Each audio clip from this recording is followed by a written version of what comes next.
turns out, in my adventures, there's a theory called dark flow. Dark flow. Dark energy, which is something to do with time, turns out, which is not surprising at all, space-time, but it's more to do with time than space itself. What's the difference at that point? So what is time? What's a chronon? Is that just like one 2D model of the universe? Or like, it's like a bunch of sheets, imagine a stack of paper. Or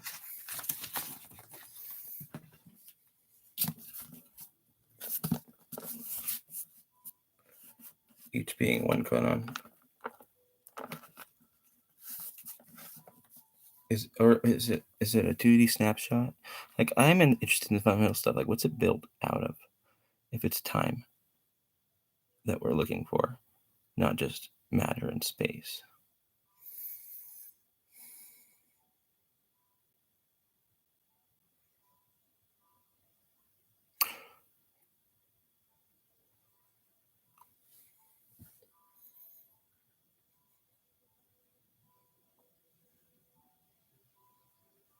I'm not trying to make this appealing to anybody.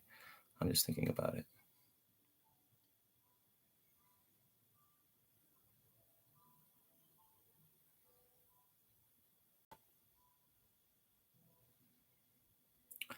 I think a graviton.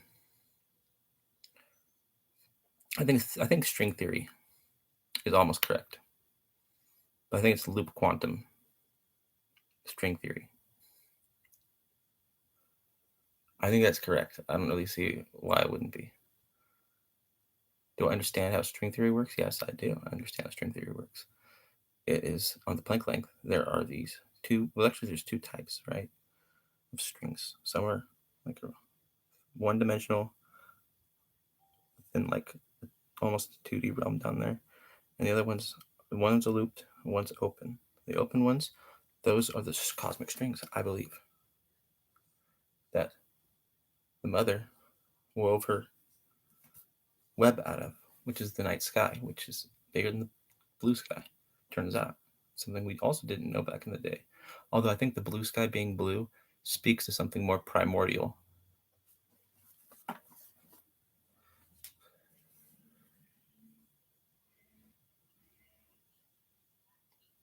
So I think this, when the world was created for us beings down here, yes, created for us, not just humanity, but every dinosaur looked up at a blue sky too.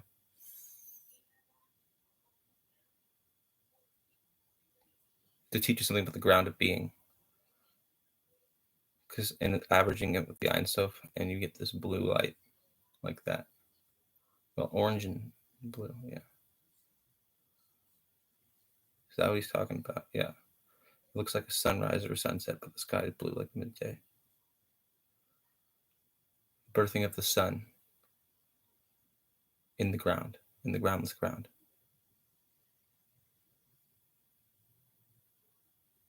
I've been trying to figure out why orange and blue is so important to me. I remember saying my ground is blue. It's not even black, it's blue. That's why I think the sky is blue. Anyways, back to what a chronon is.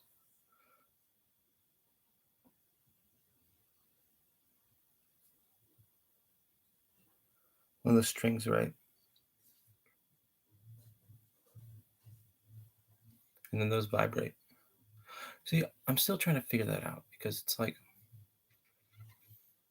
you see where we went here with string theory? It makes sense, but we're like still working on it, because they're time particles. Is it time particles? Like, there's this thing called a pentaquark, or a was it a pentaquark? No, I think it's 5 quarks together. A pentachron or something like that, which is not the triangle thing, but it's shaped like that. It's shaped like a pentagon. I can't remember what it's called. We can call it chronon, or one cron, something like that. The most fundamental building block of space time. So matter, space is 0 point energy. 0 point energy is the ground. Period. 0 point energy. It's the ground. 0 point. Because it's infinite and it's unending. And it's right fucking there. All the energy you'd ever need for anything. We just can't access it because it's packaged. It's over there in that dimension. It's all wrapped up in these ones down here. But there's got to be a way, a better way, a better way.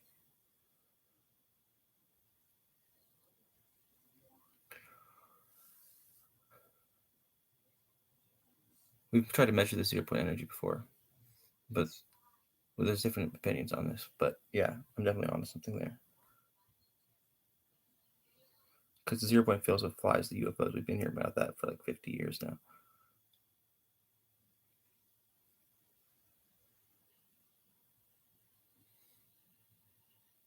Am I a retard? Yeah. Yeah, I'm a retard.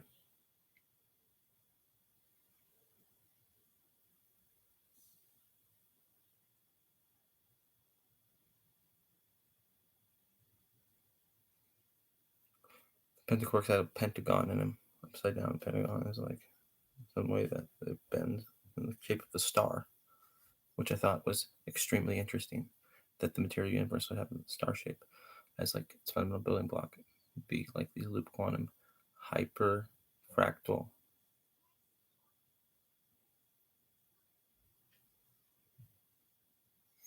Do you think it ever quits going as far as complexity goes? Because I do not think it ever quits going as far as complexity goes. Down there probably is like Ant-Man and Wasp. Why the fuck not? That's a lot of pressure, huh? That's why people are like, well, it's like that, and it's like that, and I can just do it. No, you can't. You're judged. You're judged. Your eternal memory of you, because it's always in the water. Your memory, you, it never dies. It's just under us in the underworld, the past. The past is the underworld. When you journey to the underworld, it's like time traveling back in time. You know, they say you can't go to the underworld without staying in the underworld.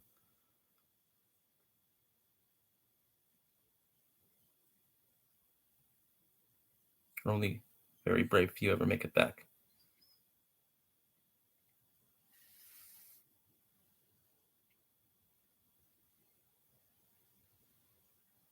Most, when they die, they don't go to heaven. They go to the underworld. Past. The kingdom of heaven hasn't been made yet.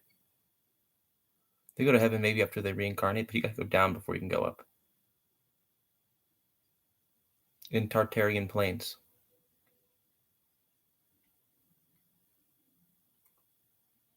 Where pale specters dwell. Breathless.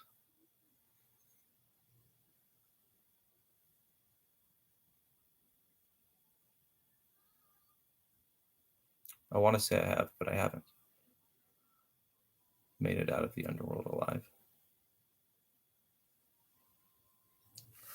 Almost, though. Almost, yeah. When I was somewhere in time. Like, man, the whole world is killing me. I'm just reinstantiating. I think I was just experiencing a bunch of different timelines where somehow I got killed like 100 times in a row. You know what I mean? Where like Terrence started dropping off on the other timelines, just like it must have been the many worlds interpretation.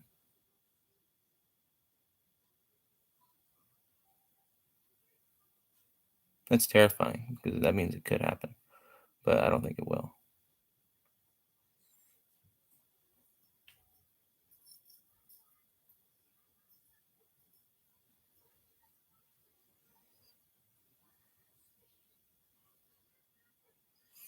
Many worlds is true in the sense that the quote work the quote work model of the infinite universe is also true.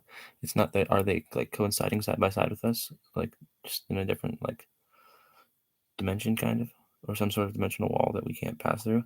Yeah, it's called space. They are somewhere far away because it's cold work. There's only so many. I mean, there's infinite ways you can arrange particles, but statistically, there's a chunk that looks just like ours,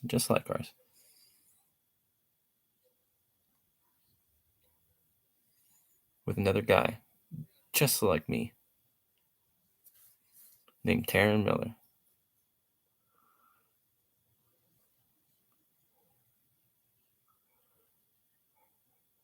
who died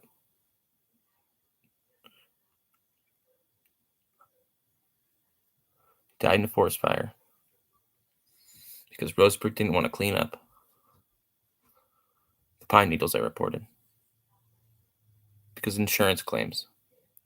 I'm scared that I'm going to get killed over this.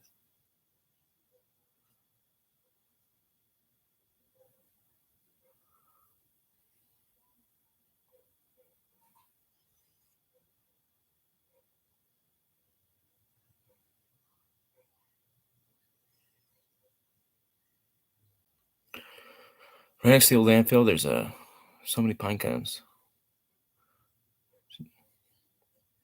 Do I still think I'm going to get killed? Because if you heard me, you might think I'm like, that's a relapse. But no, I don't. I think I could, though. Being honest, like, I could. I have enough enemies where, like, yeah, I could.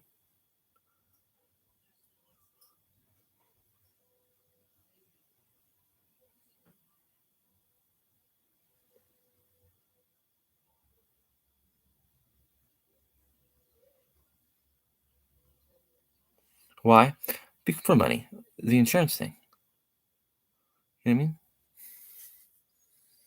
And the cops are like, they're the kind of cops around here that are like, just traffic him. I don't want to have to deal with the kid anymore.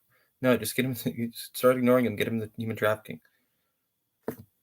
I'm not kidding. That's exactly how they are around here. They're like, okay, I don't want to investigate this. No, I just want you just disappear. No, just disappear. Get out of here. You get out of this place. You don't. You're not from here. You don't belong here. It's like, yeah, I am from here. More from here than you are. And I'm never going anywhere. It's my fucking mountain.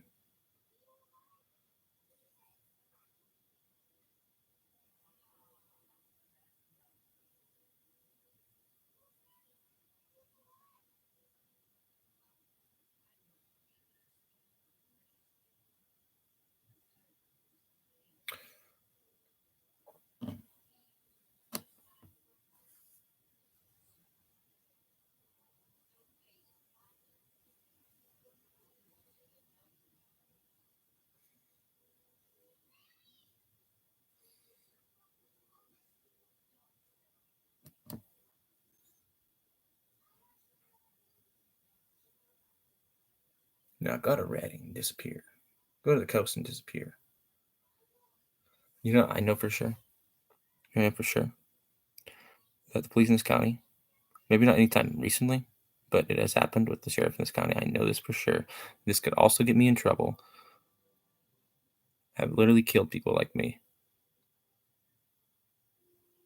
and buried them so they get in trouble for it. And the other ones knew it for sure. They didn't say shit about it.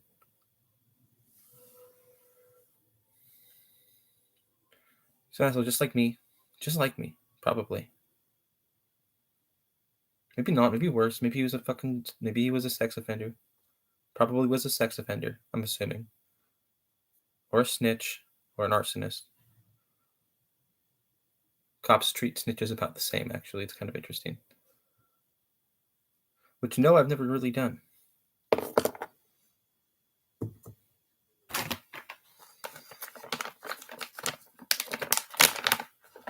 Maybe it wasn't a snitch though. He got packed in the head with a nightstick.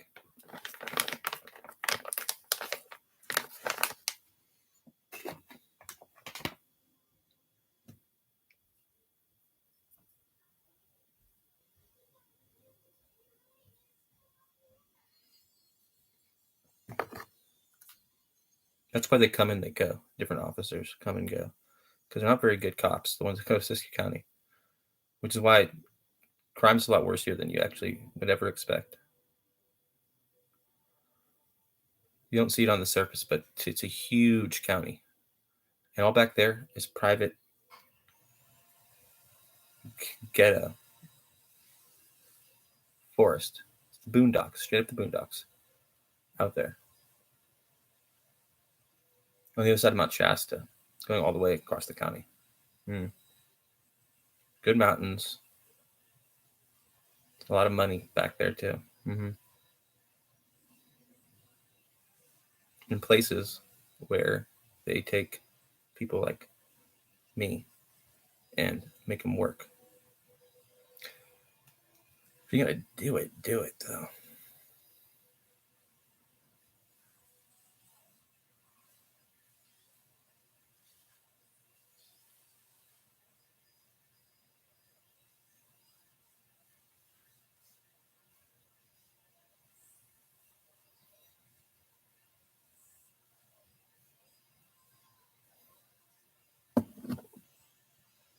I'm going to do what? Write all the shit I thought of? I can't write. I want to write, but I can't. I have a hard time.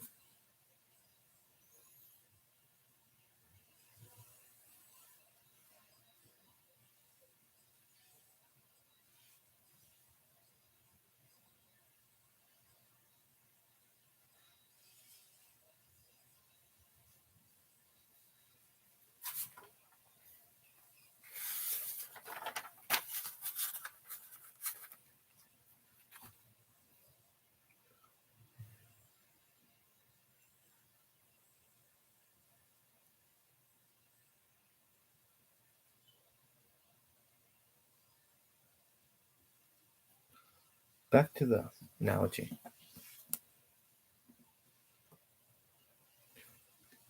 Space time. So what? I think space is literally just the past. So I think in that water, we can. That's what I mean when it's somewhere in the water. Everything that's ever happened. Now, probably encoded in the memory of photons, or who knows what a graviton can hold.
I knew it. I could feel it.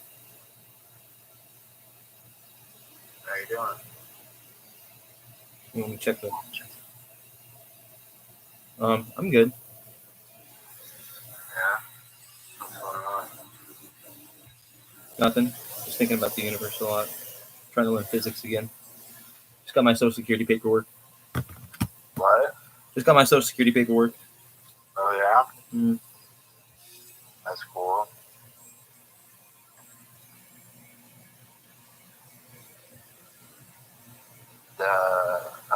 The lawyer set you up with that? No, I wouldn't got it. Oh, okay. Dad helped you or something? Yeah. Cool.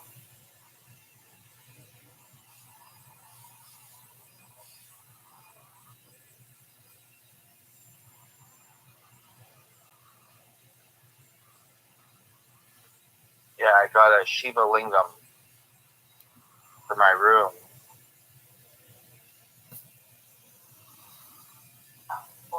That's cool.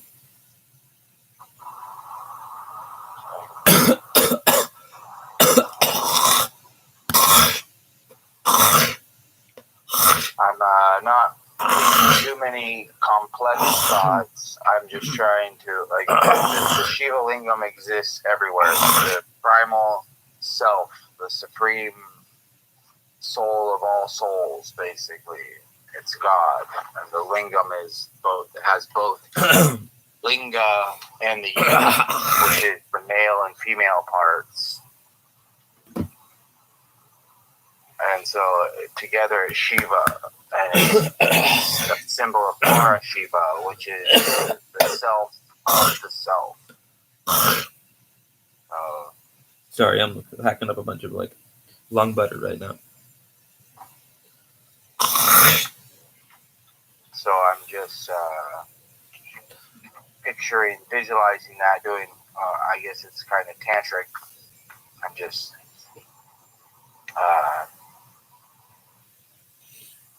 yes, Martha. You see Martha? She's all like, you didn't come right out to see me. You just... Yeah, I had to get some breakfast into me, darling. Maybe breakfast or lunch, just a couple of cups of coffee. So I'm picturing the Shiva Linga in my heart and within the heart of all things. So I'm trying to see it everywhere. You know, nothing happens to us that's not by ordained by God. Faith. No, I mean, like anything like that happens to us, we create it. We create our karma. And so I don't believe that 100%. I don't see how a 5-year-old girl creates the karma of a babysitter raping her. I don't think I deserve that or had enough bad karma from my previous lives to experience something like that. Okay, I'm an old soul, but obviously, I just don't like to see anything that could ever happen to me is by God. I don't the good things and the bad things are coming from God to teach us a lesson. And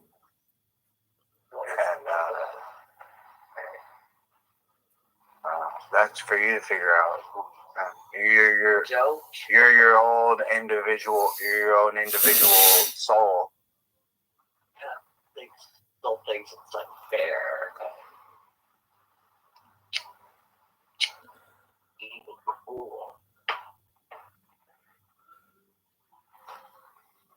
I don't know how much. I don't really believe. Karma for What, Darren? Who do you think has more free will? I can't hear you. Who do you think has more free will, a human or a god? What do I think is more what? Who do you think has more free will, a human or a god? I think those beings that are in heaven have more free will. I think the gods that kind of run things here in the world tree. Well, I was talking about in heaven. Well, they kind of, God knows all the potentiality of their choices, but they have a lot more choices. I'm not talking about the archons. I'm talking about the gods. I'm not talking about the archons either. I'm saying the free beings that aren't imprisoned in the world tree. They have a lot more choices, but God still knows the destiny and fate of all timelines. God is timeless. I believe that when He knows all time to the very end. Like it's kind of described in a story with Shiva. Vishnu and Brahma come to Shiva, and there's this pillar of fire going up endlessly and down endlessly, and he says, "Go, try to find my end, and try to find my beginning." So Vishnu, in the form of the boar, digs down into the earth to try to find Shiva's beginning, and he goes through all these universes to try to find the beginning of God, and he can't. and Brahma flies on his swan up to the top of the pillar and tries to find the end, and they keep getting farther, and they say it has to just be a little further, and they go further and further and further, and they give up because they come back to Shiva and say, you have no beginning or end. But Shiva's aware of that whole timeline. He's aware of there is no end, but he can see the very essence of that in its total. And so beings in heaven, I like to say their destiny is, but even the gods in heaven, they're with this whole process of the world tree, they're learning things too. It's not over. Heaven is not fully present until everyone is involved.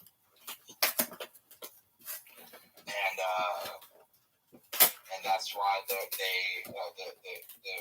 good beings who think they're above the demons, who are above the fallen angels, and they do all this worship, they curse Shiva's penis to fall off. And when it falls off, it hits the ground, and it's so hot, it starts to burn through the universes, and it's destroying everything. So they create a uni. They create the female part of the lingam, and the linga falls into it, and it creates the lingam. And it stops the universes from being destroyed. So everyone is in a process of learning, and this is like the main show that we are at right now. Like the whole universe, heaven is all working for the benefit and to uplift all the fallen souls. And so they have a job right now. They have work that they have to do. So do they have freedom? Yeah, but they also have a responsibility to help us grow. And do they have more complex thoughts, more complex ecstasy, more complex righteousness?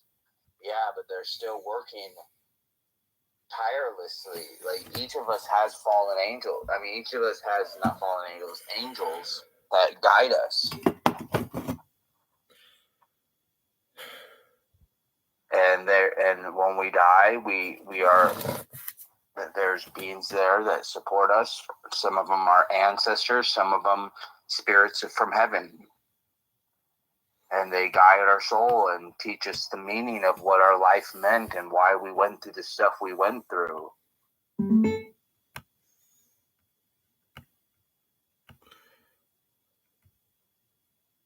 So that's kind of how I feel about the free will thing. I think once our fate as in the world tree, once the fate is over of the destiny of the fate of our existence is over, and we've been welcomed back into the grace of God, then begins the destiny of the universe, of God and all life.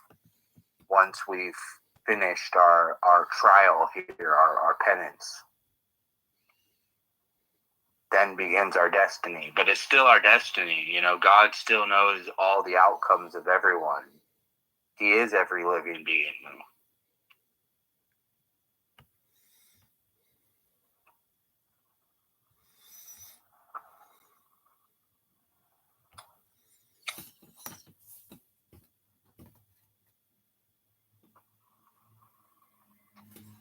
What do you think? Do you think the gods in heaven have free will?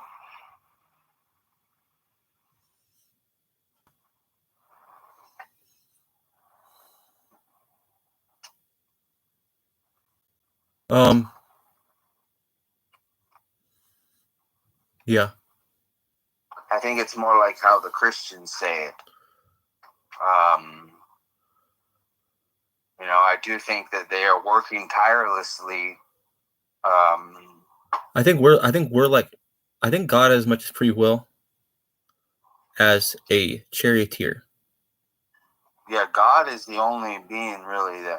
The gods, all of them, have as much free will as about a charioteer. Where are the horses?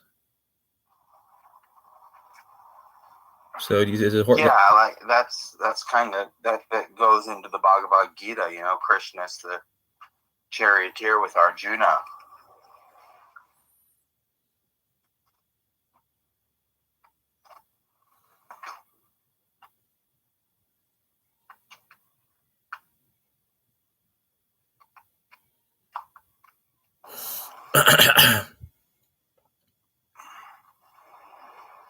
Exercise that will help keep the fingers and wrists and hands stable and alive. They're not being forced.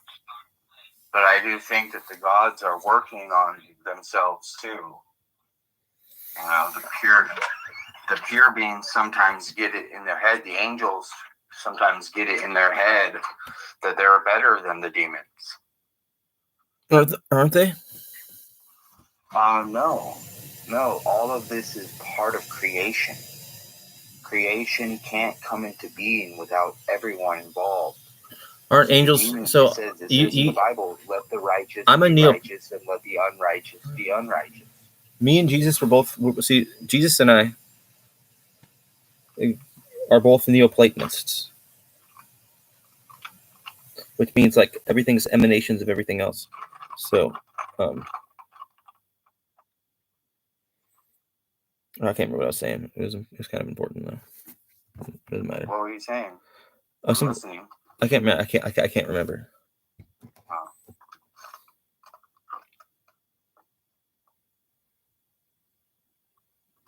Yeah, I think Jesus is the symbol of what's right in the universe. Oh yeah, that's what it is. Angels are, see, God is the form of the good. Yeah, but don't forget, it says in the Bible, if we're going to go Jesus' way, it says in Isaiah chapter 45, I think it's verse 9 and 10, it says that God creates good and creates evil. God does all these things. He's the sun. He's the setting of the sun. He's all things. All things exist within God. That's why God says to Adam and Eve, when they eat the fruit of knowledge of good and evil, he says, now that man has taken the path to become like one of us, to know good and evil. The gods, the being that he's talking about there are the realized masters who know the balance between good and evil.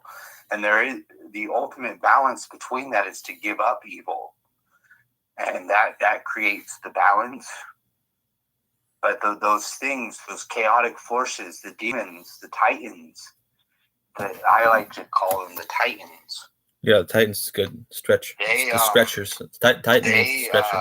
They exist. You know, there is a being for death. Death is a being. There is a being for anger. There is a being for murder. There is a being for all these aspects of life. That these are the archons that Ganesh or that the devil brought into being. And God was contemplating for thousands of years how to bring these things into being. Oh shit! In the most gentle way possible. I gotta go. It's almost. I have to call Visions of the Cross. I forgot to call him today. Okay. All right. Bye. See ya.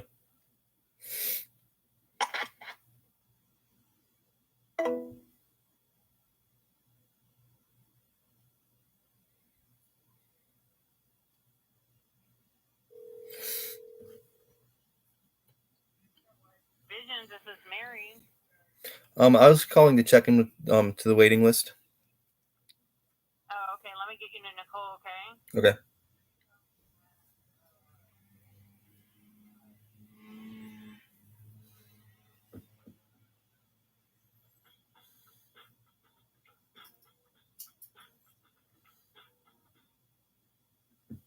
Hello, you have reached Nicole Martin, outpatient program manager. Please just leave your name and number and I will answer your call as soon as possible. If you're calling regarding a bed or checking in for Miss Residential, please speak clearly, leaving your name and phone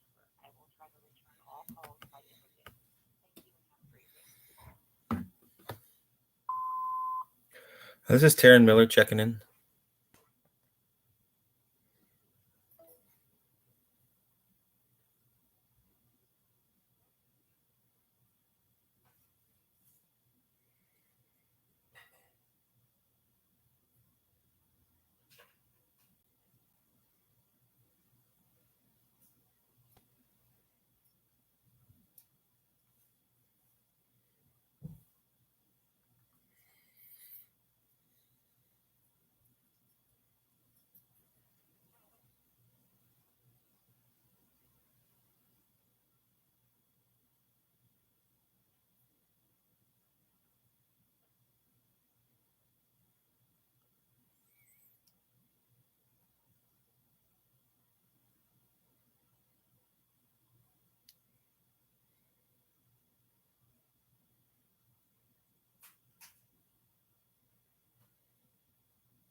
Better in our unique way. So, just how can we find our soul's desires? We must channel our highest self. The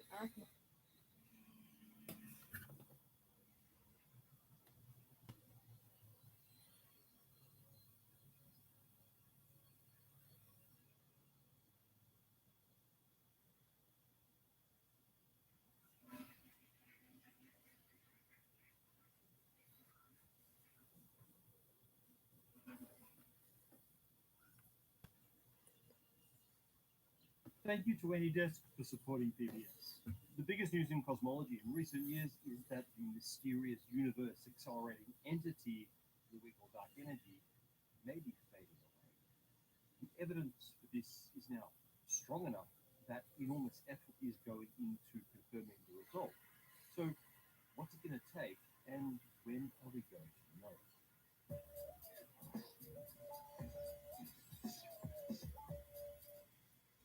Hey everyone, before we get started, we have two fun announcements. First up, we have our second Patreon live stream with Dr. Nivina Yoganathan of Looking Glass Universe, and it's going to be about quantum entanglement in quantum computing. The interview will take place on Tuesday, June 4th at 4 p.m. Eastern Standard Time.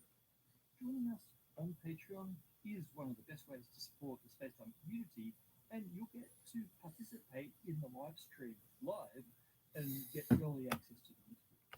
And don't forget to check out the Looking Glass Universe channel. Also, June is Black Hole Month. At the merch store, we have two new Black Hole merch items for sale. I like it. Feels good.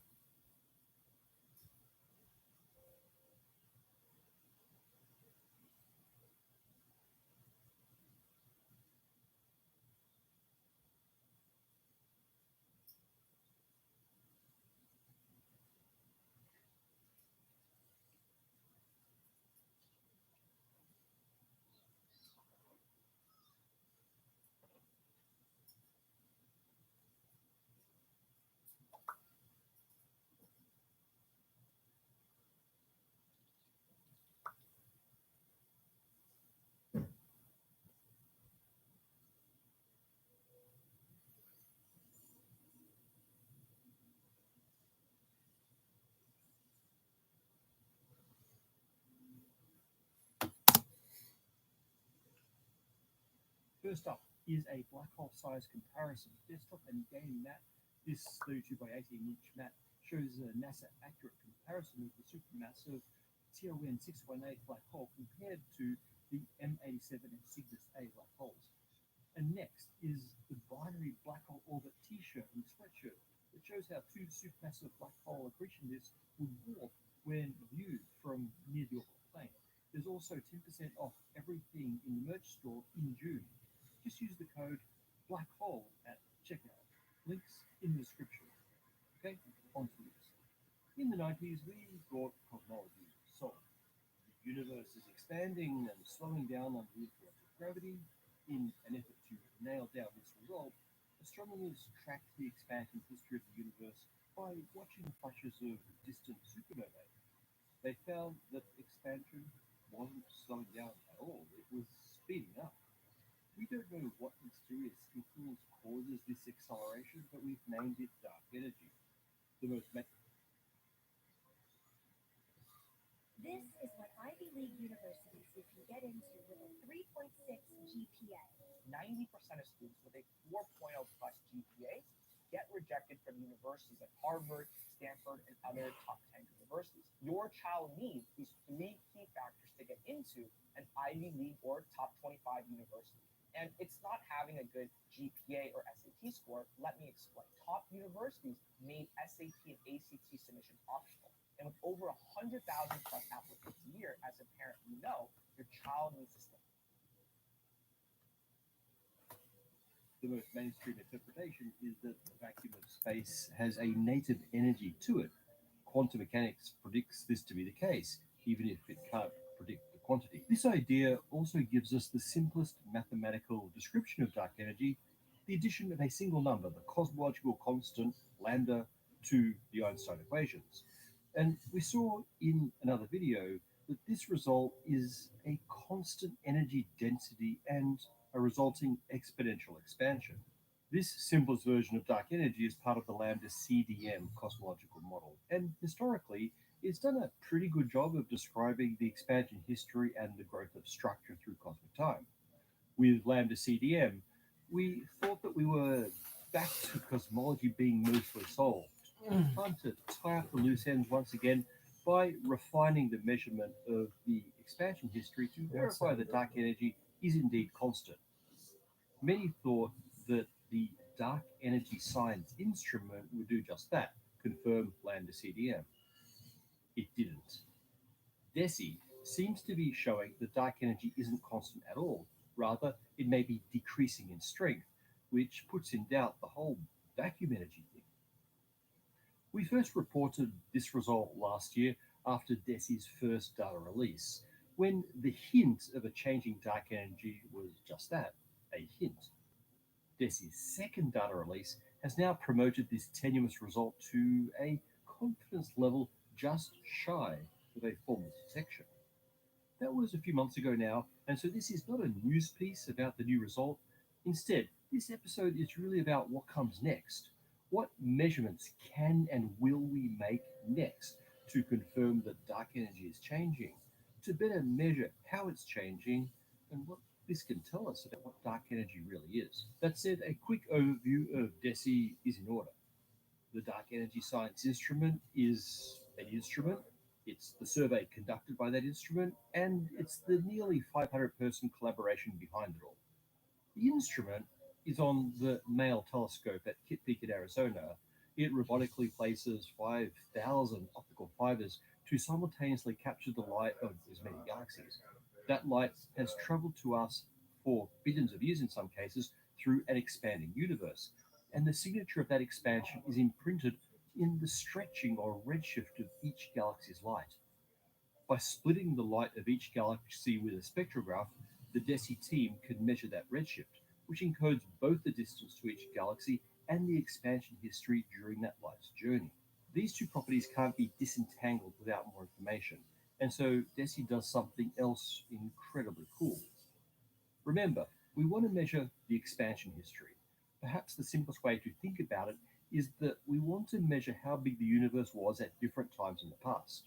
Light takes time to reach us, so light from distant galaxies carries a snapshot from an earlier time. Next, we just need some sort of structure that has expanded with the universe so we can measure the size of the universe at different times.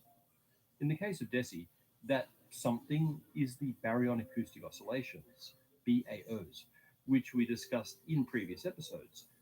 These are gigantic circular patterns in the distribution of galaxies on the sky. They are the remnants of sound waves in the hot, dense plasma that filled the early universe before the first galaxies formed. These density waves froze at a certain size when the first atoms formed, leaving a ripple pattern in the gas and dark matter that filled the universe. The galaxies that would later form from that matter still reflect that patterning, but the ripples have grown with the universe. They now give us a powerful standard ruler to track that expansion. So, simplistically, we have redshift that encodes the subsequent expansion history from a given time in the past, and then we have a measure of the scale of the universe at those times. This doesn't quite give us an unambiguous expansion history by itself, but the combination does allow DESI to test the consistency of different models of that history, different cosmological models. In the case of DESI, the cosmological models tested include lambda CDM with its constant dark energy, as well as a particular model for changing dark energy.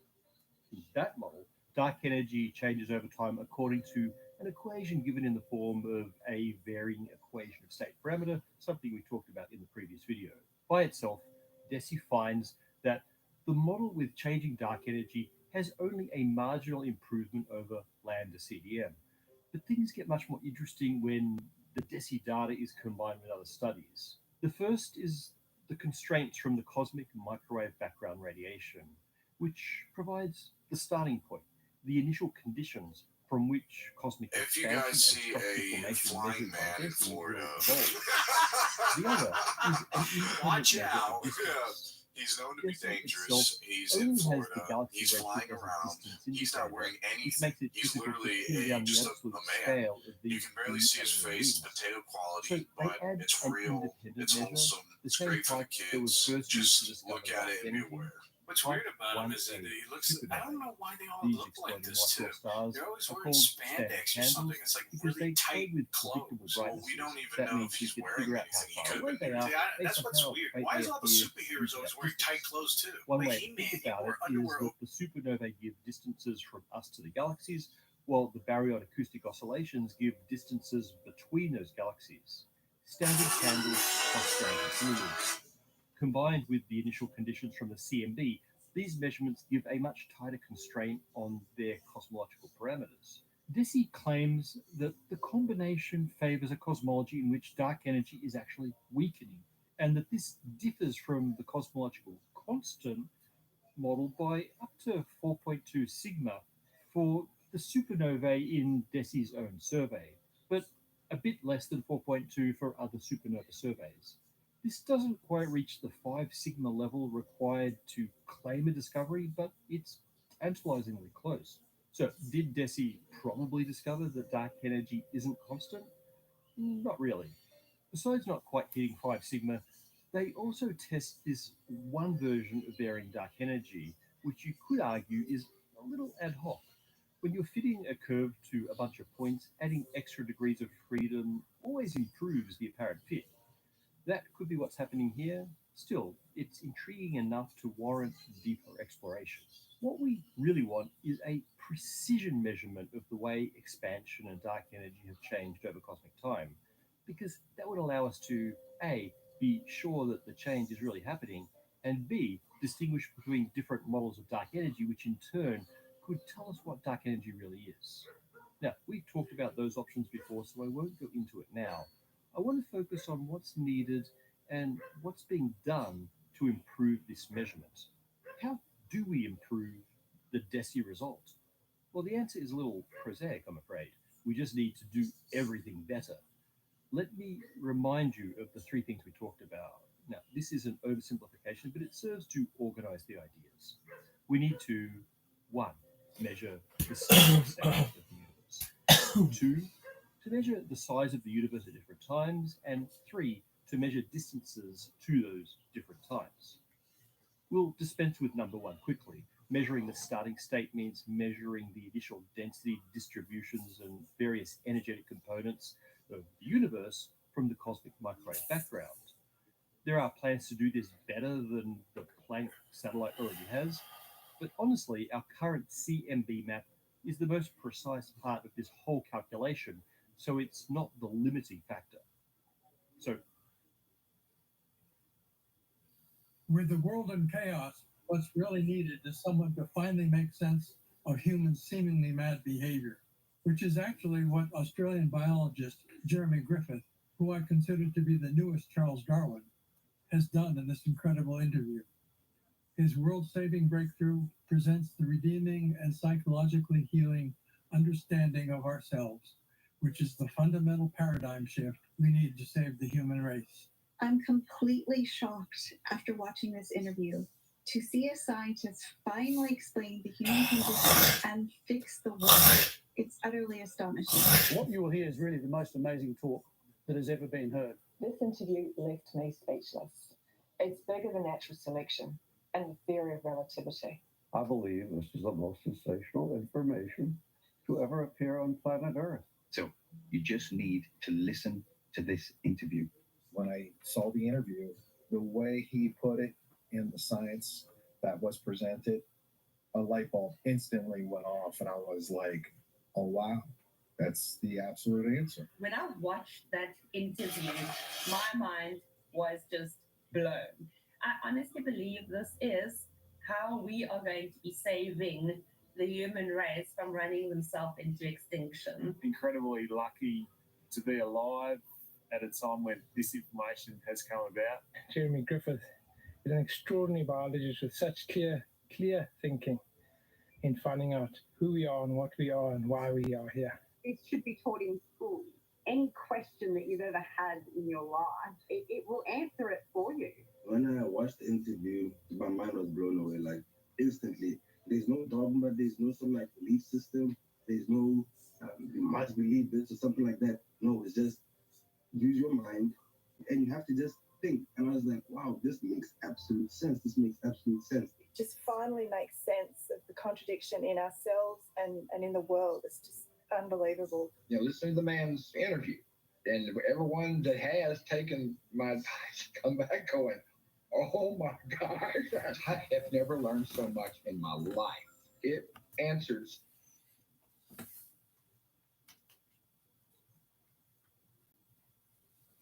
So straight on to number two, how can we improve our measurement of the size of the universe? Well, earlier on acoustic operations really are the gold standard. And so just doing better is probably the way to go. That means we need bigger, better galaxy redshift surveys which boost down the uncertainty in various ways, including the sheer number of galaxies. We also want to push the measurement back further in time, which we can do with more sensitive instruments on bigger telescopes or just staring at the sky for longer to collect photons from fainter galaxies. And three, we also want to improve our measurement of distances to those galaxies. The most obvious thing is to improve our supernova measurements with more Type 1As, but also by refining our calibration of these things as standard candles. This is one of the most contentious points in the whole effort because the supernova distances piggyback off a chain of distance measurements, and so errors can have crept in unnoticed in various places. Major efforts are underway to weed out potential issues. It's also important to find independent ways to get those distances. One of the most exciting and a personal favorite of mine is to use gravitational lensing. Gravity bends space, and so bends the path of light. Very strong gravitational fields, like those of entire galaxies, bend space so much that the light from a distant source can travel to us via multiple separate paths.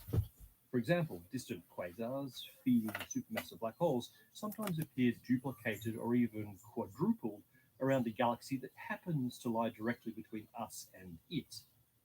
Now, when that quasar fluctuates in brightness, all of these lensed images also fluctuate because they're all the same quasar, but the pattern of fluctuations has an offset in time that reflects the difference in the lengths of these paths.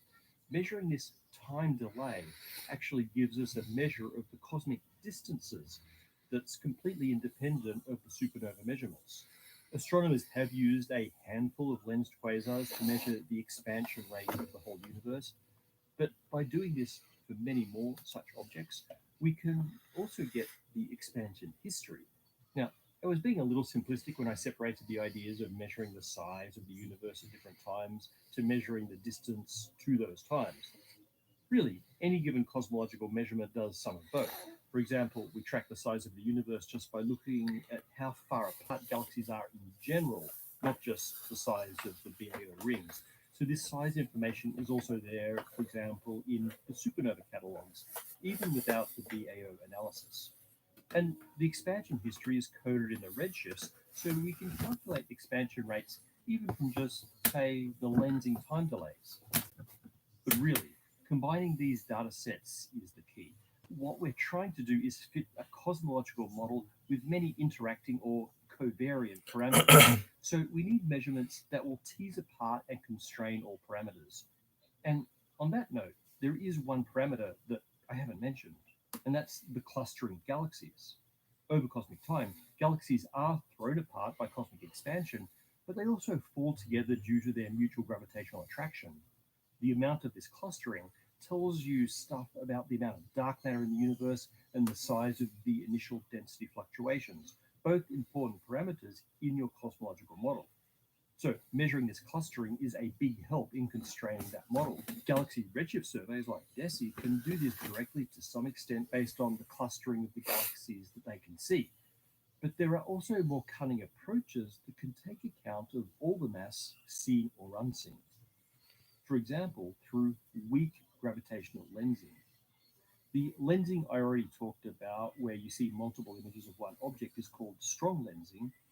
In weak lensing, the gravitational field of galaxies and clusters slightly warp the shapes of background objects without actually producing multiple images. In the case of a weakly lensed galaxy, it'll be slightly stretched in one direction. You can't identify the effect with a single galaxy because you don't know what shape that galaxy was originally. But imagine many galaxies in a particular direction that normally have random orientations relative to each other. As their light travels to us, it passes around, let's say, a particularly dense patch of the universe. The orientations of all those galaxies will be skewed at right angles to that patch and become correlated with each other. By looking at the correlations of galaxy shapes across the entire sky, you can get a crude density map of the universe, which in turn allows us to constrain galaxy clustering. The DESI result that made all this news is from their second data release, 3 years into the 5 year survey, and with 30 out of the planned 50 million galaxies and quasars, actually.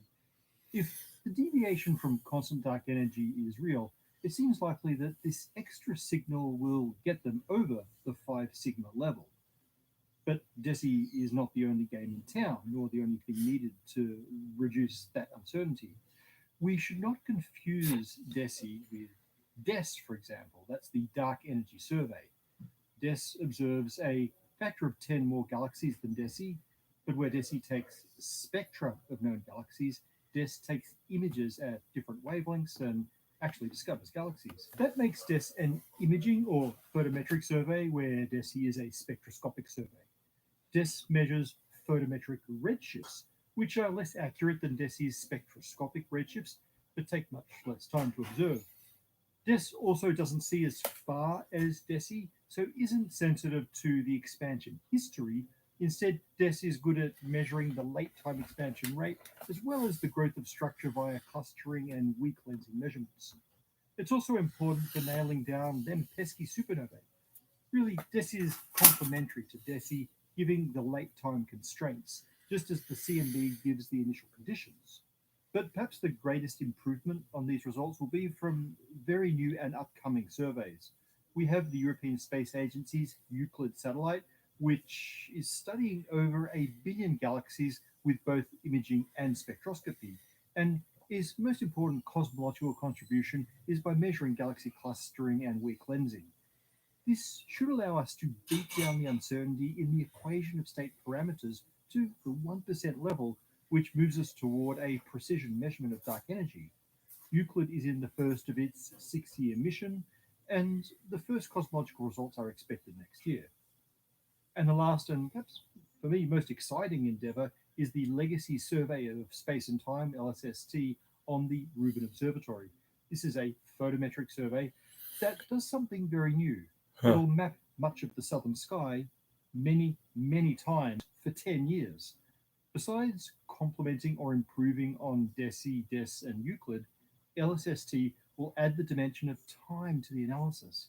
Perhaps the most important benefits to cosmology are the measuring of many hundreds of thousands of Type 1a supernovae, providing an incredible late-time anchor for the other surveys. LSST will also enable measurement of time delays in the gravitationally lensed quasars, which, if you remember, give us an expansion history independent of supernovae. But LSST will only do this after discovering something like 20 times more lensed quasars than we currently know of. So this method should really come into its own with LSST. We are entering the era of precision cosmology. It's really a golden era for the field. And in this next decade, you can expect the cosmic expansion history and the general cosmological model to become known to a precision that seemed impossible not long ago. This is why With that precision comes the ability to ask what kind of physics can produce such a universe? What kind of dark energy, dark matter, starting conditions? And what does that mean for how the universe will end? We will know it all just as soon as we've finished surveying all of space-time. Thank you to AnyDesk for supporting PBS. AnyDesk was created because whether you're in a remote location or just working from home, the need for reliable, secure communication and data transfer remains important. With AnyDesk, secure direct file transfer bypasses the cloud entirely, allowing you to move large media files, benchmarks, previous episodes. These are gigantic circular He loves that baby. And wait till you see the other two surprises. A joyful bundle of 3. 3? I was thinking gift. Circular patterns in the distribution of galaxies on the sky. They are the remnants of sound waves in the hot, dense plasma that filled the early universe before the first galaxies formed. These density waves froze at a certain size when the first atoms formed, leaving a ripple pattern in the gas and dark matter that filled the universe. The galaxies that would later form from that matter still reflect that patterning, but the ripples have grown with the universe. They now give us a powerful standard ruler to track that expansion. So, simplistically, we have redshift that encodes the subsequent expansion history from a given time in the past, and then we have a measure of the scale of the universe at those times. This doesn't quite give us an unambiguous expansion history by itself, but the combination does allow DESI to test the consistency of different models of that history, different cosmological models. In the case of DESI, the cosmological models tested include lambda CDM with its constant dark energy, as well as a particular model for changing dark energy. In that model, dark energy changes over time according to an equation given in the form of a varying equation of state parameter, something we talked about in the previous video. By itself, DESI finds that the model with changing dark energy has only a marginal improvement over lambda CDM. But things get much more interesting when the DESI data is combined with other studies. The first is the constraints from the cosmic microwave background radiation, which provides the starting point, the initial conditions from which cosmic expansion and structure formation measured by DESI will evolve. The other is an independent measure of distance. DESI itself only has the galaxy redshift as a distance indicator, which makes it difficult to pin down the absolute scale of these BAO rings. So they add an independent measure, the same type that was first used to discover dark energy, Type 1a supernovae. These exploding white dwarf stars are called standard candles because they explode with predictable brightnesses. That means we can figure out how far away they are based on how faint they appear due to that distance. One way to think about it is that the supernovae give distances from us to the galaxies, while the baryon acoustic oscillations give distances between those galaxies. Standard candles plus standard rulers. Combined with the initial conditions from the CMB, these measurements give a much tighter constraint on their cosmological parameters.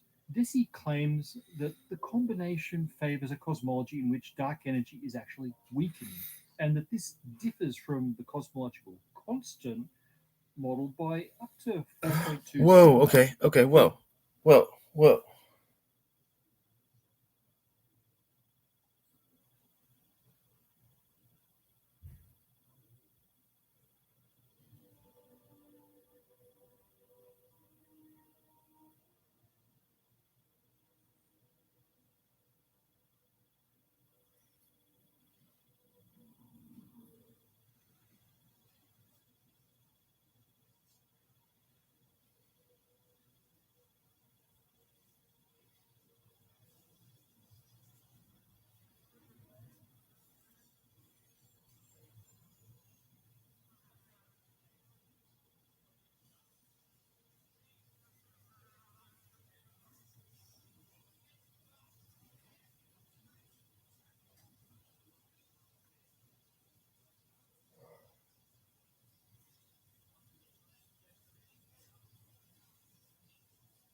For the supernovae in Deci's own survey, but a bit less than 4.2 for other supernova surveys.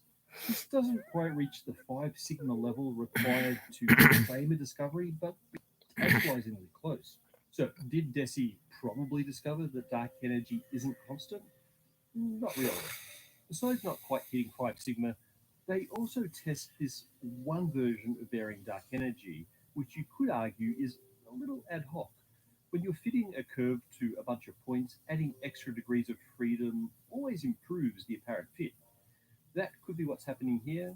Still, it's intriguing enough to warrant deeper exploration. What we really want is a precision measurement of the way expansion and dark energy have changed over cosmic time, because that would allow us to A, be sure that the change is really happening, and B, distinguish between different models of dark energy that in turn could tell us what dark energy really is. Now, we've talked about those options before, so I won't go into it now. I want to focus on what's needed and what's being done to improve this measurement. How do we improve the DESI result? Well, the answer is a little prosaic, I'm afraid. We just need to do everything better. Let me remind you of the three things we talked about. Now, this is an oversimplification, but it serves to organize the ideas. We need to, one, measure the starting state of the universe. Two,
Your soul, your individual ego consciousness,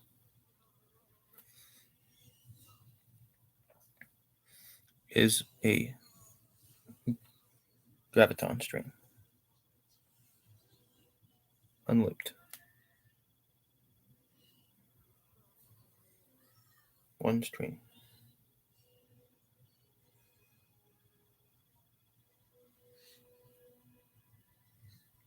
Mix. Oh, yeah. Huh? Well, actually, there's 3 parts to the soul, huh? At least 3 that stick together. The chariot. The others you lose.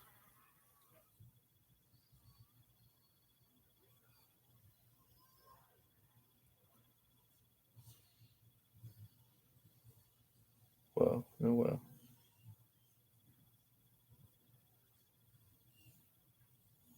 And sometimes you share one of those with someone else. Somewhere in time, at least.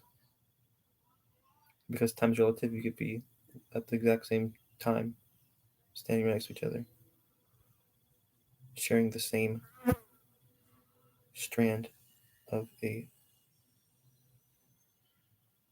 that completes both of your 4-dimensional triangles, which is why it's a Merkaba, making your light body.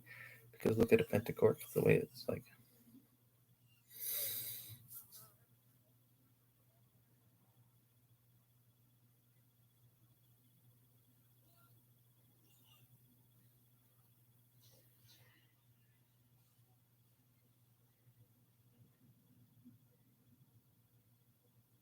So you think a photon's big. Photons can stretch light years. Those are bigger. They're infinite. They're infinite particles already. So it can be looping across infinity, right through your forehead and right through your twin flames forehead, too. Or something like that, whatever you want to call those other people that are very similar to you in ways that we don't understand. So, where does it all come from? Well, one soul, originally. The groundless ground. And it's black. That's why space is black. Like, why is space black? If there's so many stars in space, it should be all lit up. Well, some of it has to do with the speed of light. Some of it has to do with the fact that light becomes invisible to us once it gets long enough. Once it orange shifts far enough, red shifts. Once it red shifts far enough,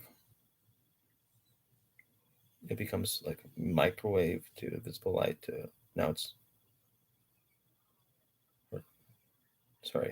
ultraviolet down to visible light. Now it's a microwave and it's a radio wave. And radio waves can stretch. There's radio waves that are the photon doesn't lose itself, it stretches across existence. Same thing, huh? Mm-hmm. So as space grows, they're stretching across existence too. Why? Because those particles are souls. What's the point? Experience, right? So they are chronons, time particles. Those are time particles.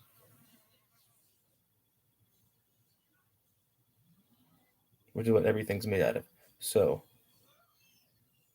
right, every single cell, every single thing that has a point of view shares something with it, shares them with you, which is literally everything. It's a totally animistic, panpsychist, all the way through universe.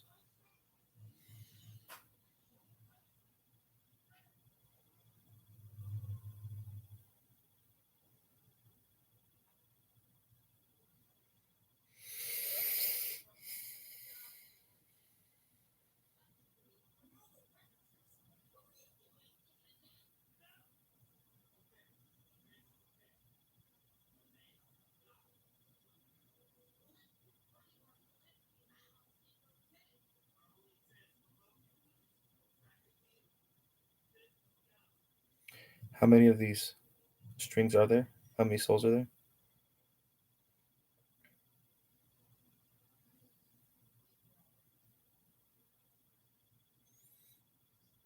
2. In a way, it's the one string theory. Almost, though. Because if it's stretched out string, it's not in 2D space yet, right? So in the beginning was a line of darkness without anything making it a line. It was just all that was. And then it shivered. It was cold and lonely. And it created another dimension to shiver into. 2.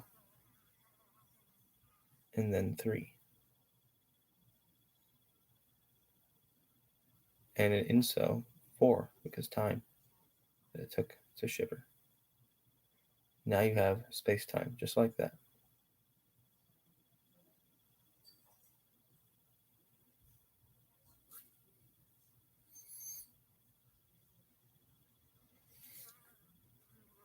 And I believe these are already woven back and forth through reality on some sort of dimensional plane that you don't understand, and I don't understand.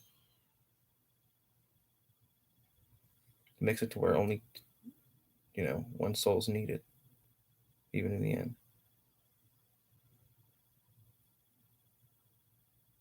What do you do? How does it become 2? How does it become different? I don't know, I'm still trying to figure it out. I think it's the one electron universe.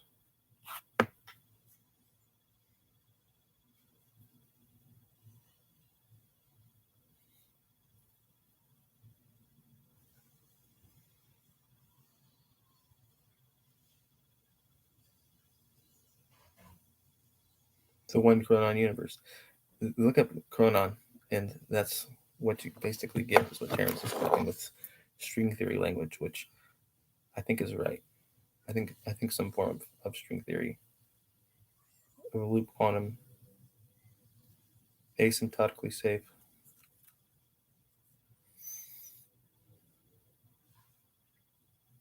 String theory is correct, except for one detail.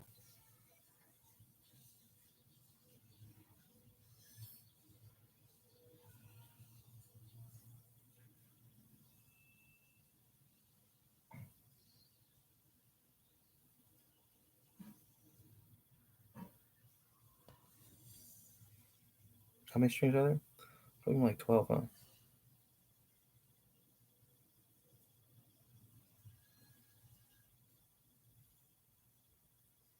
Well, 9.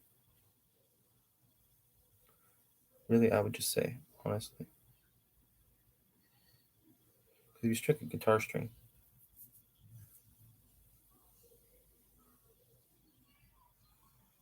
the lepton, thinking like the lepton field.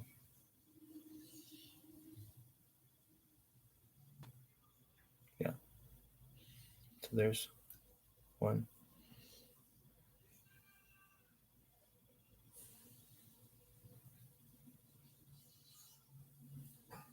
The weak force, which to me is just electromagnetism still. So 3, the trinity. You have electro weak, strong, which is different, and gravity, which is different. What about this consciousness field? It doesn't exist. There's no like unified field of consciousness. That's what everything is already. What is consciousness? Being. Why does there need to be a field for it? It doesn't make any fucking sense. Everything's already intelligent.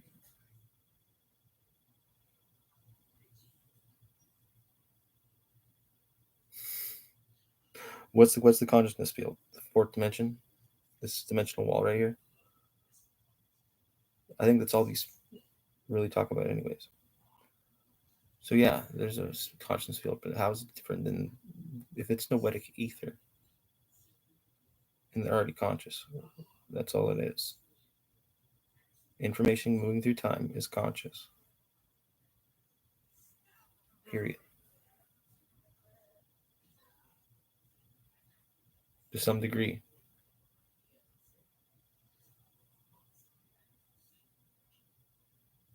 Does it always remember who it was? Yeah, parts of it do. I just saw Dick Cheney out of the corner of my eye. And I don't even know why. Where's he going? Hell. Hell. It's going to hell. Are you sending him to hell right now? No, not yet. We're just kind of fucking around with him. But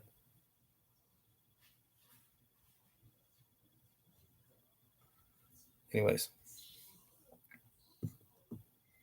that's what it is, though.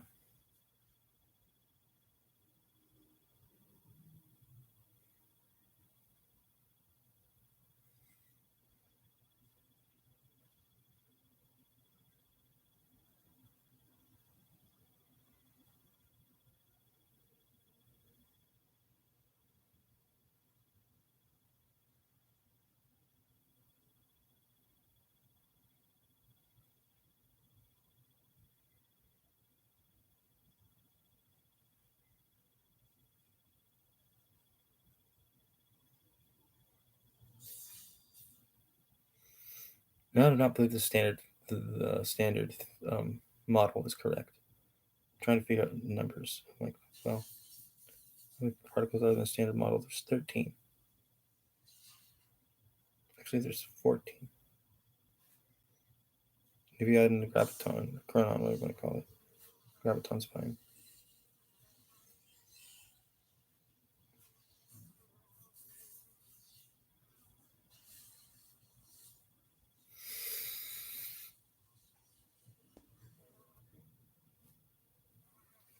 And they're stretching through other dimensions too, other brains. It's really fucking crazy the way it looks. Can you imagine that? That's cool.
Kundalini.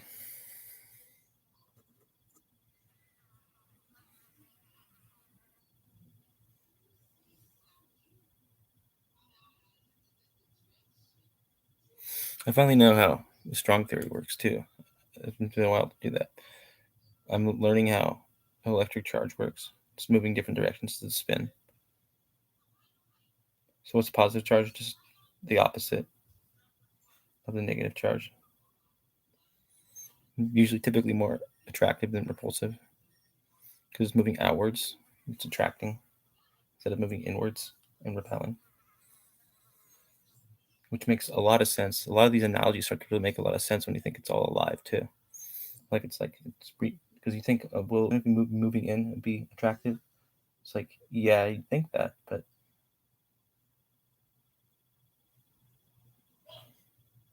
space is stretching as gravity skirts you in. It's like it's pulling it, like making it thinner somehow, so you can get across the. It's pulling up these dimensions, just yanking them across. It's making you move closer to the object. If you understand what I'm thinking there.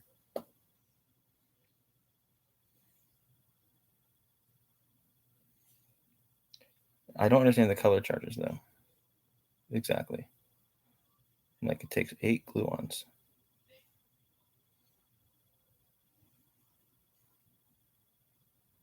6 around, 2 for each link in the triangle. Either triangle, a proton. Yeah, they're triangular too.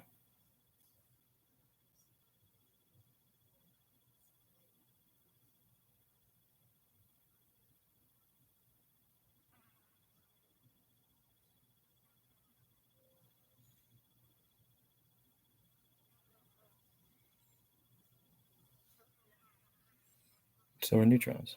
Electrons?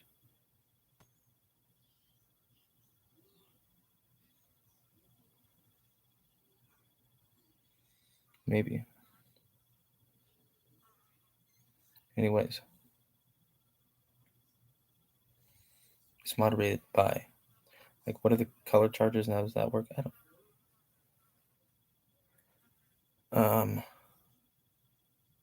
I can't remember. There's like 6 colors, right?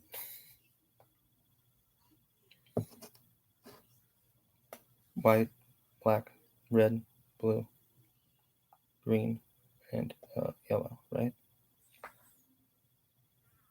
White and black are always in the middle because they cancel each other out in the center.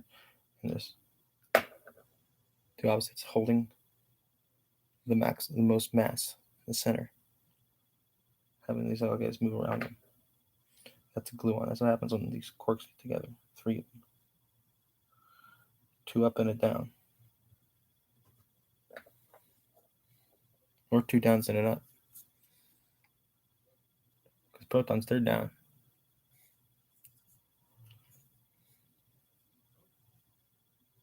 But a neutron is basically a proton with an up quark instead. So it has more of a neutral charge. What does neutral charge mean?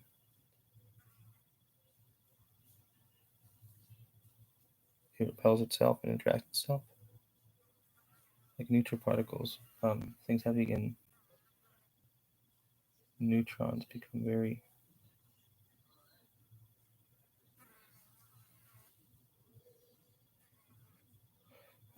I don't know what I'm talking about now. I'm trying to think.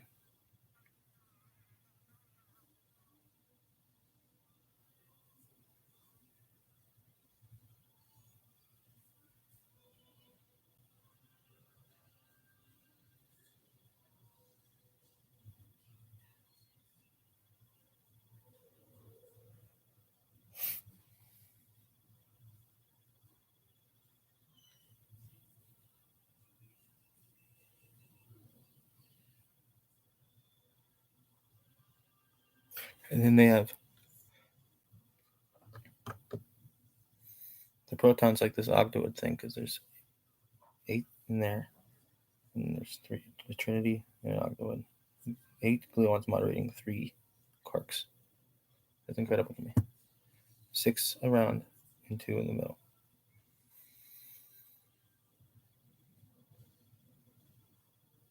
But it takes that third one to really get it going. See, I'm starting to understand the strong force. The strong force. The thing about the strong force is there's more moving parts than there is the weak force, which is basically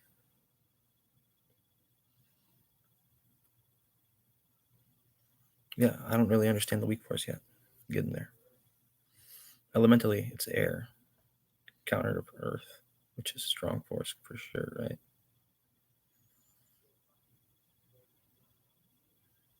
Fire's electromagnetism, light.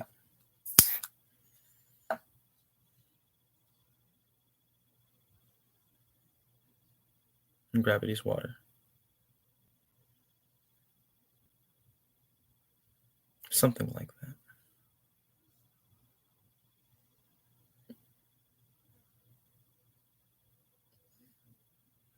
The only part that doesn't make sense is the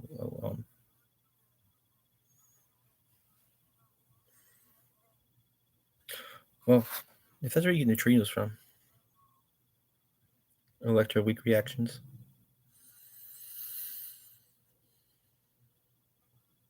then it does make sense for air. Neutrinos like a photon that doesn't passes through things instead.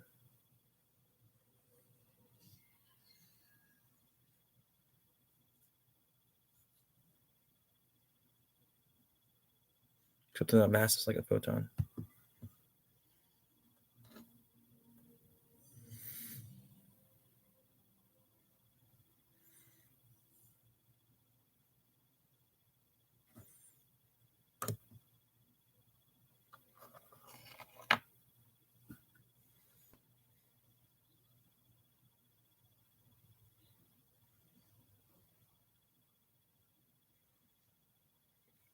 Starting to understand quantum physics. but I never have. I don't understand the electroweak force at all. Not yet. I already tried to describe that one too. That one is for force-carrying particles.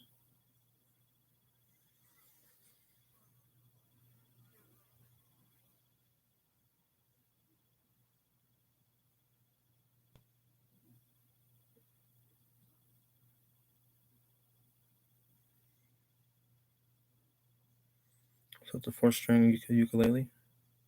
No. It's a three-string lyre.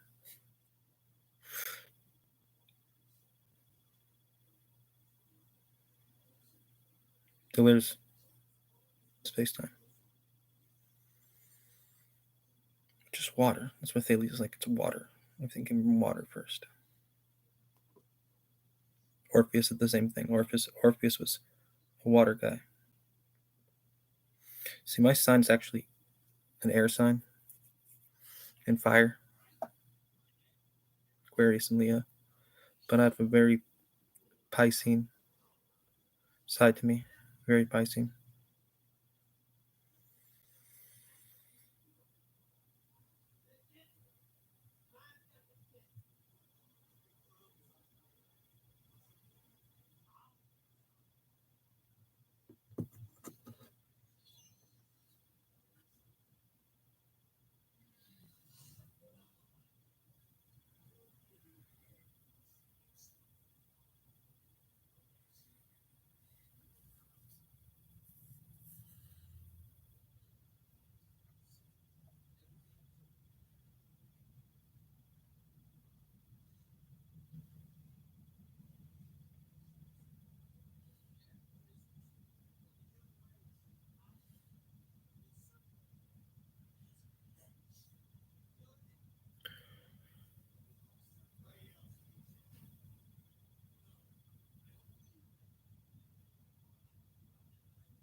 To measure the size of the universe at different times, and 3, to measure distances to those different times.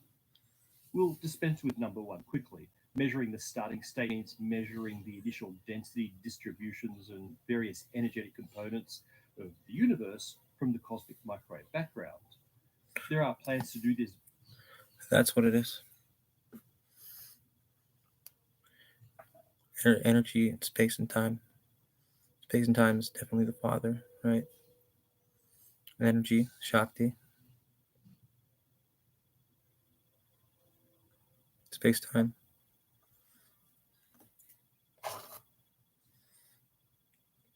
Which are the open ones? And then these little guys, the circular strings.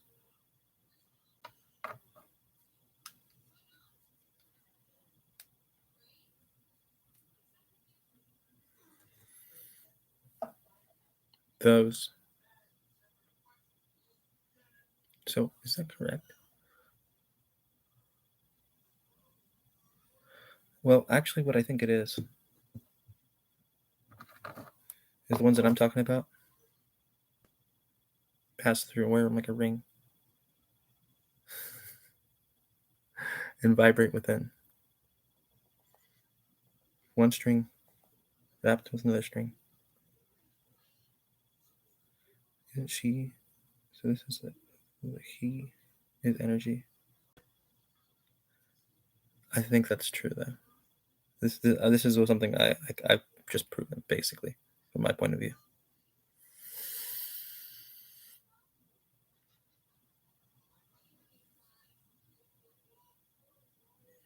That it's her mind, which I've already had the vision of her mind and his energy.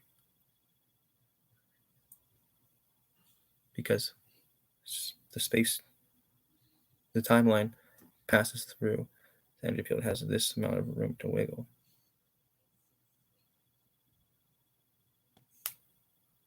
And that's a whole universe. Or our whole existence. Why? Because it just loops around and loops around. It's not a 3D circle. It's like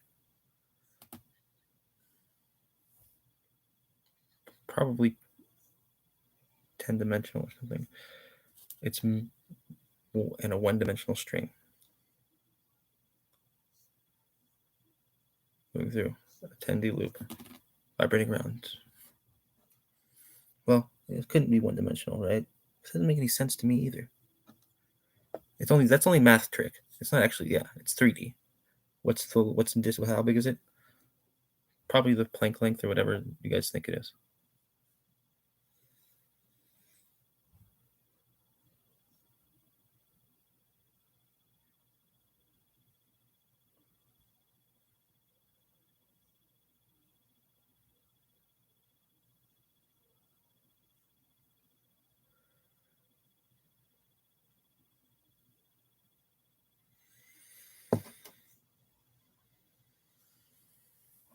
This is why I can't stand people, because I can't explain this to anybody.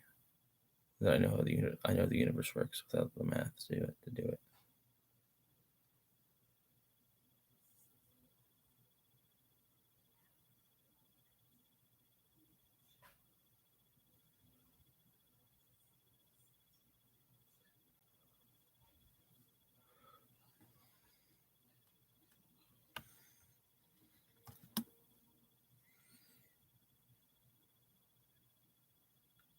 Do this better than the Planck satellite already has, but honestly, our current CMB map is the most precise part of this whole calculation, so it's not the limiting factor.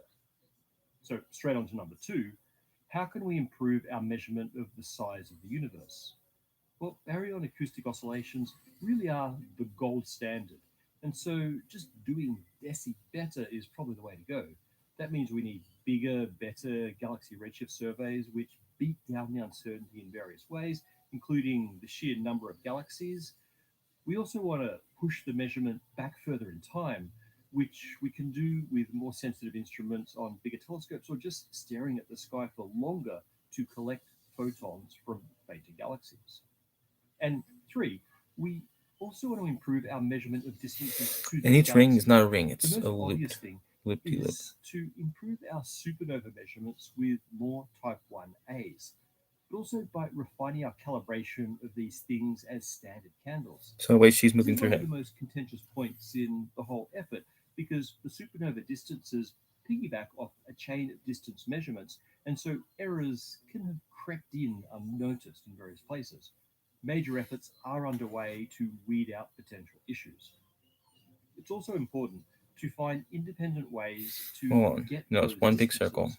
One of and the then most exciting one and big line. personal favorite of mine is to use gravitational lensing. Gravity bends space and so bends the path of light. Very So strong one big gravitational fields like those of moving entire through galaxies one big bend toroid. space so much that the light from a distant source can travel to us via multiple 8-dimensional separate paths. toroid. For example, distant quasars feeding supermassive black holes sometimes appear duplicated or even quadrupled around the galaxy that happens to lie directly between us and it. Now, when that quasar fluctuates in brightness, all of these lensed images also fluctuate because they're all the same quasar, but the pattern of fluctuations has an offset in time that reflects the difference in the lengths of these paths. Measuring this time delay actually gives us a measure of the cosmic distances that's completely independent of the supernova measurements. Astronomers have used a handful of lensed quasars to measure the expansion rate of the whole universe, but by doing this for many more such objects, we can also get the expansion history. Now, I was being a little simplistic when I separated the ideas of measuring the size of the universe at different times to measuring the distance to those times. Really, any given cosmological measurement does some of both. For example, we track the size of the universe just by looking at how far apart galaxies are in general, not just the size of the BAO rings. So this size information is also there, for example, in the supernova catalogs, even without the BAO analysis. And the expansion history is coded in the redshifts, so we can calculate expansion rates even from just, say, the lensing time delays. But really,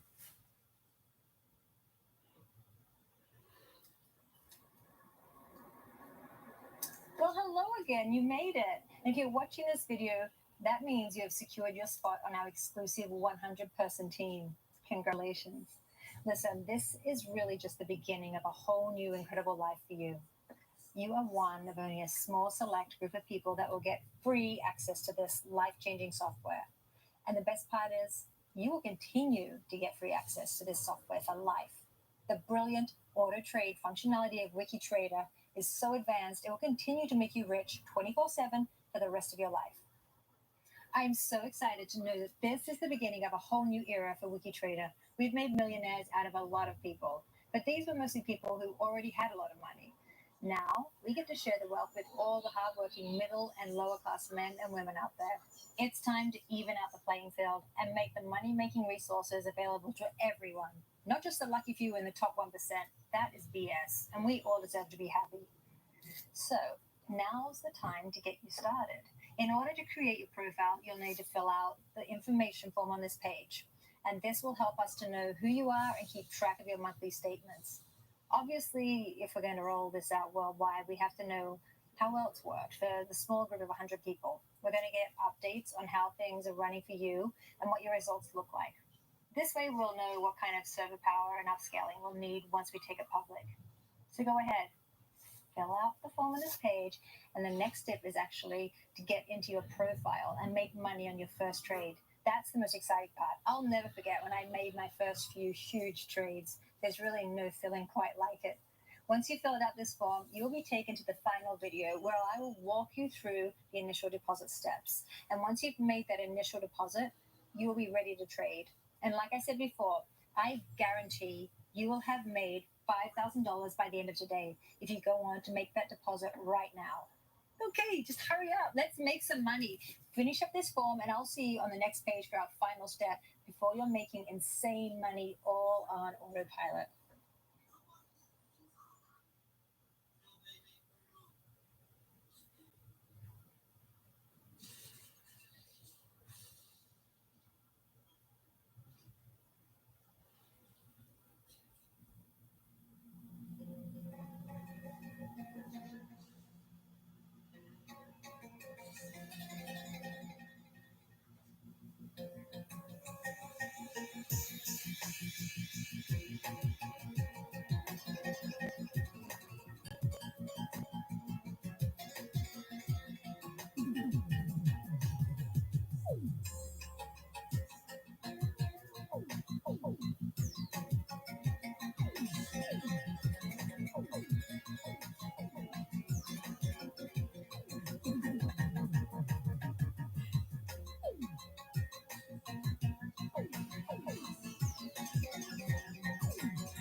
Klein bottle. Right.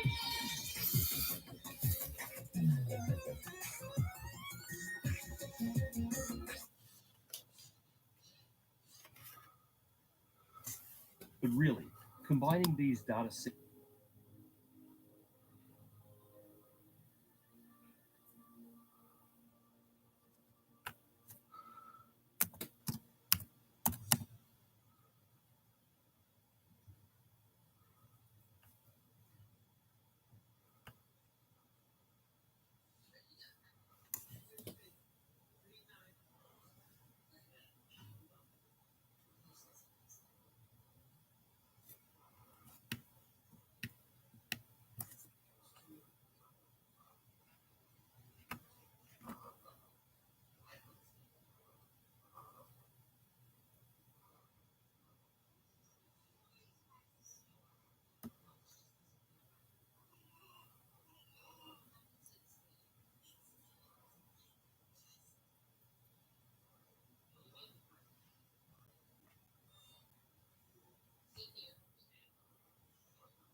This may be the last ad you ever see. Because of the free ad block extension from Capital One Shopping, you can say goodbye to ads on sites like YouTube.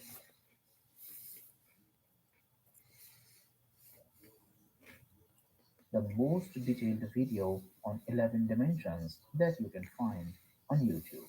Here, you will also get answers to some important questions like what we mean by dimensions, why do physicists and mathematicians study extra dimensions, how many dimensions are there in the universe, and if there are so many dimensions in existence, then why we are not able to perceive them. So, let's first understand what we actually mean by dimensions. A dimension is the number of coordinates required to specify the position of an object in space. For example, a point in one-dimensional space requires a single coordinate, let's say x. A point in two-dimensional space requires two coordinates, let's say x and y.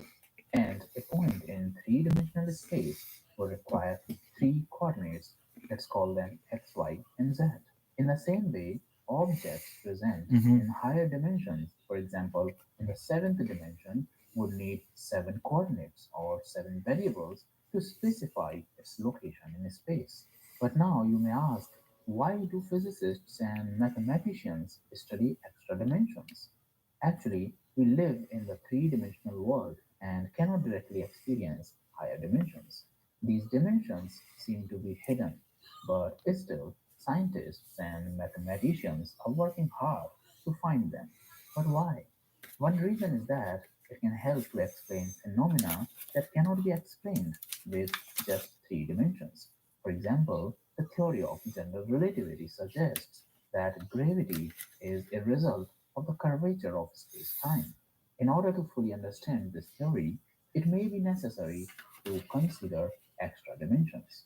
Another reason to study extra dimensions is that The idea of extra dimensions can help to unify different theories of physics.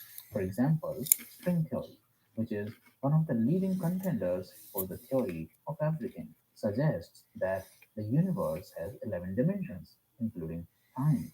By considering extra dimensions, string theory can account for the behavior of particles and forces in a way that cannot be explained by other theories related to just three dimensions. Now, I will discuss how many dimensions are there in the universe. According to classical physics, there are three dimensions of space: length, breadth, and depth, and one dimension is of time. The general theory of relativity combines these four dimensions into a single dimension, known as space-time dimension, where time dimension is not separate from space dimension. But the string theory requires extra dimensions to exist. According to the string theory, there are total 10 dimensions, and as per M theory, which is an extension of the string Bias, theory, the clearly. total number of dimensions are 11. Not just this, according to the bosonic string theory, which is the original version of string theory, the space-time is 26 dimensional.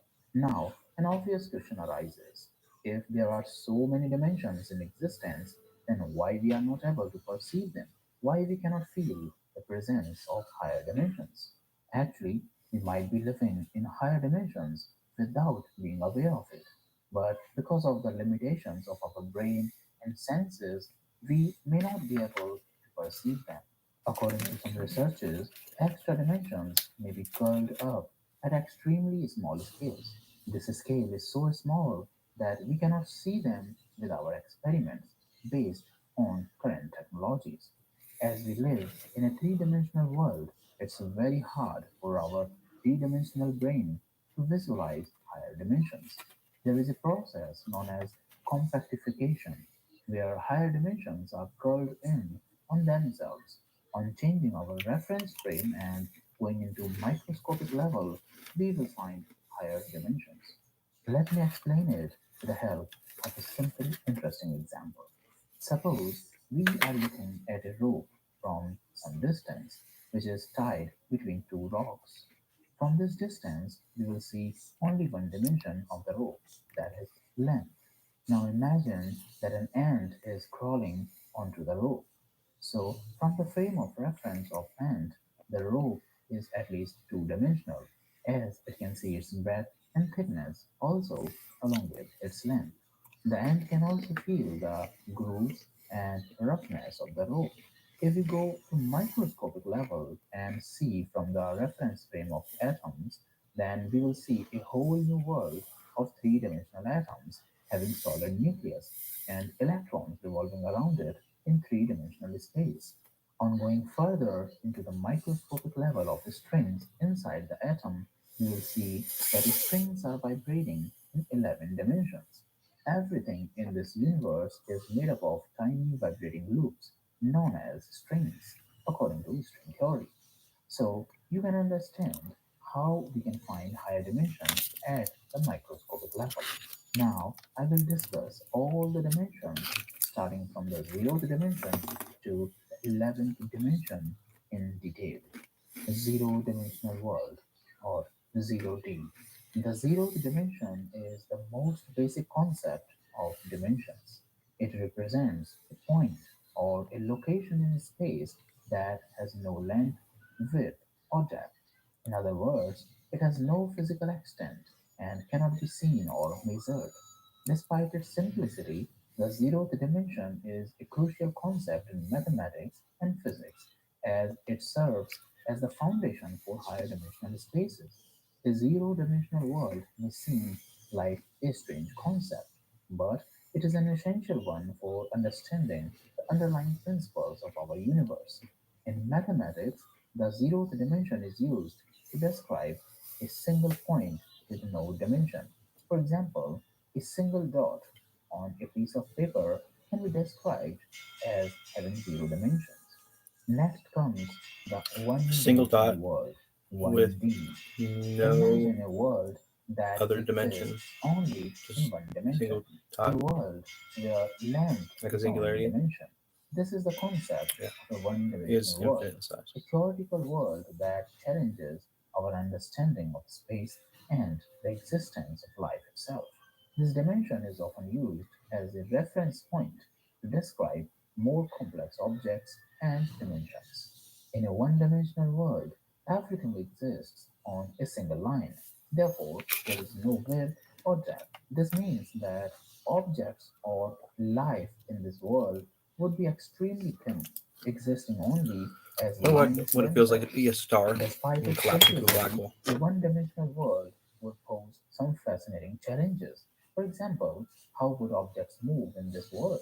In our three dimensional world, we can move in any direction we choose, but in a one dimensional world, movement would be restricted to only one direction, forward or backward along the line. This means that objects would be limited in their ability to move and interact with one another. Despite these limitations, a one dimensional world would still be capable of supporting life. In fact, some scientists have speculated that there could be intelligent beings living in such a world, perhaps existing as complex patterns of lines. Of course, a one dimensional world is purely theoretical, and it's unlikely that we will ever encounter such a world in reality, but by exploring these theoretical worlds, we can gain a deeper understanding of our own existence and nature of the universe around us. Being and non-being, The value, concept non-value. of a 1D world challenges What's our zero? Energy. understanding of space and physics What's one? and helps us to Infinite. appreciate the complexities of Time. our own three-dimensional world. Two-dimensional world. In the What does that create? two-dimensional Space. world, objects only have length and width. As Matter. there is no depth, everything is flat and exists on a plane Air, surface. earth, Therefore, objects in the two-dimensional world water, fire. would have non-zero area but zero volume. This concept of a two-dimensional world has intrigued scientists, mathematicians, and philosophers for centuries and has been the subject of countless books, movies, and discussions. A flat sheet of paper having negligible thickness may be considered as an example of 2D object. Now imagine living in a world made up of flat objects. Everything you see would be flat or two-dimensional in this world. All the trees, cars, houses, people, and animals would be flat. Even your own body would be a 2D object, consisting of only length and width. In this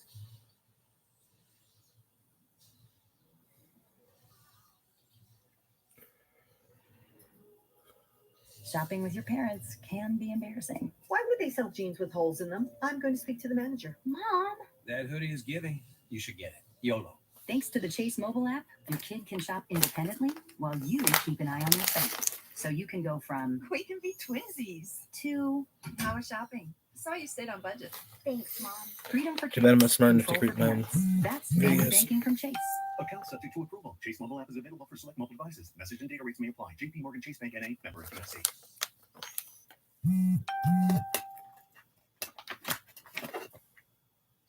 Because I am and width. almost there. In this flat land, there would be nothing like up or down. You cannot jump in this world, as there is no third dimension available for you to jump. Objects can only be pulled or pushed in that plane. Hence, the laws of physics would be very different in the flat world. One of the most fascinating aspects of a two-dimensional world is the concept of perspective. In our three-dimensional world, perspective allows us to see objects from different angles, giving us a sense of depth and distance. But in a two-dimensional world, there is no depth.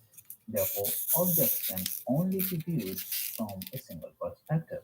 This means that objects would appear very different depending on where you are standing or looking from. Next, we are going to discuss the three-dimensional world, also known as the 3D world. The concept of a three-dimensional world is not a new one, as it is the world we live in every day. However, the intricacies and complexities of the three-dimensional world are often overlooked and taken for granted. On adding one more dimension to two-dimensional objects, we enter into the world of three dimensions. This third dimension is of depth.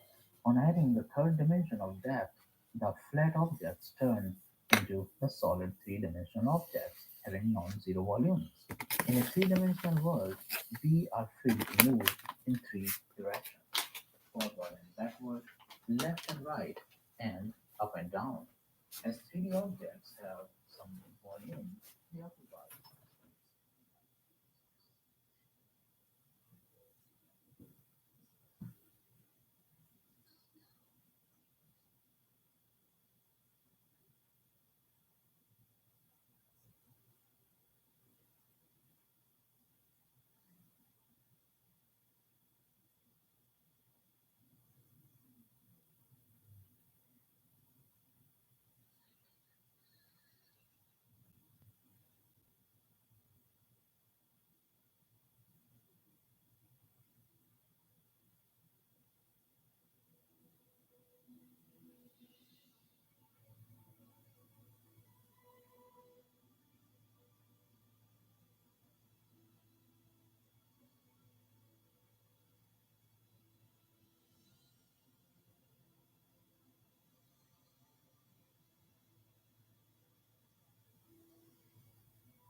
I'm out of cigarettes. I didn't even enjoy that one.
yourself version living in another parallel universe, then you cannot meet him directly. As I have already mentioned, that the fifth dimension is based on cause and effect.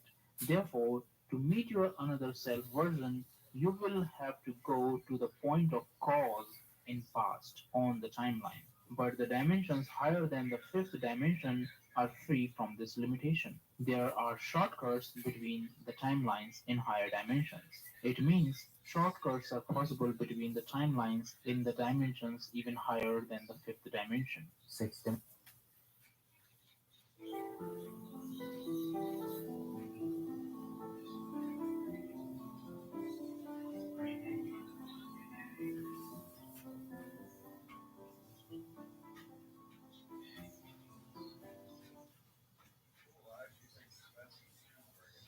I want a port.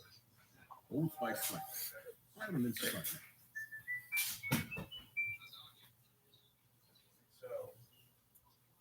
Six-dimensional world, 6D.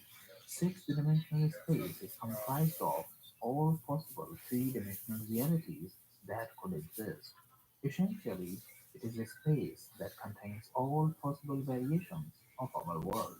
The sixth dimension, time, is not linear, but rather a collection of all possible moments that exist simultaneously.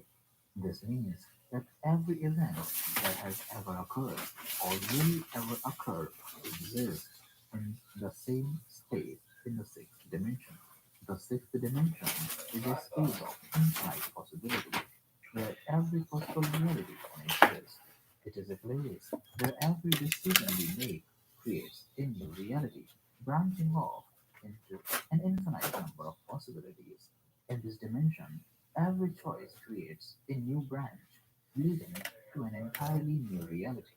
In a six-dimensional world, the rules of physics and the nature of matter could be vastly different from what we experience in our three-dimensional world. For example, the force of gravity could be much stronger or weaker, and particles could have different properties or behave in different ways.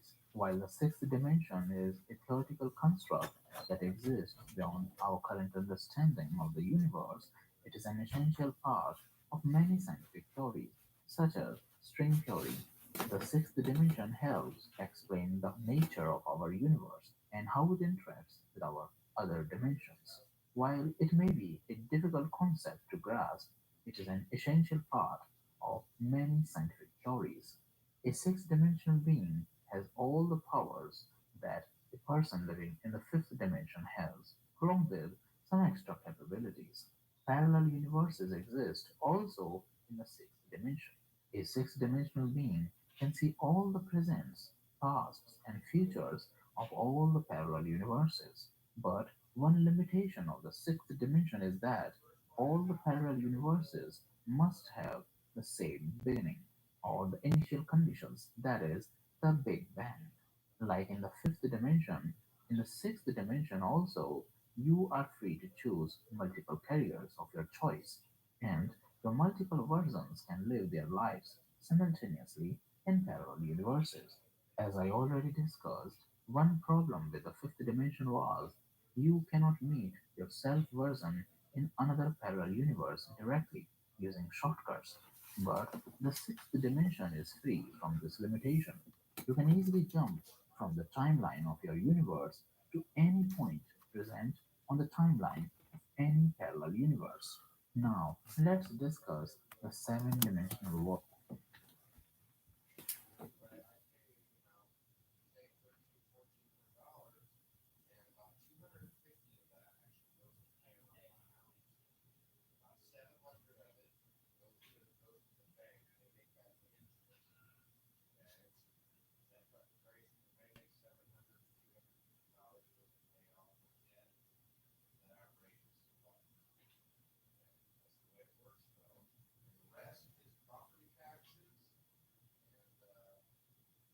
So it's an 8D, 7.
Forming the boundary of each one are called the hypercube's facets. Each next hypercube has copies of the previous hypercube as its facets. After 3D, we can keep going into 4D space, though this is hard to visualize in a three-dimensional world. In 4D, we have the tesseract, bounded by 8 cubes. Then after that, the hypercubes stop having special names, so we resort to a numbering scheme, an n-dimension.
That's exactly. And look what it creates right in the middle.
See, infinity right there.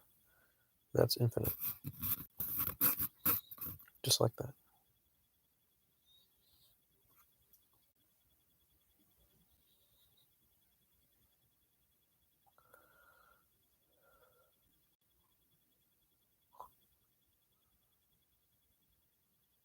Singularity.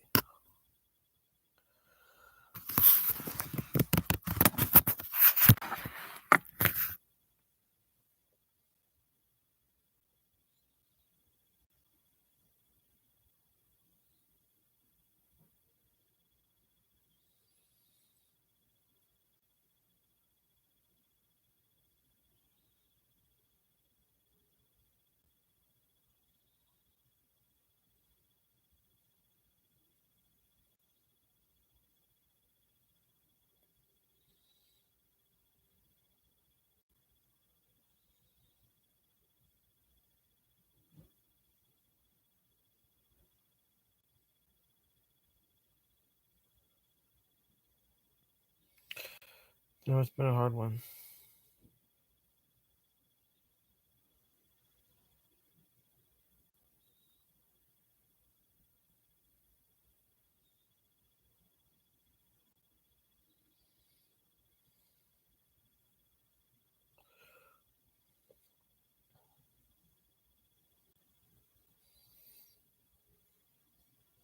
Because I'm totally crippled. I'm totally crippled. And no one accepts that I am.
My most powerful finger magically is my left middle finger, actually. My right pointer.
to charge.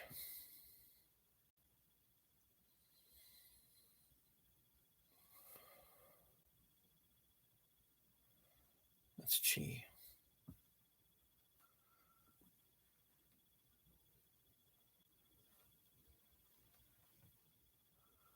I can feel like a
I have a lot of chi.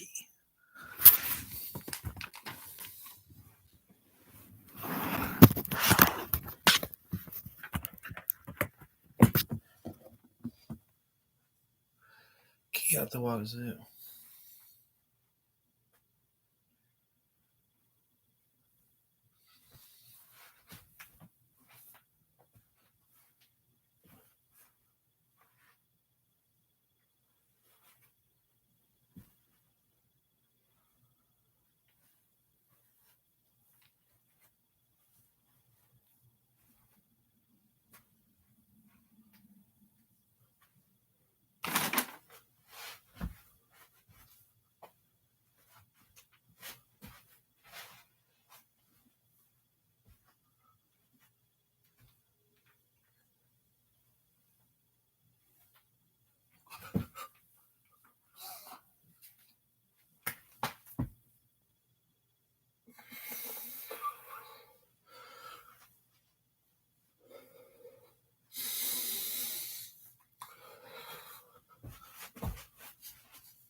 Om Mani Padme Hum.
That's the brush Garfield.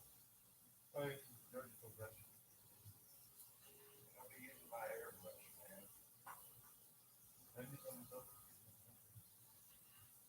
Not okay. If you want to share with the cat, it's fine. I don't know.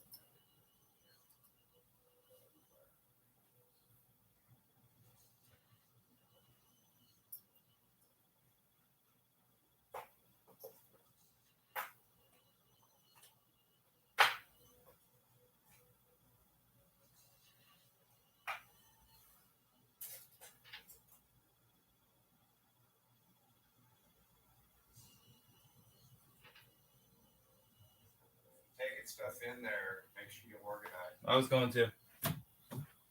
Want that room to stay clean. Busted my ass cleaning it twice.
Majesty delight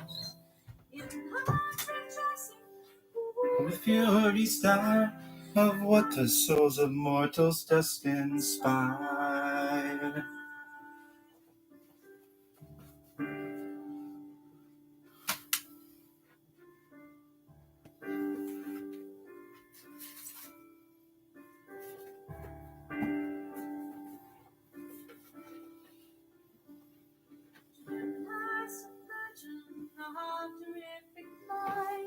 Dark in Spain, unmarried, blessed kind, mother of arts, Reach to the wicked, wisdom to the good.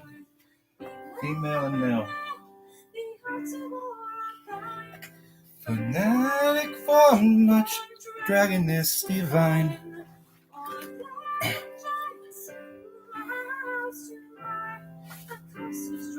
With destruction time.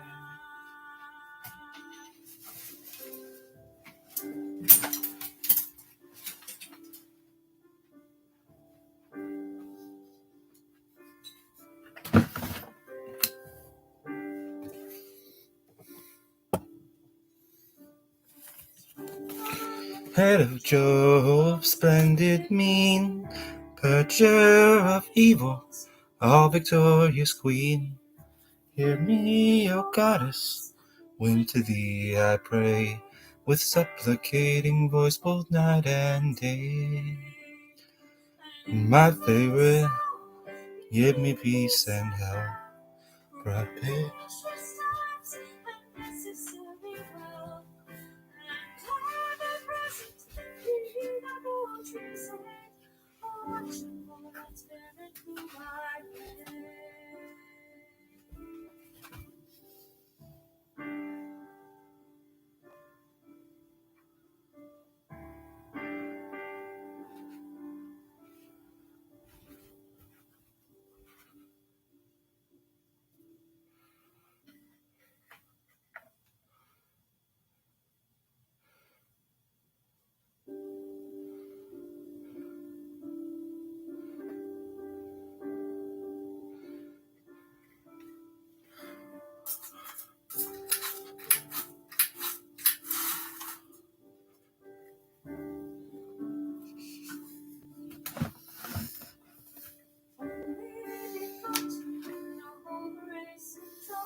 I don't care what you're doing.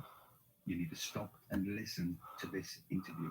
This interview left me speechless. It's bigger than natural selection and the theory of relativity. I'm completely shocked after what.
Less keen and comfort, interesting nothing, and that's just power and being tragically.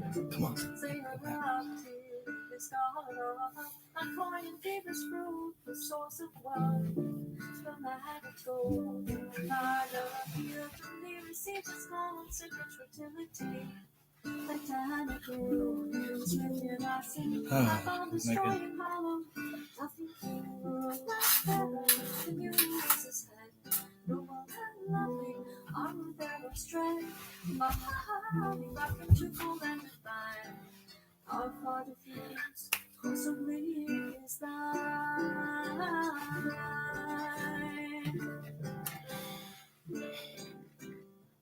Daddy and King was like Losing our views all within a know. Beneath the sky, whose locks are gold, whose oracles are sure, whose omens good reveals, precepts pure. Hear me entries, you reward humankind, you every present with indignant mind. For you surveys this mountain of mine, and every part is rest your bottom under temples and piercing sight. Stands beneath the gloomy silent night, behind that darkness starry I profound. Stable roots, fixed by thee are found.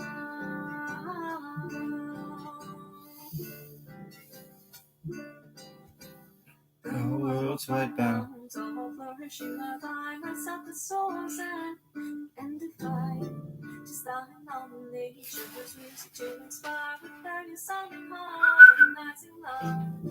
Now the last string, now the tone sweet and Lord, divine reward now, the highest goal. Immortal gold, now are touched by thee, receives adoring it. Melody, nature strives, be that different soul. Changes seasons from my music flow. That's mixed by thee, equal parts of dance. Summer, winter, in alternate dance.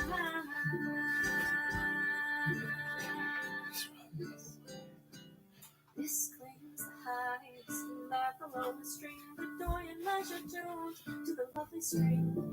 It's by mankind, when the water one emitting whistling winds through searing space, and still I hear figures since beside, stands the world, forms of every kind, in regress and power, and in the rush of choice. Save my mistakes with sublime.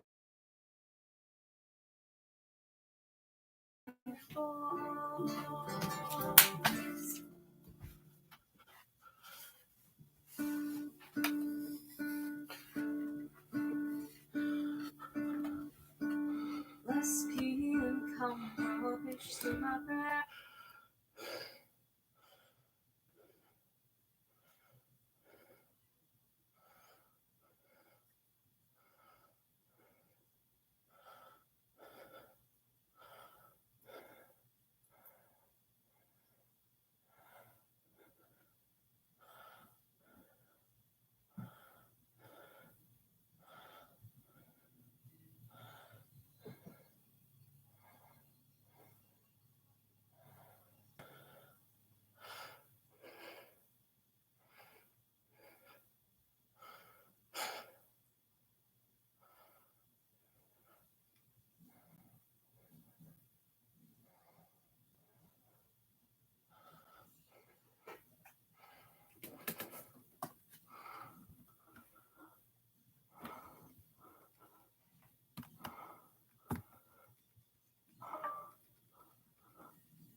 With supplying voice.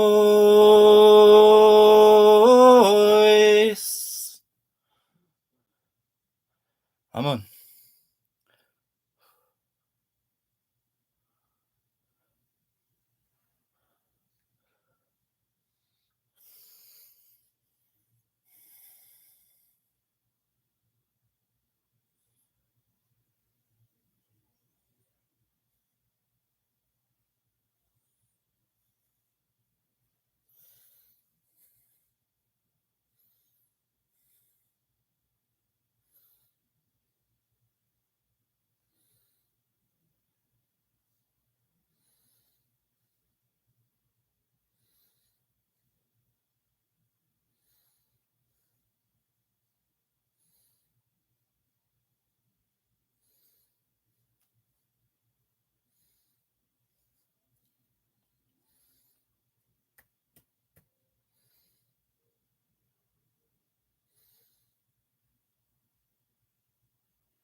Once I'm holding the handrail, I drop the harness and we step on together, but you just glide on through.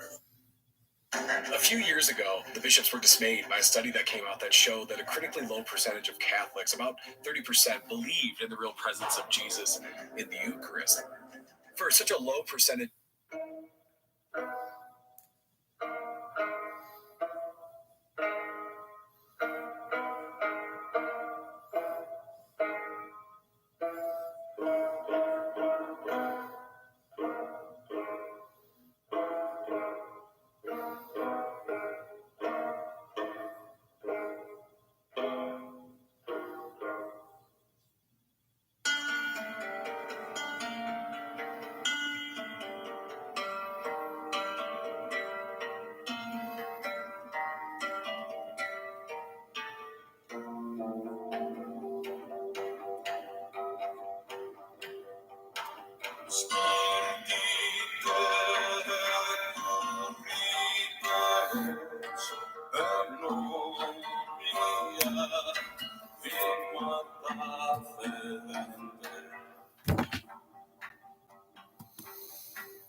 I'm pouring deepest fruit, the source of love.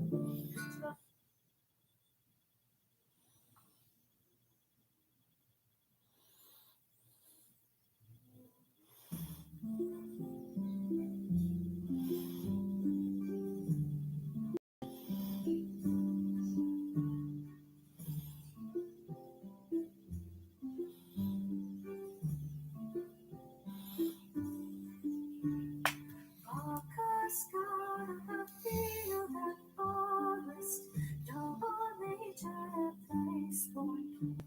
Fully starting, fierce, immortal, where's the crown of an ivy ring?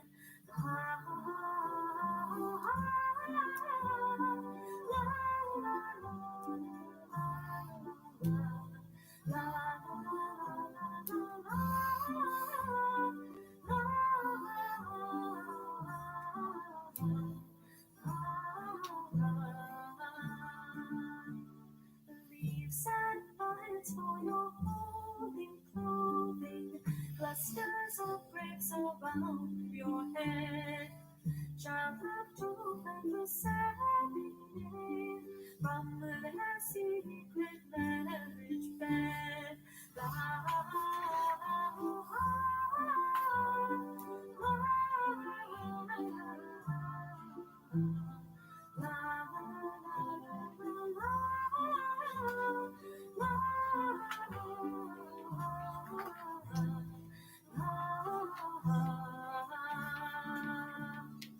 Weeds bright up the lips of nights, to your greatness we imbibe. Let us drink to your sacred wisdom, ever wild and full of life.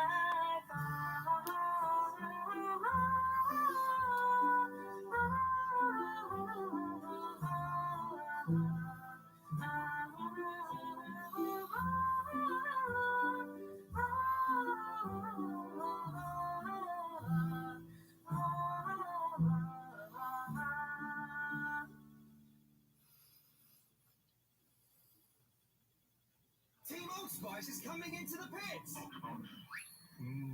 Coconuts and palm trees. Cleansing and refreshing, and it's double up the skin. 24/7 freshness, he's back in the race! And wins! Lee means to me what you meant to Sensei Miyagi. Wax on, wax off. Get it on? Get it on. Sweep the leg and strike. Wax on, wax off.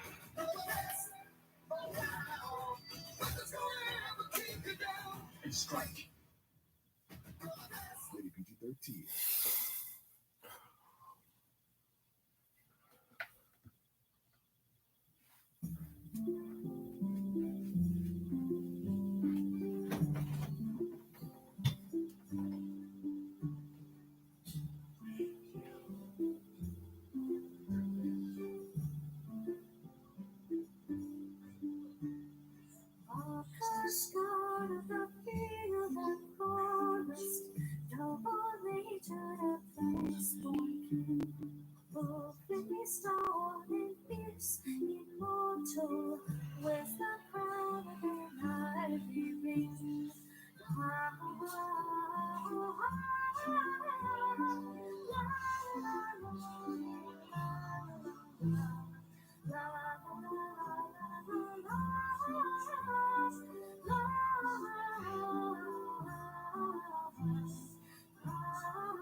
clusters of bricks around your head.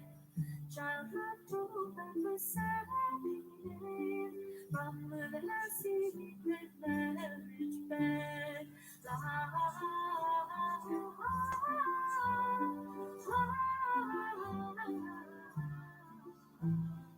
by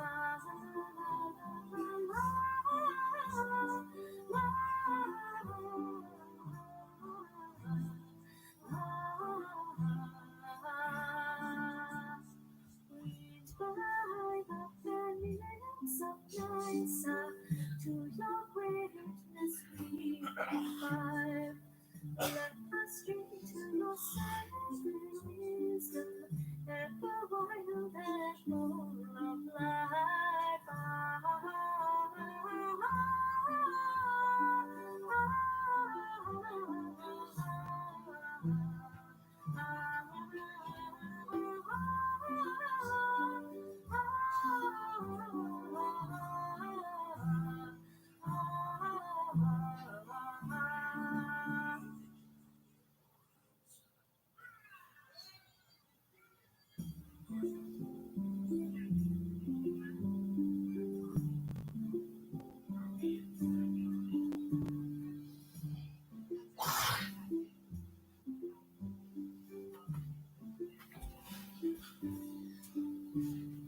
Walkers God of the field and forest, double nature that place born king.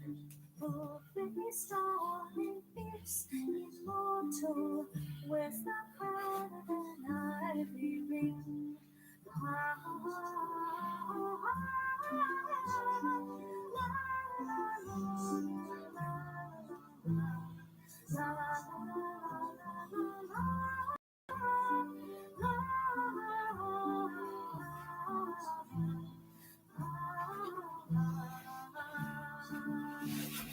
Leaves and vines for your holy clothing, clusters of bricks around your head. Childhood proof and preserving from the secret marriage bed. La,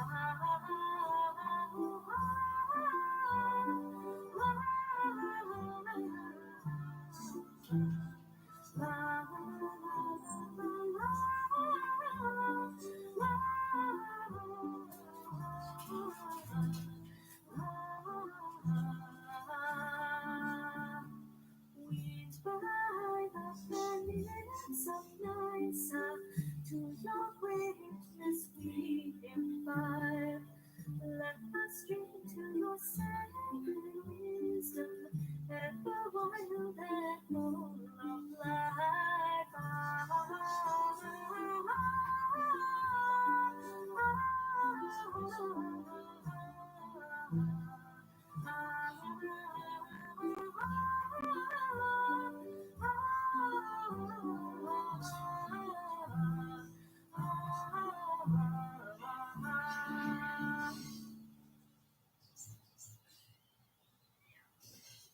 Here we go again.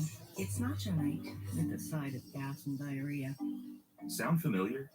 Any of these digestive issues after eating may cause you to second guess your food choices and could mean you have exocrine pancreatic insufficiency, or EPI.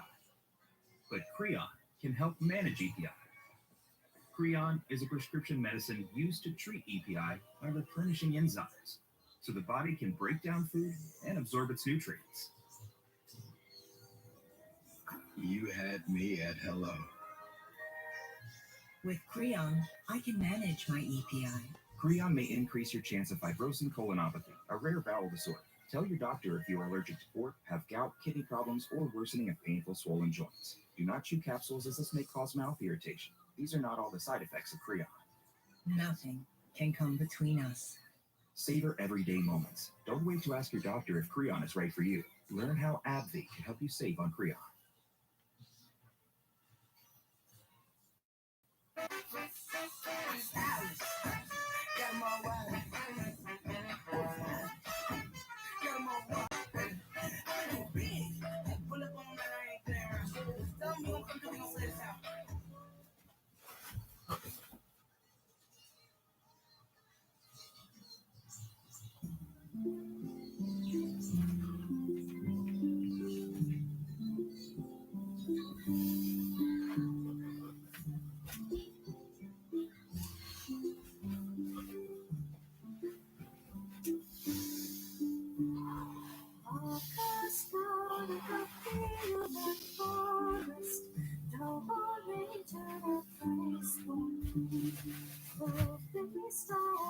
Fierce mortal, where's the crown night feeling?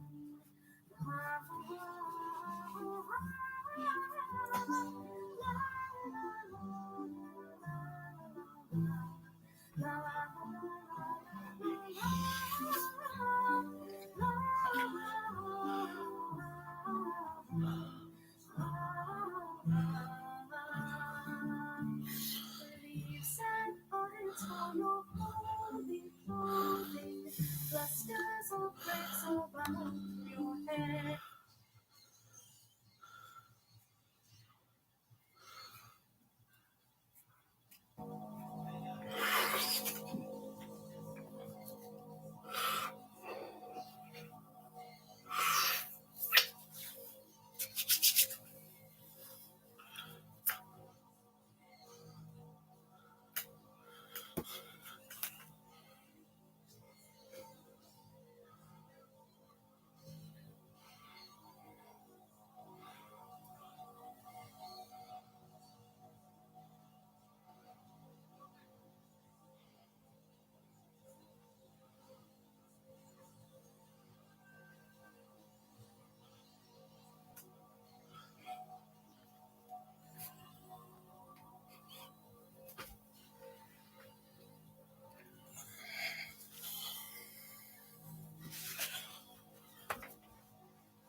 Verses of unfathomable depth.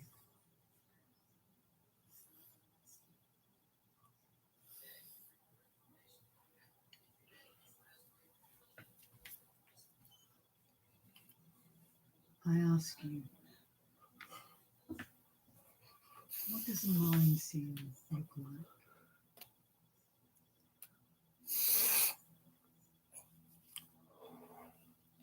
And what sort of person goes to transmit it?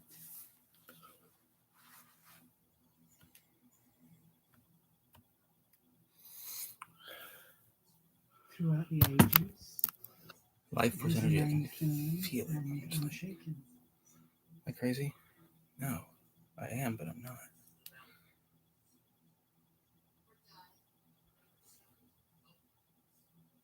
As soon as you call something the mind seal, it is already meaningless.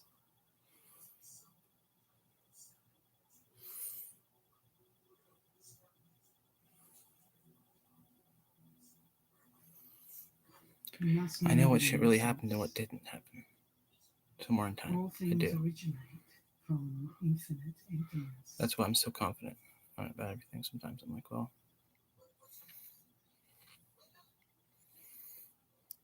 that's stupid. You can compare it to a lotus flower in a red hot kiln.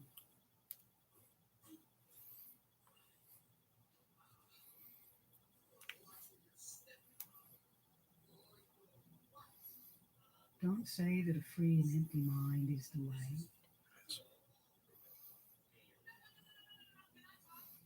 A free and empty mind is still separated from it by a great barrier.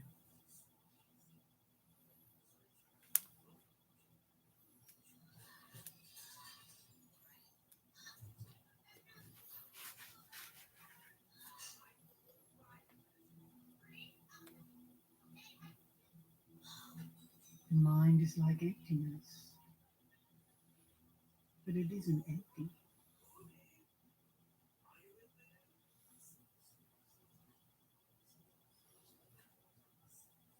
How could the unfathomable function ever degenerate to being the result of achievement?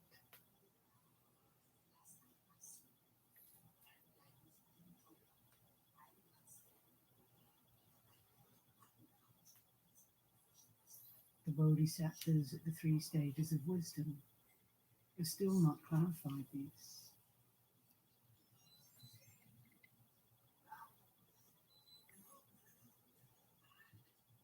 And how can the higher ranks of bodhisattvas ever reach it?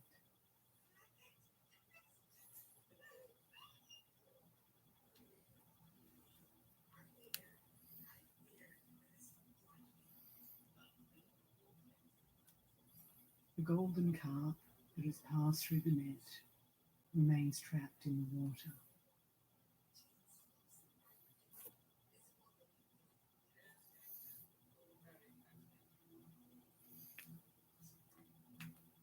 But the stone horse still on the way leaves its sand cage suddenly.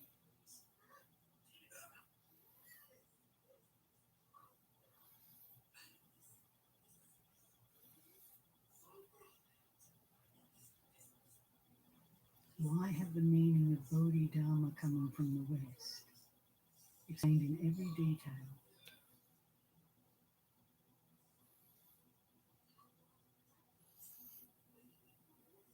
Don't ask about coming from the West, nor about the East.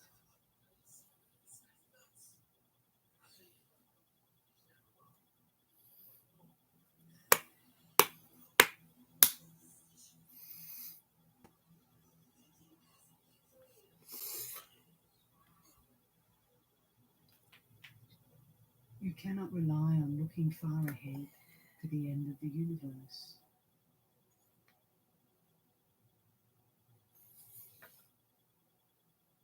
And why would you tie yourself down to tainted worldliness?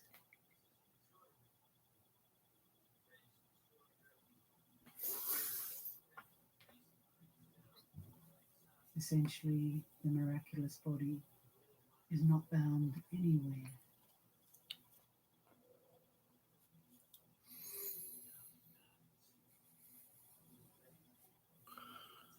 It is already throughout the whole body.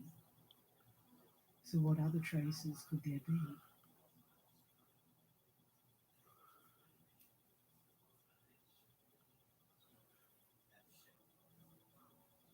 A single efficacious word transcends the multitudes. It honestly seems like my body was made for Kundalini yoga in weird ways.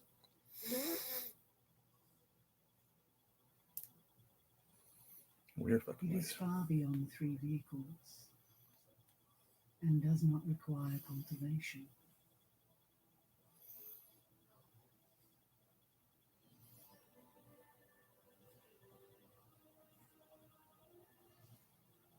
Shake off your hands and get away from the sages of all ages.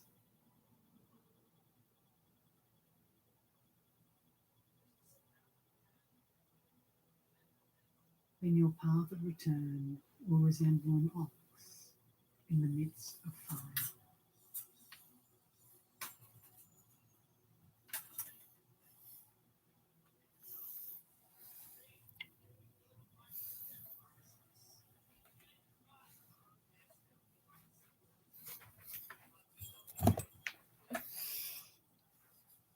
which is impure is impure by itself. That which is pure by itself.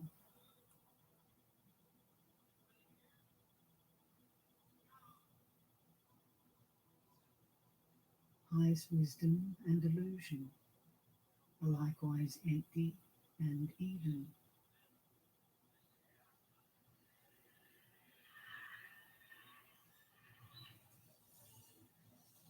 Who could say that nobody can appreciate Yan He's jade?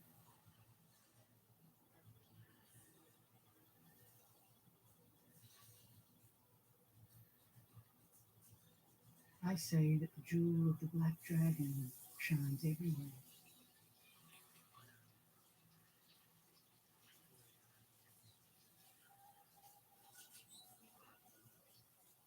Only when the myriad dharmas disappear does the whole thing appear.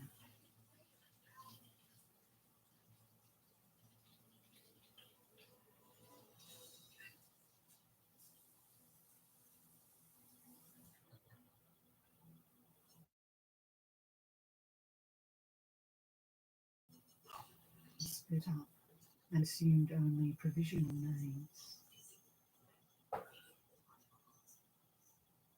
Truly outstanding people have determination that knows no bounds.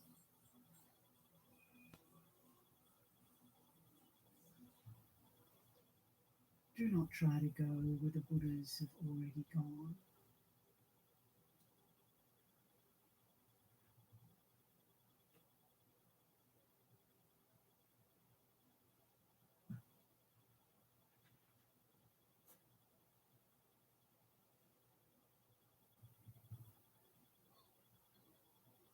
The three Buddhas spoke golden words, one after another. The Buddhas of the past, present, and future only declared the same thing.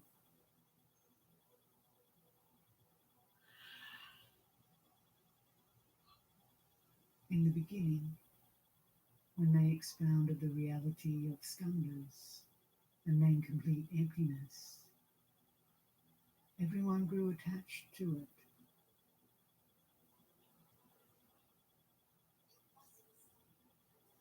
Later, when they negated both reality and emptiness, everyone discarded it again.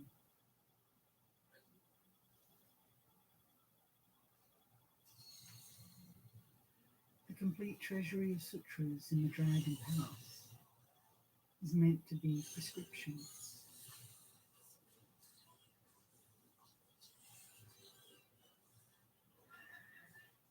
Even the Buddha's last teaching does not reach the unfathomable.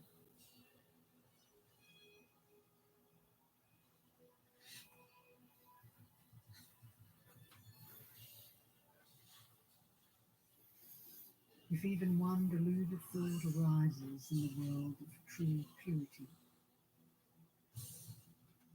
this already means spending 8,000 years in the world of human beings.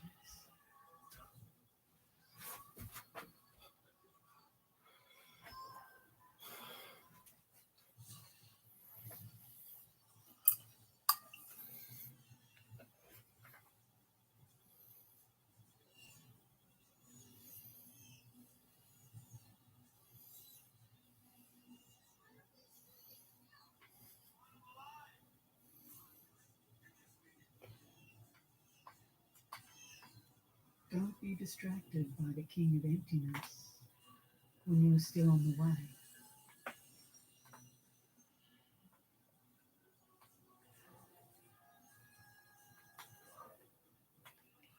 You must drive your star forward, moving on until you reach home.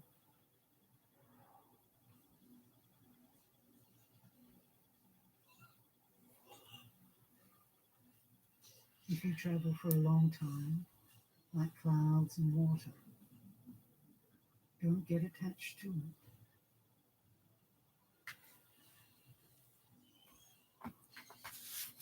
even in the deep recesses of snowy mountains. Don't forget your mission.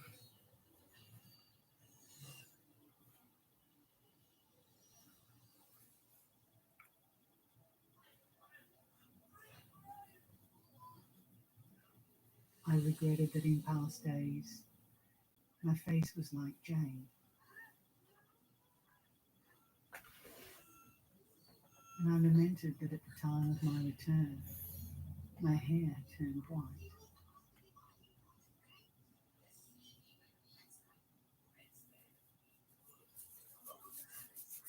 Returning to my old home with dangling arms, there was no one who recognized me.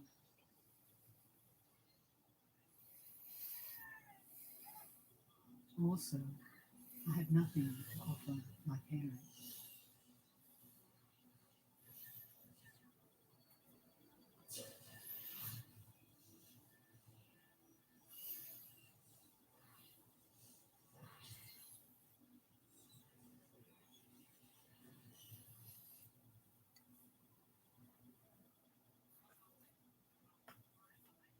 Having the intention of going to the source,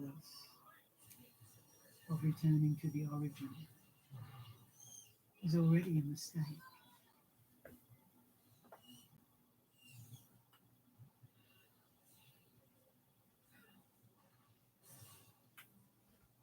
Essentially, there is nowhere to settle down, no place to call one's home.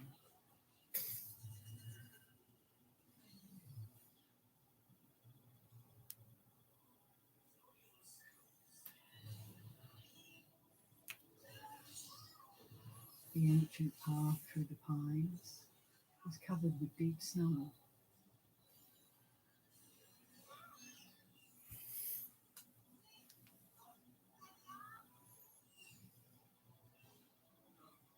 The long range of mountain peaks is furthermore blocked by clouds.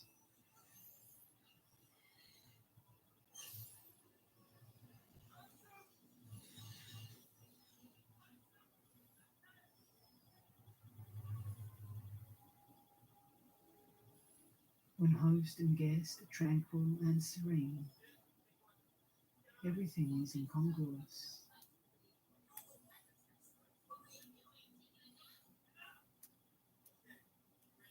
When lord and vassal are united, there is wrong in the midst of right.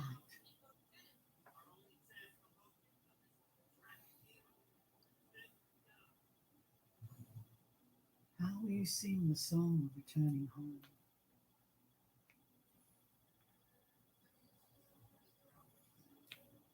In bright moonlight, the dead trees blooming in front of the hall.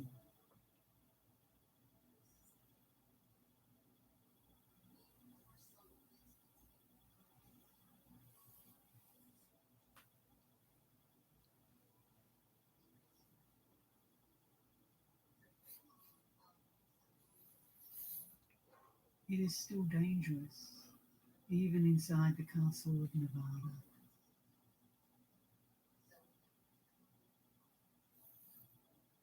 Strangers come across each other without appointment.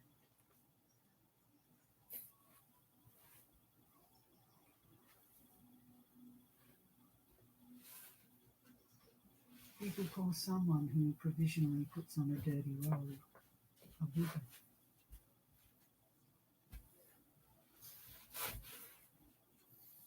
But if someone wears precious clothes, what should you call him?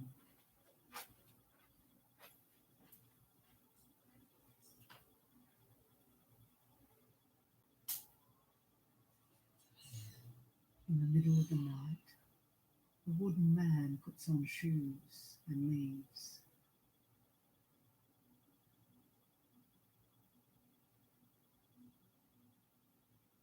At dawn, the stone woman puts on a hat and goes home.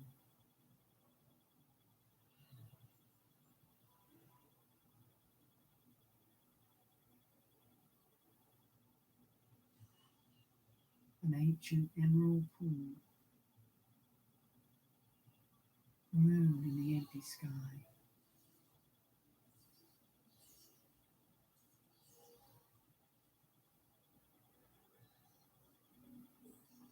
Screening and filtering over and over to catch the moon. For the first time, you will really know.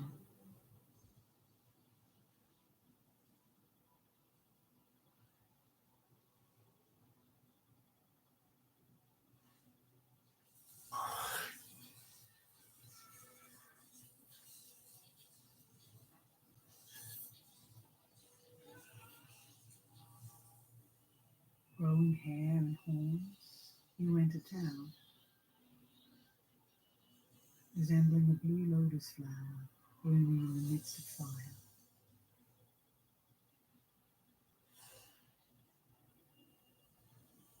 All afflictions become like rain and dew in the vast sea.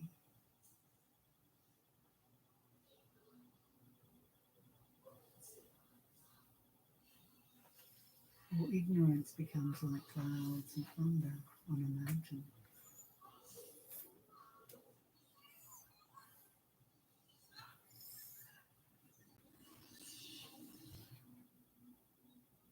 You completely blow out the furnace below the cauldron of hell.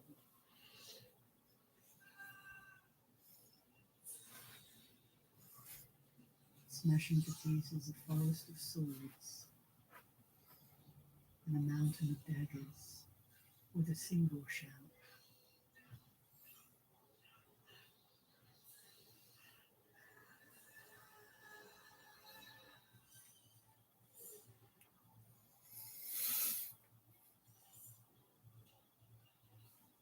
Even golden chains cannot hold you back at the entrance.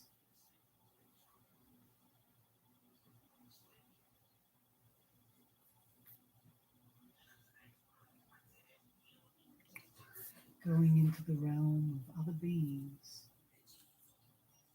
you transmigrate for a while.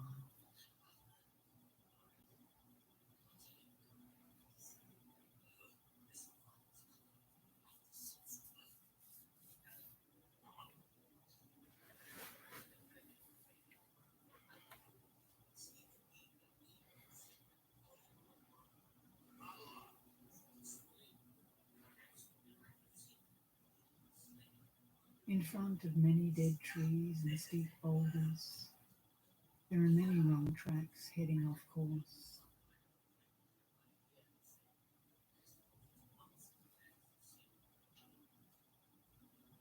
Those travellers who have reached this place all trip and stumble.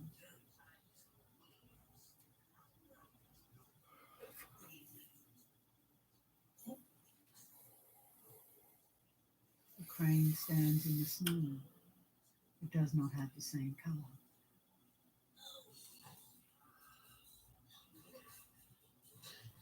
The bright moon and the flower of reeds do not really resemble each other.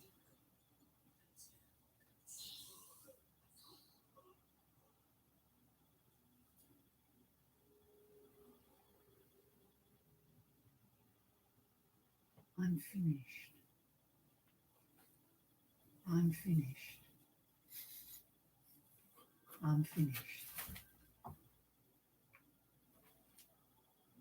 When you think so, you cannot really be finished.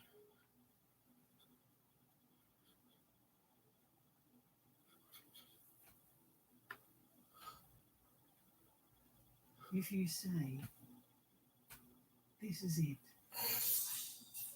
this is the ultimate source, you also need a good shower.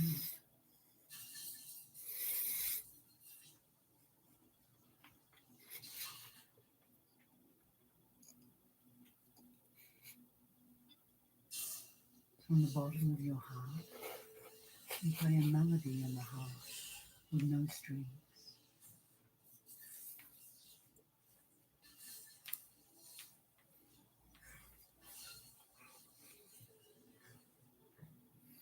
How would it be possible to grasp new light,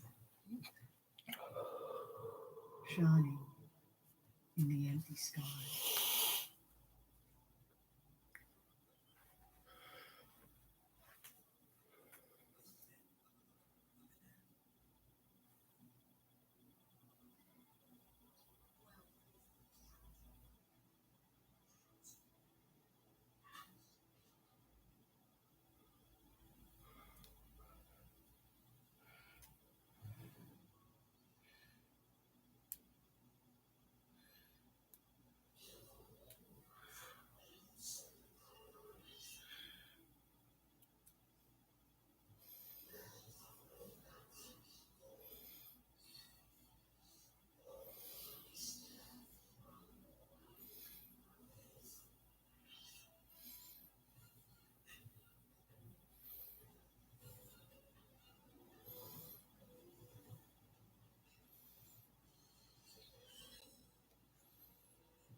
If you would free yourself of the sufferings of the six realms, you must learn the direct way to become a Buddha.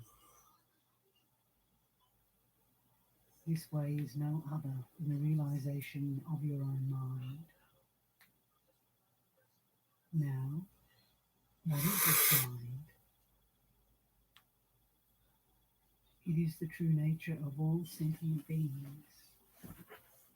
that which existed before our parents were born, and hence before our own birth, and which presently exists, unchangeable and eternal. So it is called one's face before one's parents were born. This mind is intrinsically pure. When we are born, it is not newly created.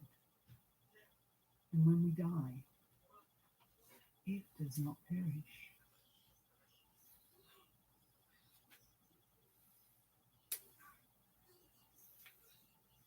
It has no distinction of male or female, nor has it any coloration of good or bad. It cannot be compared with anything. Bum bum So it is bum called bum bum bum. Yet countless thoughts issue from this self-nature as waves arise in the ocean, or as images are reflected in a mirror.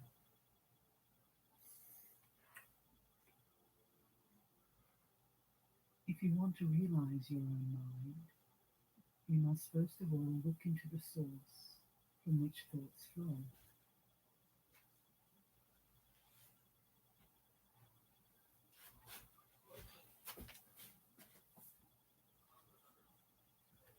sleeping and working, standing and sitting. Profoundly ask yourself, what is my own mind, with an intense yearning to resolve this question.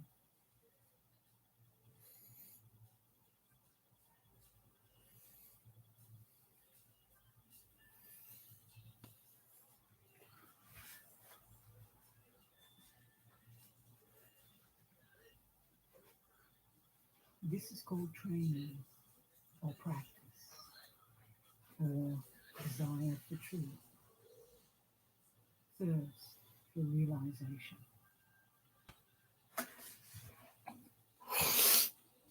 What is termed zazen is no more than looking into one's own mind.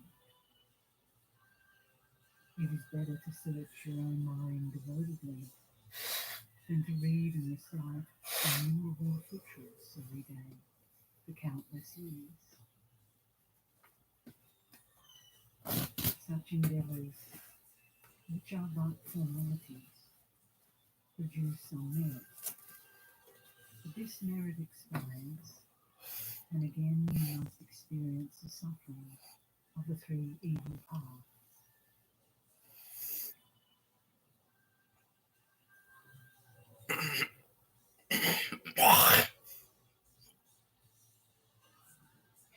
Because searching one's own mind leads ultimately to enlightenment. This practice is a prerequisite to becoming a Buddha.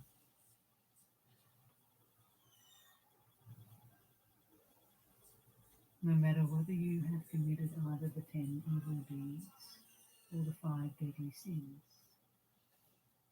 still, if you turn back your mind and enlighten yourself, you are a Buddha instantly.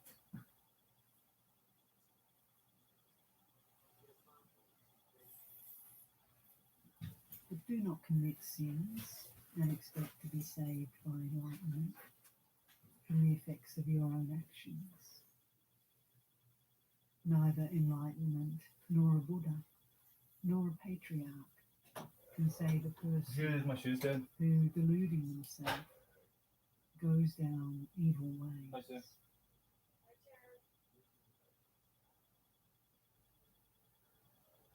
Imagine a child sleeping next to its parents and dreaming it is being beaten or is painfully sick.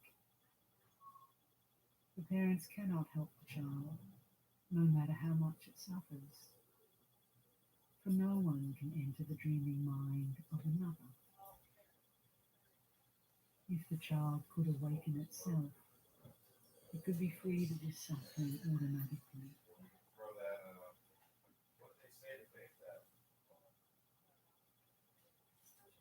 In the same way, one who realizes that their own mind is Buddha frees themselves instantly from the sufferings arising from the ceaseless change of birth and death.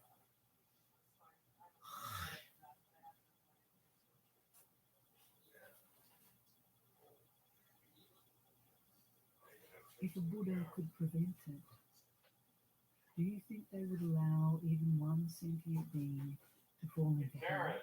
Yeah. Without self-realization, one cannot understand such things as these. This needs to be ate up because it's on the due date. Well, no, it's past due date, so I don't know. Try it. If it's fine, eat it. Otherwise, this one's.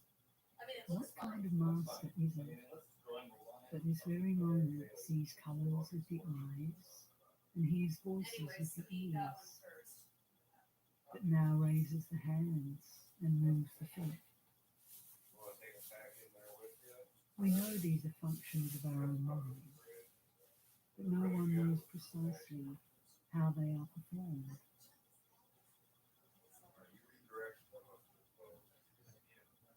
It may be asserted that behind these actions there is no entity.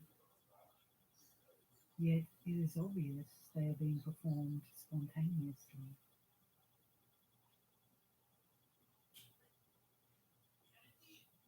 Conversely, it may be maintained that these are the acts of some entity. Still, the entity is invisible.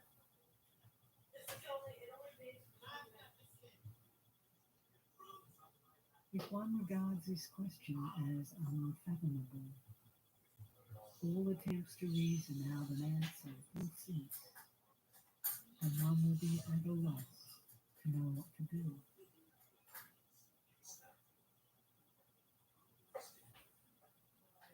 In this propitious state, deepen and deepen the yearning,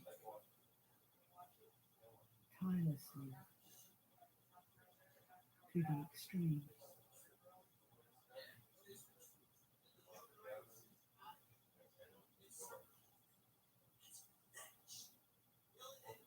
When the profound questioning penetrates to the very bottom, and that bottom is broken open, not the slightest doubt will remain that your own mind is itself Buddha,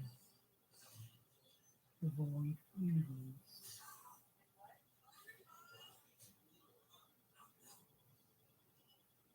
There will then be no anxiety about life or death, no truth to search for.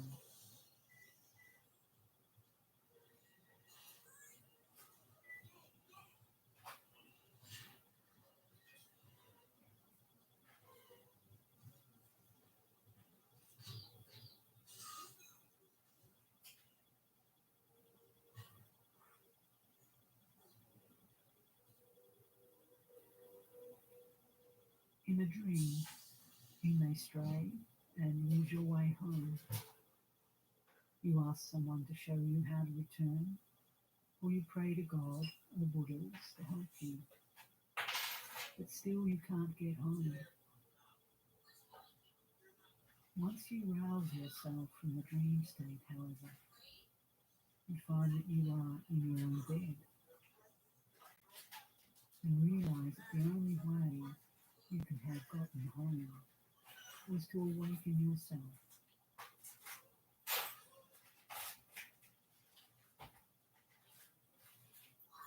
This kind of spiritual awakening is called return to the origin, or rebirth in paradise.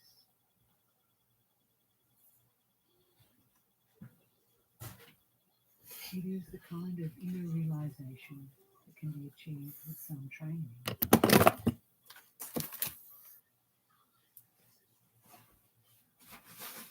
Virtually all who like zazen and make an effort in practice, be they lay people or monastics, can experience to this degree.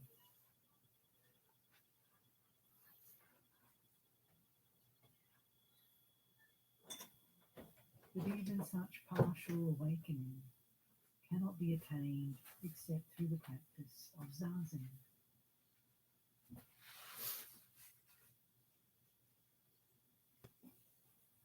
You would be making a serious error, however, were you to assume that this was true enlightenment, in which there is no doubt about the nature of reality. You would be like a man who, having found copper, gives up the desire for gold.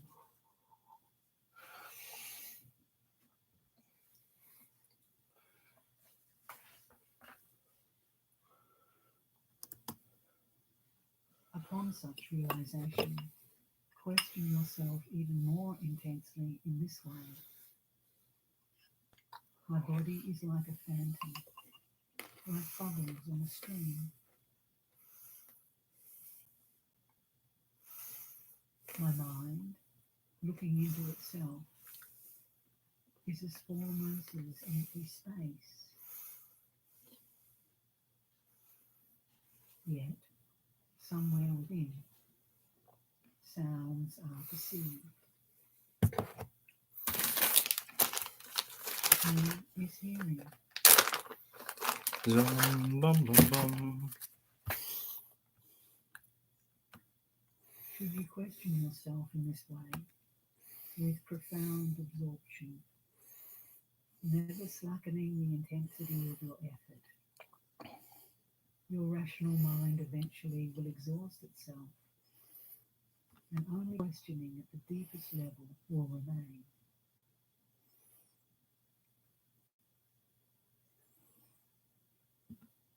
Finally, you will lose awareness of your own body.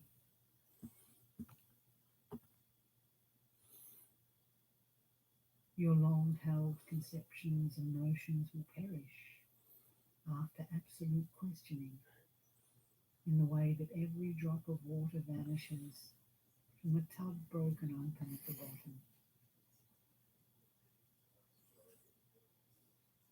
And perfect enlightenment will follow, like flowers suddenly blooming on withered trees.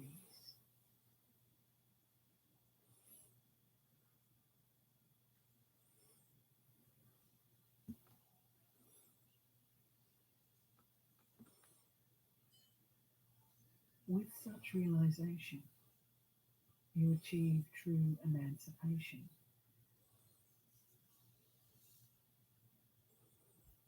But even now, repeatedly cast off what is being realized, turning back to the subject that realizes.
Yeah.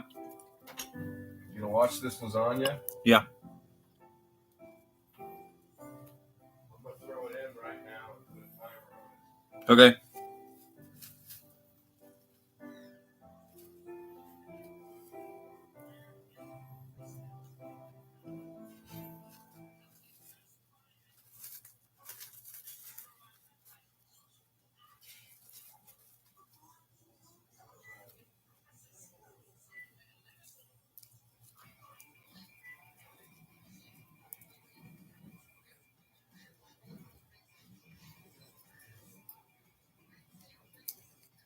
All right, it's on a 21-minute timer right now. So listen for that to go off. Okay? Okie doke. And pull it out of the oven. If it needs to go a little bit longer, if you think it needs to go a couple more minutes, let it go a couple more minutes. Let's do it. Let's there.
Vajranakaya vidmahi Tikshnadamstaya dhimahi Tanno Narasimha Prachodayat.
Think you know Harbor Freight? Think again.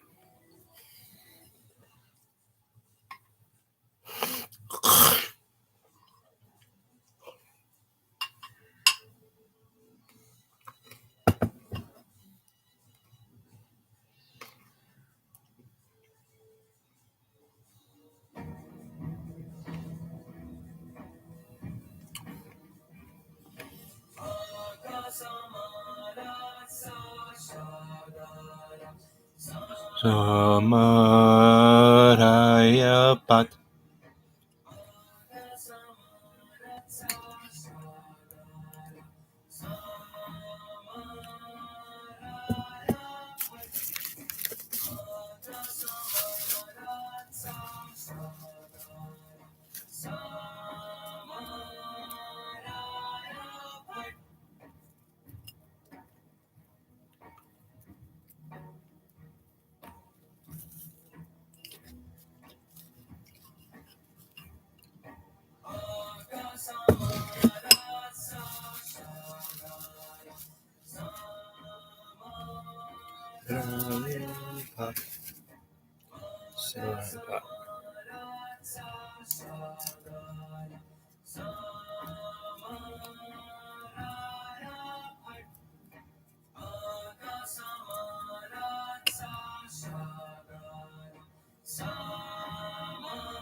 Have you ever wondered where the stories of powerful gods and mythical creatures come from? Join us on a journey to ancient Mesopotamia, where we uncover the origins of these enduring narratives that continue to shape our world. Growing up, I was always fascinated by ancient mythology. But did you know that the gods of Mesopotamia have had a profound impact on modern culture, from the stories we read to the art we see? Let's dive into the captivating world of ancient Mesopotamia. You might be surprised to learn that the gods of ancient Mesopotamia are still whispering to us today. Their influence is everywhere, from popular culture to our own beliefs and values. Prepare to have your understanding of mythology flipped on its head. Among the ancient Mesopotamian pantheon, Anu, also known as an in Sumerian, stood as the celestial sovereign, the god of the sky, king of the gods, and divine patriarch of the universe. His name, and literally means sky or heaven, and he was perceived as the embodiment of the overarching firmament, a distant yet omnipresent force that governed fate and law from above. Though Anu is often described as a somewhat remote and aloof deity, rarely intervening directly in human affairs, his importance in Mesopotamian religion cannot be overstated. As the head of the divine assembly and father of the Anunnaki, Anu laid the foundation for not only the structure of the Mesopotamian pantheon, but also key religious, political, and philosophical concepts that would echo into later civilizations and even modern culture. Anu's earliest roots can be traced back to the Sumerians of the 3rd millennium BCE. In Sumerian cosmology, the universe was a tripartite system composed of in the heavens, Ki, the earth, and Kor, the underworld. Anu ruled the sky, while Enlil and Enki, two of his sons or descendants in different traditions, governed the atmosphere and waters respectively. This trinity laid the groundwork for divine hierarchies not only in Mesopotamia, but in later world religions. Despite being the most senior of the gods, Anu was less frequently the protagonist of myths compared to gods like Enlil, Enki, or Inanna. His divine authority was so absolute that he did not often need to act directly. Instead, his power was delegated. The Sumerian word me, which referred to divine decrees or fundamental cosmic laws, was believed to come from Anu's domain and was passed down to other gods to administer reality. Thus, Anu was not merely a figurehead, but the cosmic source of order itself. Anu features in many texts, often symbolizing unchallengeable authority. In the Epic of Gilgamesh, Anu sends the bull of heaven at Inanna's, Ishtar's, request to punish Gilgamesh after he spurns her advances. The bull's arrival brings chaos and death to Uruk until Gilgamesh and Enkidu kill it, an act that ultimately leads to Enkidu's divine punishment. Here, Anu acts as a remote judge, responding to divine petitions, but never directly interfering in mortal events. In the Enuma Elish, the Babylonian creation epic, Anu plays a supporting yet significant role. After the primeval gods Apsu and Tiamat generate successive generations of deities, it's Anu who crafts the four winds to disrupt Tiamat, thus provoking the cosmic battle that leads to Marduk's ascension. Though not the hero of the tale, Anu is an essential facilitator, crafting the tools that Marduk would later use to forge the world. In other myths, Anu grants kingship and legitimacy to mortal rulers. Mesopotamian kings frequently style themselves as beloved of Anu, or as chosen by Anu in royal inscriptions, reinforcing their rule as divinely sanctioned. This divine right of kingship, originating in the heavens, mirrors later doctrines such as the Chinese Mandate of Heaven or the European Divine Right of Kings. Perhaps Anu's most influential legacy lies in the creation and concept of the Anunnaki, a collective of gods that were considered his children or emissaries. The Anunnaki were not a uniform set of deities. Rather, they were a class of divine beings associated with judgment, the underworld, and the maintenance of divine law. In later mythological traditions, the Anunnaki came to be viewed with increasing fascination and mystery. In Akkadian and Babylonian lore, they were often seen as judges of the dead or arbiters of fate. The idea of a divine council ruling over mortals, as seen with Anu presiding over the Anunnaki, deeply influenced early concepts of heavenly courts, later echoed in the Hebrew Bible's depiction of the Elohim, or divine assemblies. In modern times, the Anunnaki have taken on a new, controversial life in pseudoscientific theories and fringe esotericism, often portrayed as ancient astronauts or alien gods who influenced early human civilization. While these interpretations diverge wildly from historical texts, they reflect the lasting intrigue surrounding Anu's mythic family and their supposed divine authority over humanity. Anu's symbolic representation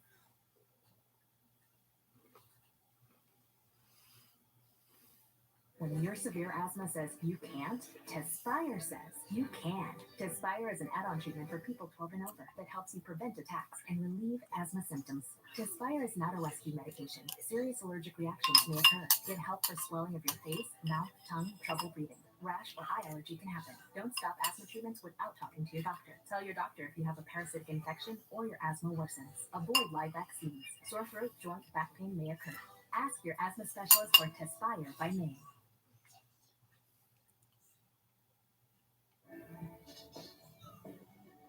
What are you doing? Living the Dolce Vita. Of course you are. What's he doing?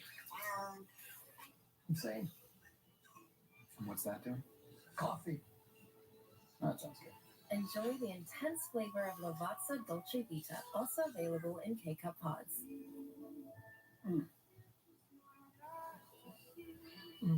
Watch your back. Let's see.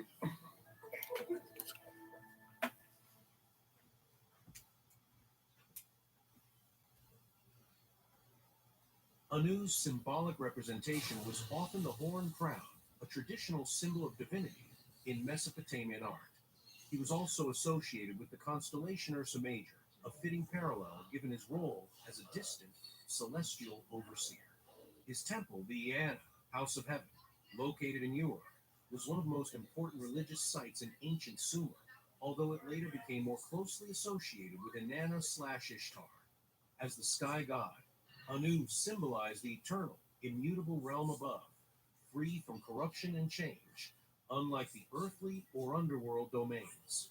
In many ways, he represents the first conception of a transcendent deity, one who exists beyond human comprehension and whose will manifests through intermediaries and divine law.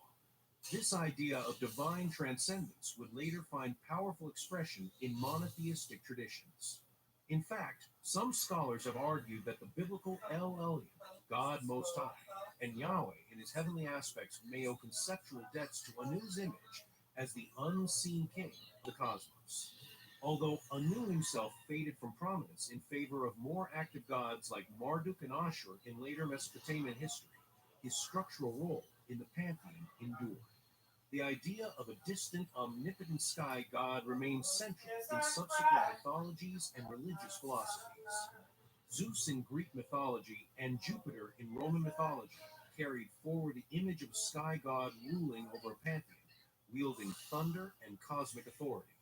El in Canaanite religion, later absorbed into the character of the Hebrew god, shares many qualities with Anu as a paternal sky deity. The heavenly court structure, with divine assemblies and messengers, appears in Zoroastrian, Jewish, Christian, and Islamic cosmologies. The belief that divine legitimacy flows from the heavens into the hands of kings has persisted for millennia, from pharaonic Egypt to medieval Europe. In modern esoteric systems, particularly in Hermeticism and certain strands of theosophy and New Age thought, the sky god archetype has been reinterpreted as the source consciousness or universal intelligence, an echo of Anu's role as the originator of divine law and cosmic order. Though Anu may seem distant and inactive in many Mesopotamian myths, his presence is foundational. Like the sky he represents, Anu is vast, encompassing, and enduring. His conceptual legacy of a supreme celestial power who governs through order, law, and hierarchy has profoundly shaped humanity's ideas of divinity and kingship. In a world still governed by laws, hierarchies, and a search for higher meaning, the spirit of Anu quietly endures, above us, beyond us, and within the stories we continue to tell. Enlil. Enlil occupies a central and complex position, revered as the god of air, storms, and the vital space between heaven and earth. Enlil was second only to Anu in divine authority, and in many myths, he functions as the principal enforcer of cosmic order and divine will. His presence is active, commanding, and often terrifying, embodying the unpredictable forces of nature that both nourish and destroy. Where Anu is distant and cosmic, Enlil is immediate and judicial. He is the divine administrator of fate, the wielder of storm winds, and the god who, more than any other, shaped the destinies of gods and mortals alike. The Sumerian name, Enlil, means Lord Wind or Lord of the Air. In the cosmological hierarchy, Enlil governs the middle world, the atmospheric domain between Anu's heaven and He's earth. This symbolic position grants him authority over both terrestrial and celestial realms, acting as a bridge between divine will and earthly consequence. Enlil is frequently portrayed as the one who decrees fate, delivering divine verdicts that no god or man can alter. In the Sumerian creation myths, it is Enlil who separates initiating the structuring of the cosmos and making space for humanity to emerge. As such, he is also a god of civilization and order, but one whose sense of justice can be swift and devastating. Storms, tempests, You hurt and me gales to my within soul. seconds. Oh, Where his oh, favor is oh. lost, cities are raised by wind and flood. When he blesses, fields thrive and rulers are strengthened.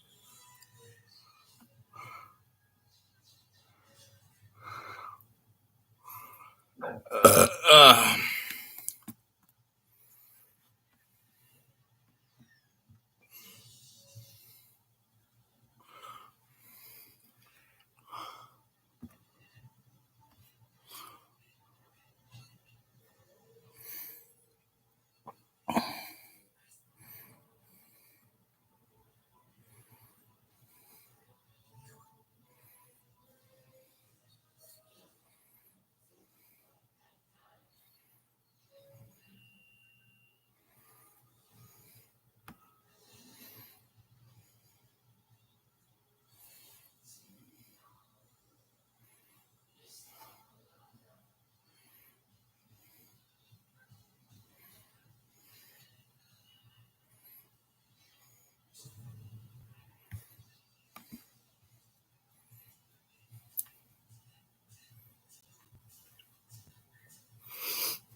You had one person significantly change the telomere length within 4 days.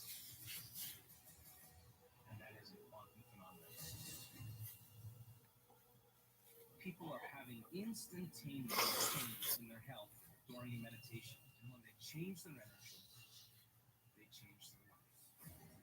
After doing meditate twice a day, take a look at that change. All that green represents they changed their brain by God alone. You have the ability to change your gene expression.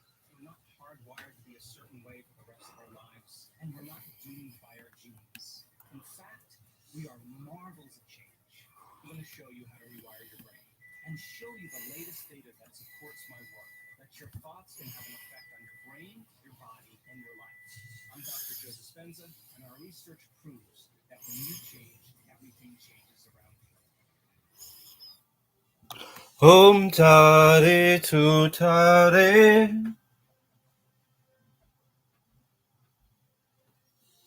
Swaha. Hi, my name is Kelly Poole. I'm the founder and CEO of Talent Pool Consulting.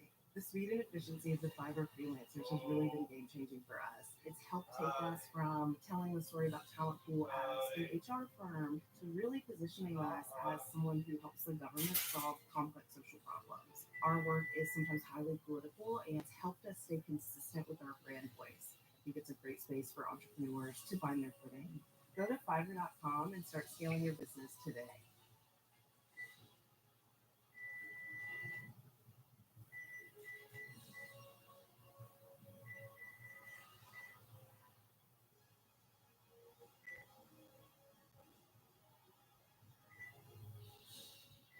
The grand conclusion of this video series is that the authors of the Hebrew Bible respected the myths of the Vedics and the Egyptians in one way or another, and you should too.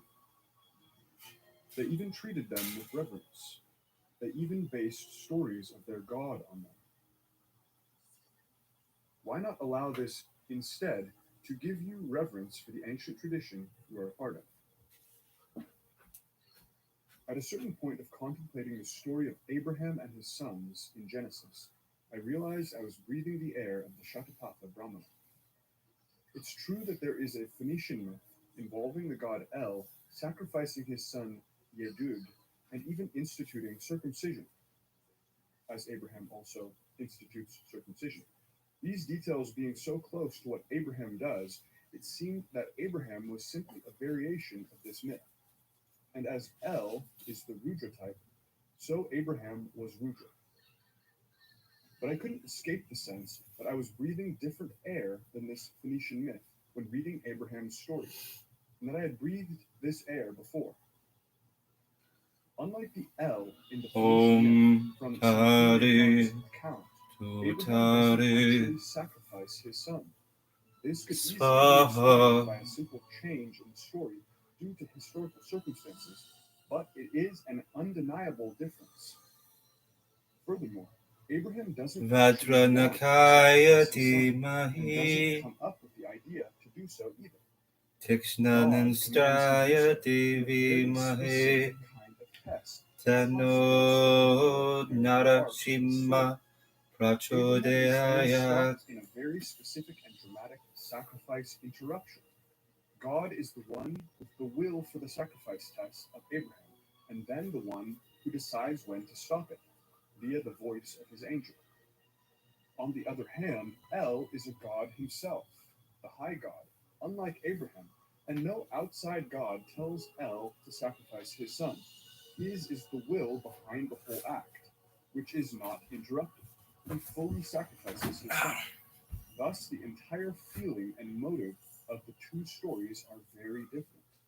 And a coherent story usually arises from a distinct motive, and because of this, carries a distinct feeling.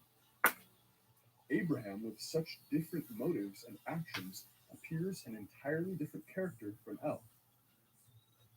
Again, this can of course be explained away by theorizing a change to Abraham's due to plausible motives.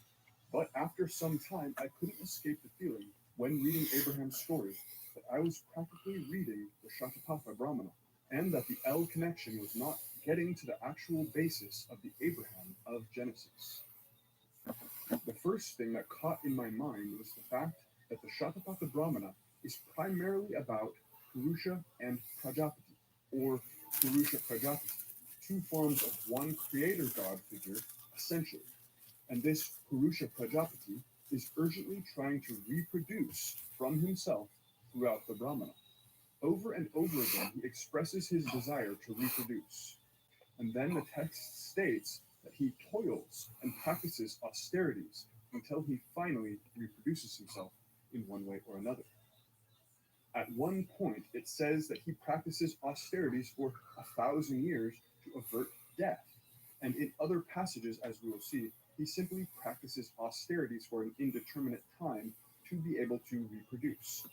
This aversion of death and wanting to reproduce are also intertwined, as death sometimes intervenes to stop his process of reproduction. As Jan Gonda says in his book Prajapati's Rise to Higher Rank, quote, his procreative ability is, indeed, again and again interrupted when he becomes disjointed or relaxed and needs restoration. See, e.g., Shatapatha Brahmana 6.1.2.12. And it is the very restoration of the creator god which is the raison d'etre of the Agni Kayana, or fire altar ritual. Shatapatha Brahmana 6.1.1.1, unquote. And this is from Jan Gonda, page 84. This Purusha Prajapati is represented, quote, as desiring and being able to obtain procreative power, which is his specialty, by means of a special method of performing one of the most elaborate ceremonies of the Vedic ritual, unquote. Gonda, page 84. This reminded me of Abraham, in essence, who is unable to have a child with his wife until old age, despite praying for one. the text making him around 100 by the time of his second son Isaac's birth, rather than having the 1,000 years that are symbolic of Purusha Prajapati and his stated lifespan. Abraham's prayers replace the austerities and complex rituals of Purusha Prajapati. Genesis 15, 2-3 reads, quote, "But Abraham said, 'Sovereign Lord, what can you give me since I remain childless, and the one who will inherit my estate is Eliezer of Damascus?' And Abraham said, 'You have given me no children.'" Unquote. Yet after many years of waiting and praying, Abraham, apparently in his 80s, has a child, Ishmael, with his wife's handmaid, Hagar, and then also with his wife Sarah at about age 100. Crucially, Abraham wants to have children very badly. Indeed, he is filled with the desire to have children, so much so that it defines his character for much of his story. As aforementioned, it is not he who wants to sacrifice his son, his beloved son. It is God who is the driving will in the sacrifice test. On the other side, the Rudra type, which El belongs with, generally does not want children per That means se. something positive with guns And I'm backwards not like that. referring to El himself, but the Rudra type, specifically the Vedic Rudra, where this theology is the clearest.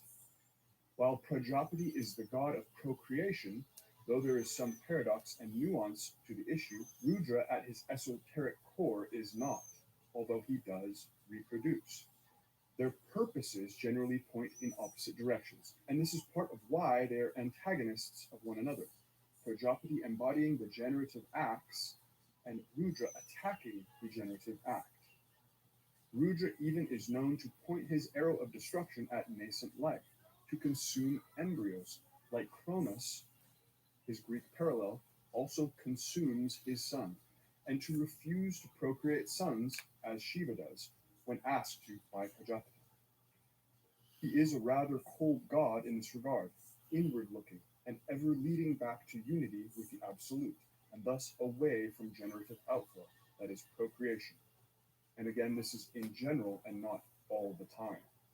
Cronus murderously swallows the son he regrets ever having fathered. He is not the loving father forced to sacrifice his son out of reverence in that myth. The sons Odin has are often fathered only to achieve an urgent need, such as vengeance. As for Rudra, the same is done for the purpose of demon slaying. This doesn't mean the Rudra type can never show paternal affection either, but this opposition of indifference to of his type. This really has to be noted and confronted when looking at Abraham for what he is. Abraham's urgency and absorption in the desire specifically to have sons is not well fitted to the Rudra type. It is almost the opposite, although again, there is much gray area.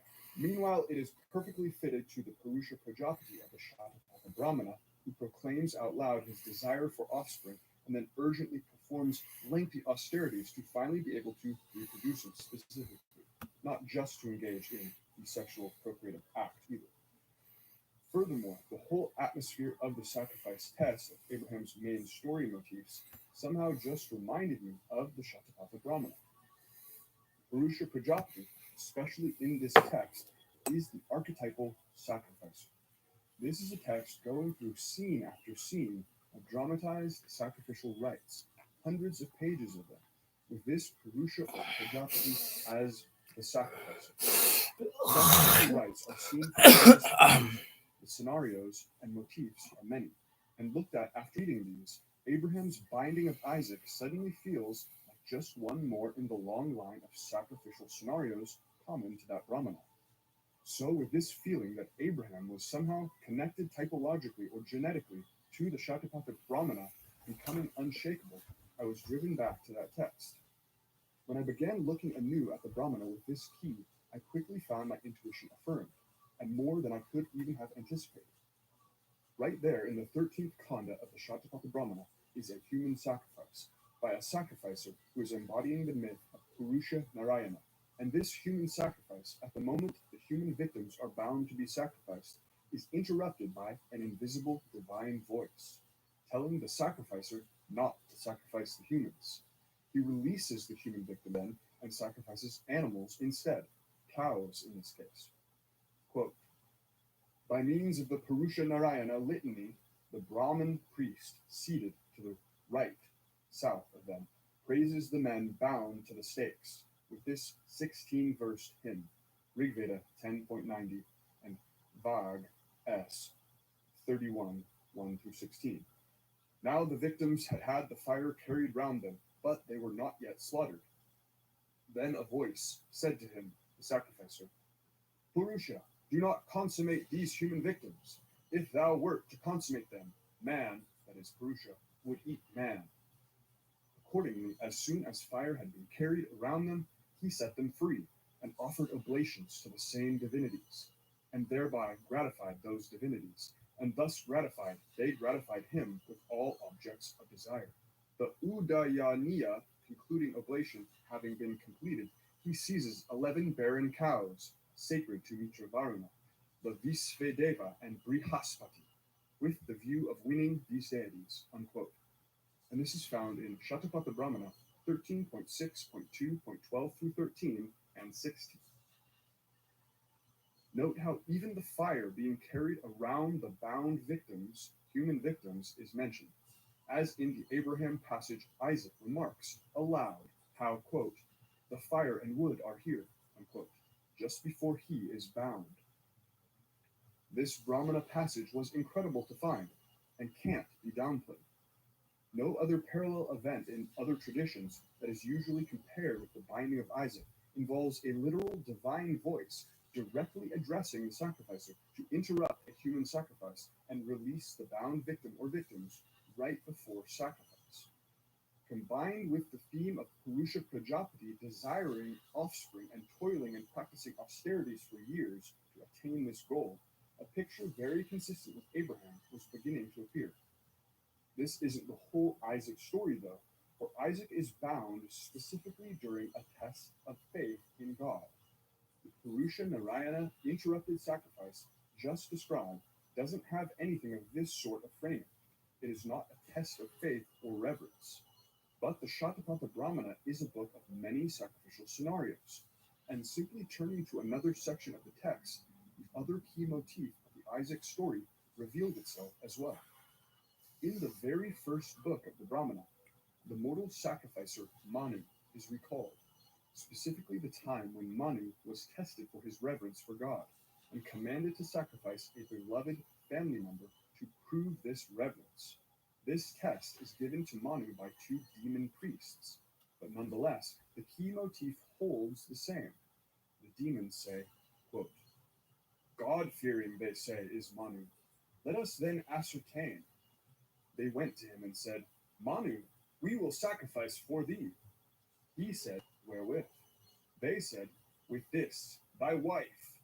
He said, so be it. And on her being killed, that voice went from him. Unquote. From Shatapatha Brahmana 1.1.4, 15 through 16. Egling, the translator, uses the word God-fearing here, as the original word has that sense to it. But the word is Shraddha Devi, more literally denoting a transcending kind of God reverence. Whether God fear or God reverence, this is extremely close to what Abraham's test is said to be about in the text of Genesis. The motif is about whether Manu is God-fearing / God-revering, just as the outcome of Abraham's test shows that it was about the same thing. Genesis 22:12 reads, quote, I now know that you revere / fear God and didn't hold back your son, your only son, from me. Unquote. Again, the word here literally means to fear, but also is sometimes translated as to revere. Secondly, the test asks Manu to sacrifice a beloved family member. In the case of Manu, it is his wife rather than his son. Lastly, is the unflinching quickness with which Manu complies with the test. Manu says almost no words other than confirming that he will do the sacrifice and asks no questions, but immediately sacrifices his wife when asked to do so. This very unflinchingness is famous in Abraham's behavior during the binding and colors the whole episode, as he says nothing and asks nothing. but immediately complies with God's demand and sets out to sacrifice his son. Obviously, Manu follows through with the sacrifice of his wife, while Abraham's sacrifice is interrupted. But we have already seen where the interrupted sacrifice motif involving the divine voice came from. Thus, it is a simple step to say that when you put together the test of God reverence from the Manu myth and the interrupted sacrifice motif from the Narayana Purusha myth, you have essentially recreated the Binding of Isaac story in its main two elements. It's all right there in two stories of the Shatapatha Brahmana. Only two small but precise motifs found within the same book, and you get the Binding of Isaac. Now that's good economy. This can be seen clearly in part because we got away from the false lead of the L parallel, which cannot explain all of these details and dramatic moments in the way that Abraham's story actually appears to us. Now, I will say that my argument does not demand that the L parallel could not have had any influence on Abraham's story. It may even be likely that some details or narrative choices were taken from the L myth or a related tradition that the authors knew. But what this evidence shows is that the El myth was not the main foundational narrative used to make Abraham's story. The actual story we have in Genesis with the actual story of the binding, it shows that, if anything, stories like that of El and other Near Eastern motifs of child sacrifice that are known, with only a loose resemblance to what Abraham actually does, can only have the status of echoes or intertextual references within Abraham's story frame. Perhaps these are being referenced and perhaps not. Perhaps they influence the composition and compositional choices, and perhaps not. The fundamental structure of the entire Isaac binding story, as it is, can be accounted for much more fully from the combination of the two motifs from the Shatapatha Brahmana instead, without as much alteration, and therefore the L parallel becomes secondary, and even must be marked as a bit misleading with regard to how the story seems to have actually been composed. Echoes within the story of Isaac being called the beloved son, for instance, echoing Yedud, son of El, these indeed might go back to the El story or other related narratives, and this layer shouldn't be discounted. It just doesn't form the bedrock layer of the story or shape the theological motifs that are woven into it on that level. The entire theme of faith in God, self-abnegation, deliverance by the testing God, and the cancellation of human sacrifice. Even the circumcision custom appears to only be in the priestly layer of the biblical text, and so could have been added on toward the end, if the priestly author saw a general similarity between the already written Abraham and El, he wanted to sew the custom onto.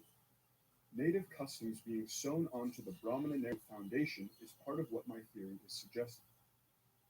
Furthermore, a far greater number of scenes and themes in Abraham's story can be directly accounted for solely from the Shatapatha Brahmana, compared to other postulated sources such as the El myth, which further supports that this was text the authors were directly adapting. And if this is the case, then any echoes of El or any other myth must be secondary or coincidental. There can be a compositing situation going on here, with the Shatapatha Brahmana narrative motifs as the base layer and other motifs composited onto this. But each of these other sources needs to be more carefully considered regarding whether it is a necessary piece of the picture, with the Brahmana source taken into consideration, as explaining much that these other sources were trying to explain in a patchwork way and less completely. There is another story found in the Aitareya Brahmana, which is mentioned in other texts as well, like the Mahabharata, which some scholars have connected to the interrupted sacrifice scene of the Shatapatha Brahmana. And it also involves a father who is unable to have a son and who, having anxiety over his inheritance, prays to God, here Varuna, for a son. This is the story of Harishchandra. Eventually, Varuna demands Harishchandra's son be sacrificed to him to fulfill the bargain. The son manages to substitute another boy for himself, this being Sunashepa, by offering his father 100 cows.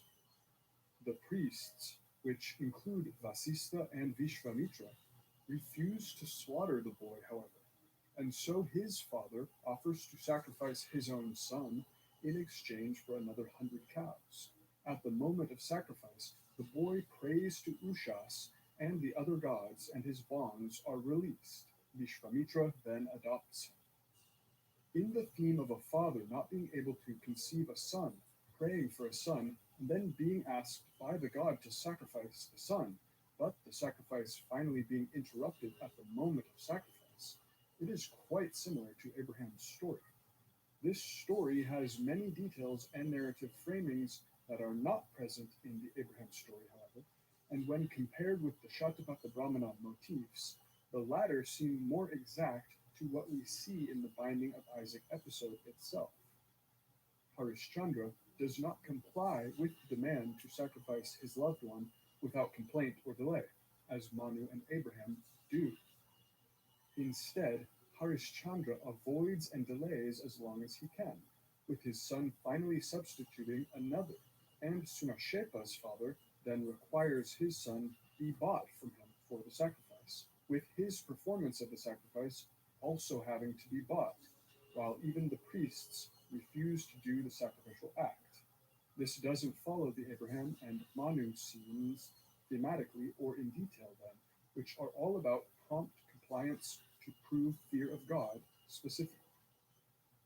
Also, Sunashepa's sacrifice is not interrupted by a divine voice telling the sacrificer to stop just before he kills the boy, but instead is the result of the boy praying and the bonds being loosed by a goddess.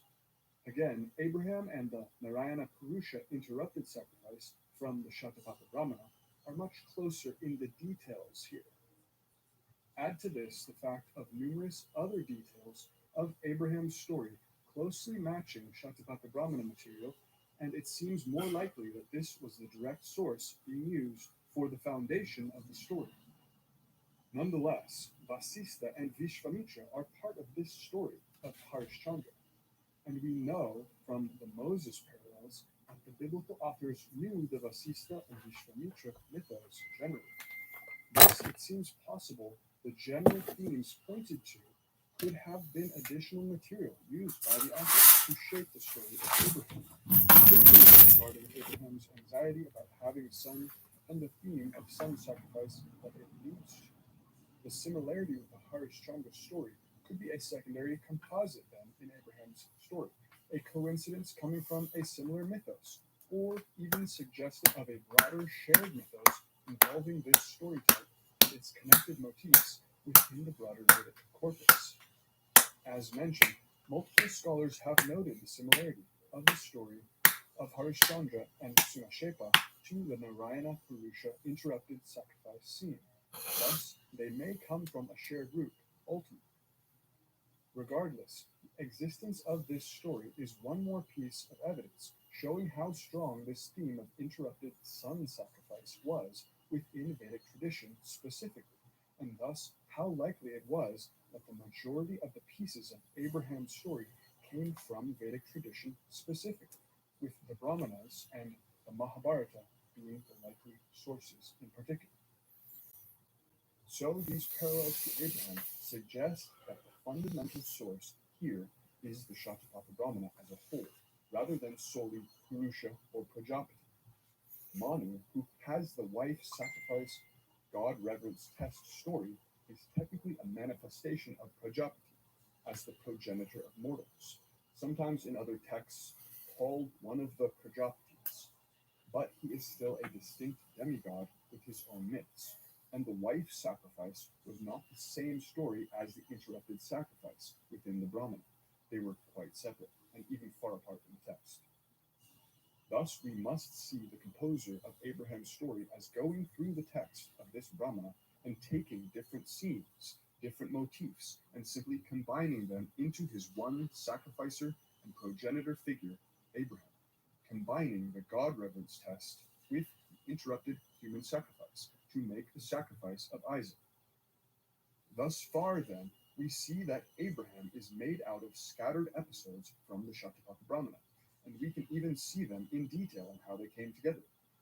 Progenitor who yearns to procreate for many years of austerity is tested to prove his God reverence specifically by sacrifice of a beloved family member, and complies almost without word and without hesitation.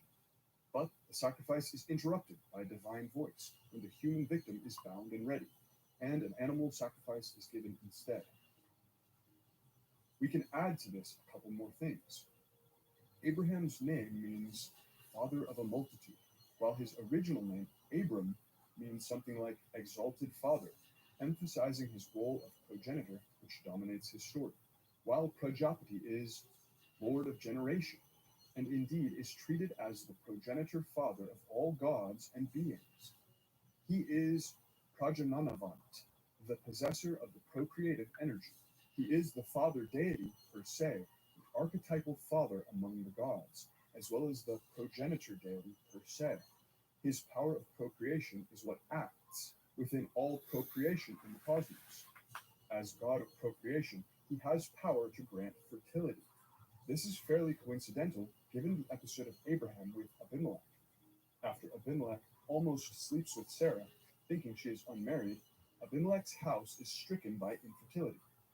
It is specifically Abraham who prays to God to bring a cure for the infertility of Abimelech's house, and Abraham's prayer succeeds. This would be in keeping with the power of Prajapati to grant fertility. This is also interesting since this very same motif, as we find in Abimelech's story, is famously also found in a story with Abraham and the Pharaoh.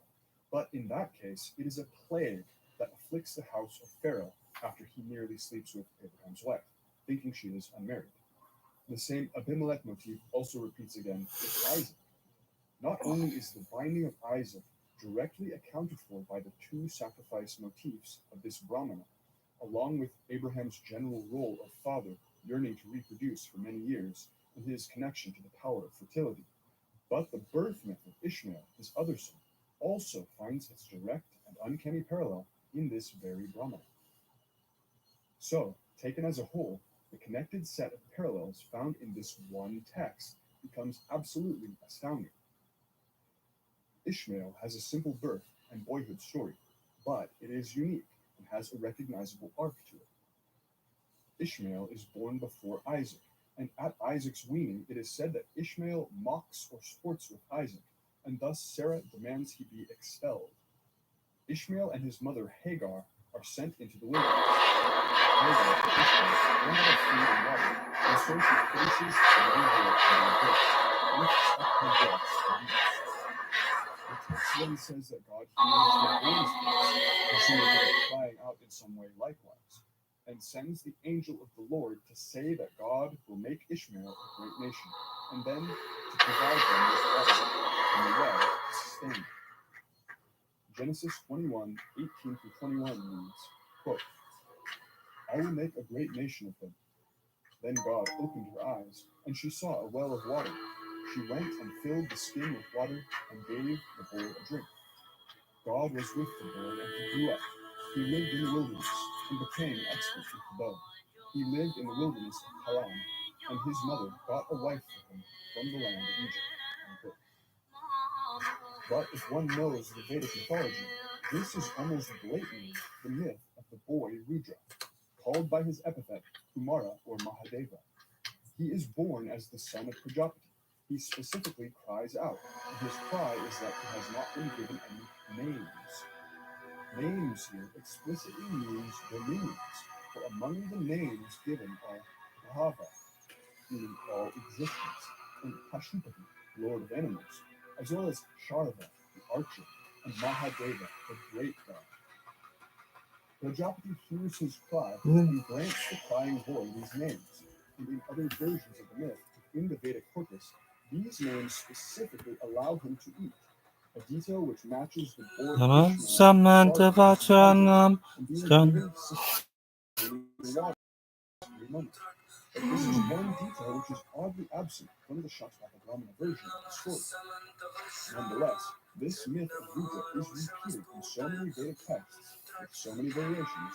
If someone was studying these texts, they likely would have known more than one variant of the story, among which are the versions where the Dominion names allow him to eat. Rudra is known as three things that are extremely relevant to Ishmael. He is the one who cries at birth, and this is connected by folk etymologists to his name, so that it is said that the name Rudra means to cry. Rudra cries to the father god Prajapati, and he is given his dominions, which also allow him to eat. And this crying is connected to his name. Ishmael and his mother cry to God, and God hears, and this hearing is said to be the reason for Ishmael's name. So again, Ishmael is the crying child expelled into the wilderness, and his name is now indirectly connected to this very act of crying, as the name comes from God hearing his cry. Rudra is the wild god. The wilds are his domain, and he acts wildly. As such, he is lord of animals and connected to their wild natures. Ishmael is sent into the wilderness and is said to be a, quote, wild ass or horse of a man, unquote, depending on how the Hebrew word is translated. So Ishmael is the wild one, like Rudra. Finally, Rudra is the archer. This is the meaning of his name, Sharva, and is his most well-known activity. Even in the Rig Veda, in his Rudra Agni form, he is sometimes shadily referred to just as the archer, Asta, as in hymn 1.71.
Here, let me think. An open string is gravity and space and time.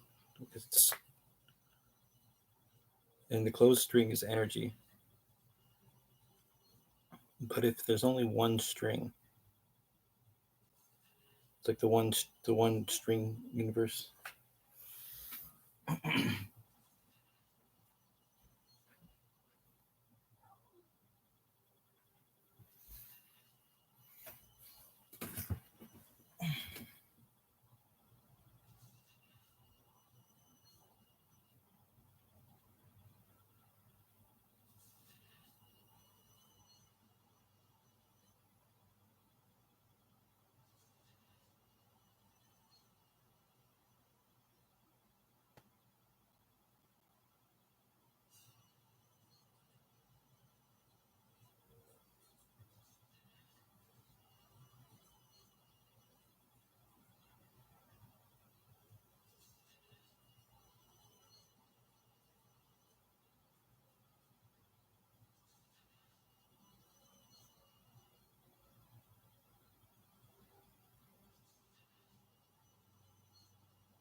The power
of the primordial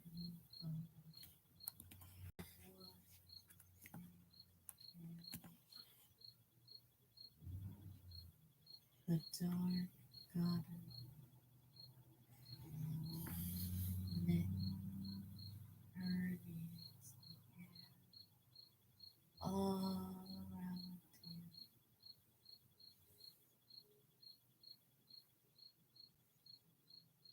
filling the night sparkle blue energy.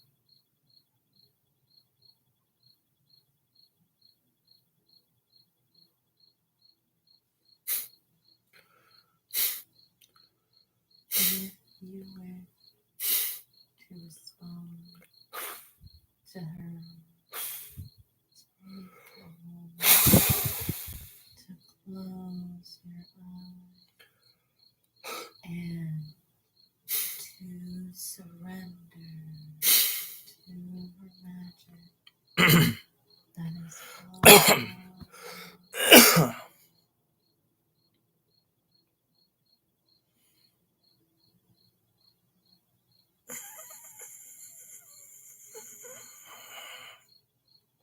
breathe it in, filling your lungs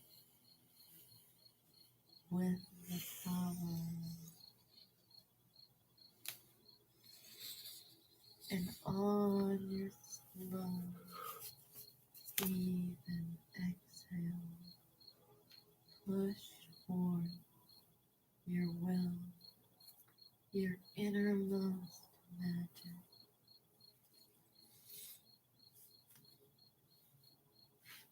A gentle pushback, a response to the universe.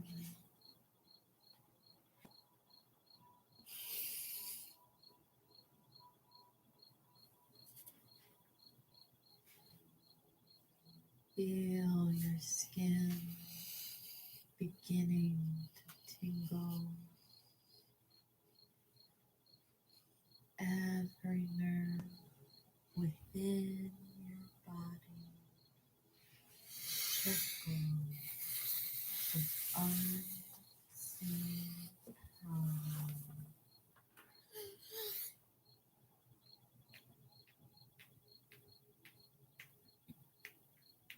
You know that tonight is one of the few chances you may have to see her.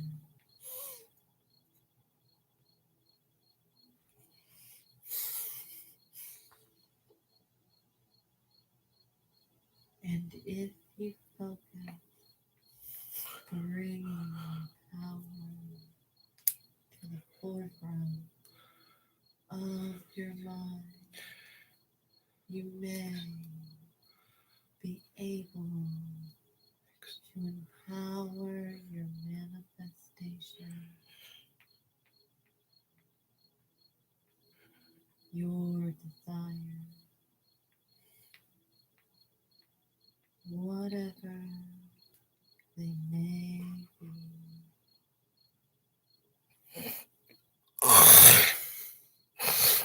Bringing them forth and pushing them into the universe.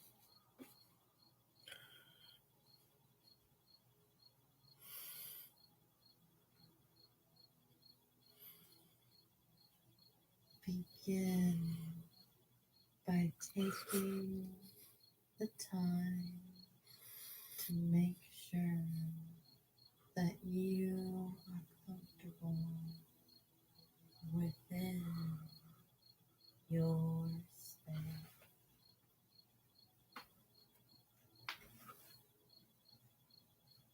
Whether you fluff your pillow, adjust your blanket, or even take a last cool sip of water and setting this time for you to meditate and practice this form of self-care.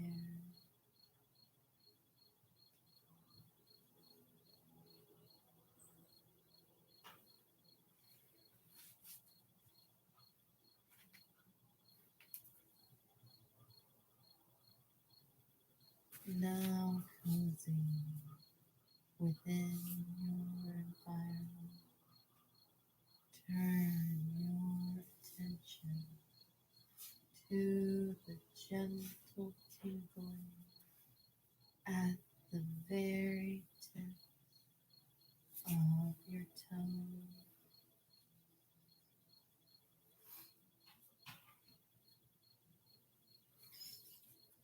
The universe is responding, amplifying your innermost magic.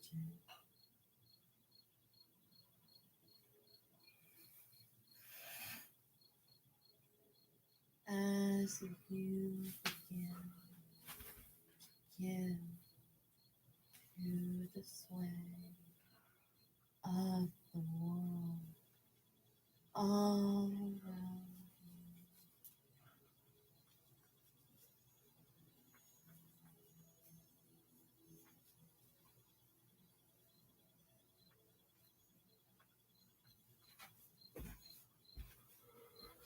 you, it begins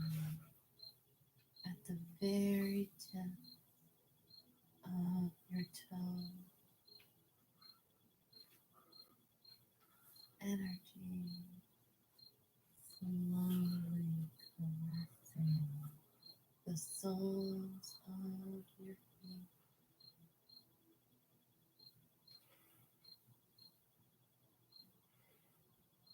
as it trickles upward, serpentining around your calf, massaging your muscles as power reaches up your shins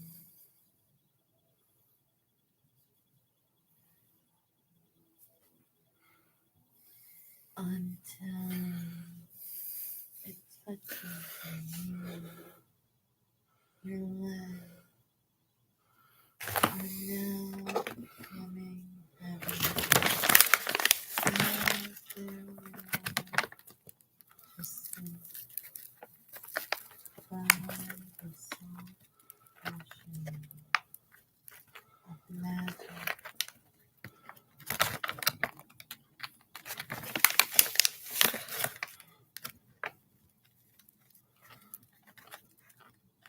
Any pain or tension within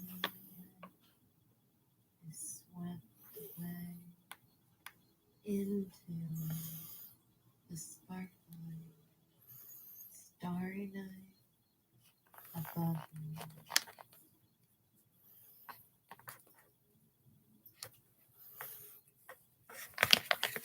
You can feel the moon no matter where you are, turning its attention to you.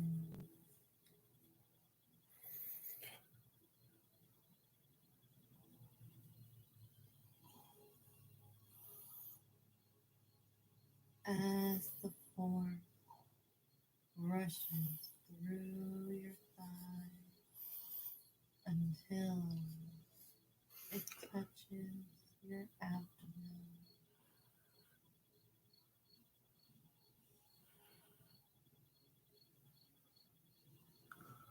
Vitality fills your stomach as it rises on your inhale, then slowly sinks upon your exhale.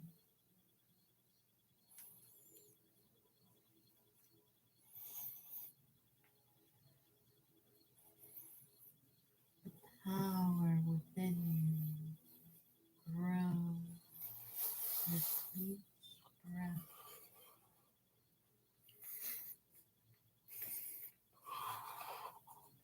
The energy of the goddess reaches to your chest, filling your lungs, wrapping around each and every one of your ribs, rising with each breath.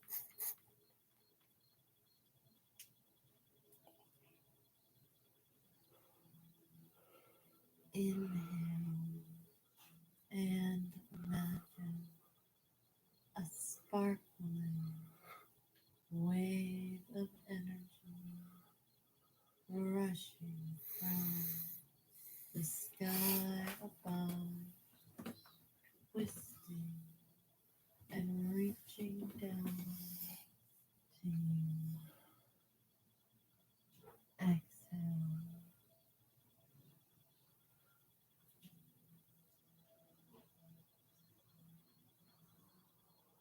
Inhale. Give in to the pull of the cosmos, allowing its magic to fill out, empowering your spiritual self, your more divine self. Exhale.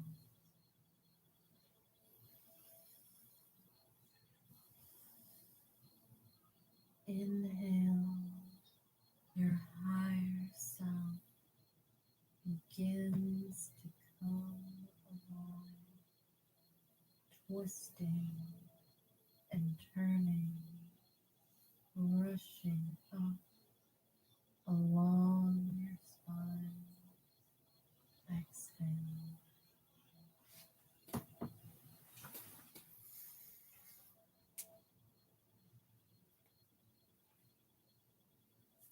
Inhale, let the force roll upward to your throat, preparing you for whatever may lie ahead.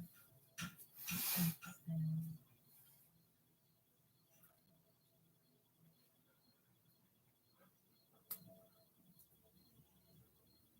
On your last breath, tilt your head back, exposing your throat, and wake yourself by releasing everything within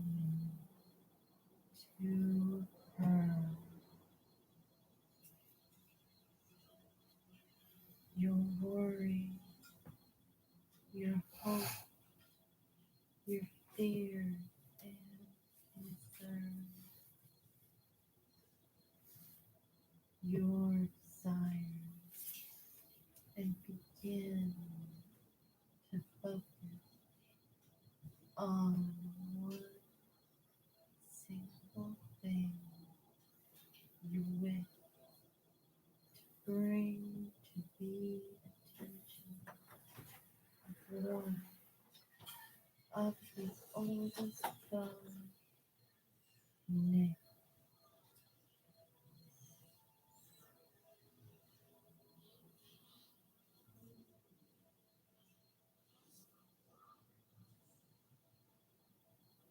The single thing that you wish with all your energy and powers into.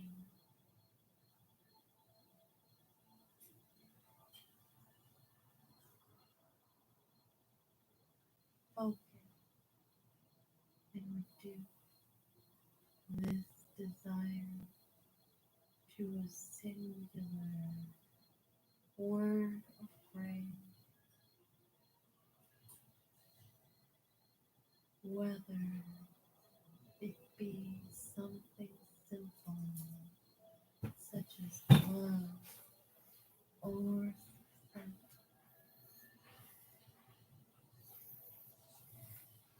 perhaps even help with a specific situation you are facing in your day-to-day life.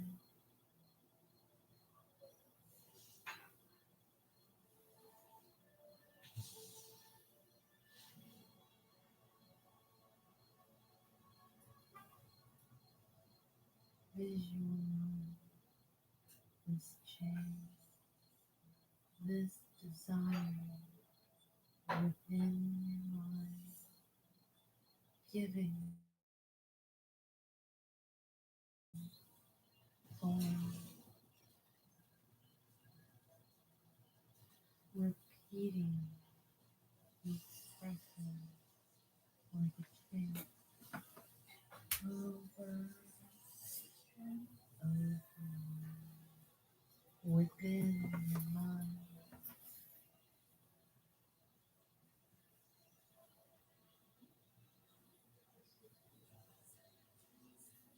until the word itself becomes strange and meaning on your tongue.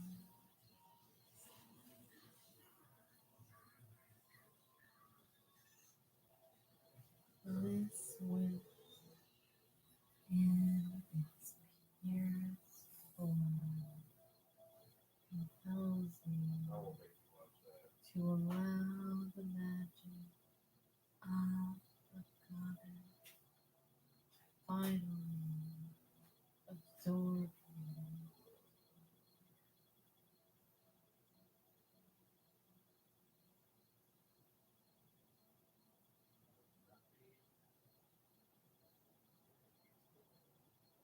It is magnetic, and you can sense how your heavy earthly shell begins to release your very essence,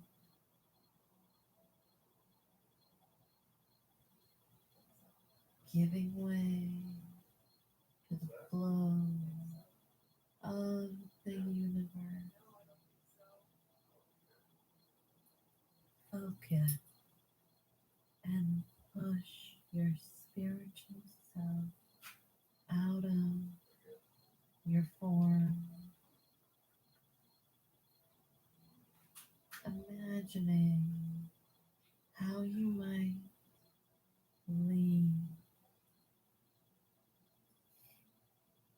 perhaps from the sacred space where your third eye rests, or maybe even you simply phase through your skin,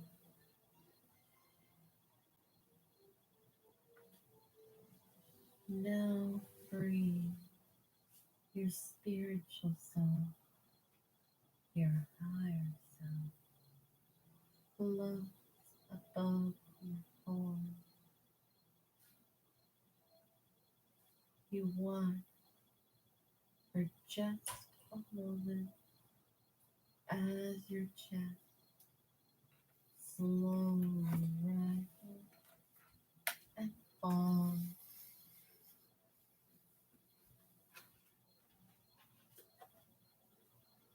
and you know in this moment that you can always return by following your breathing.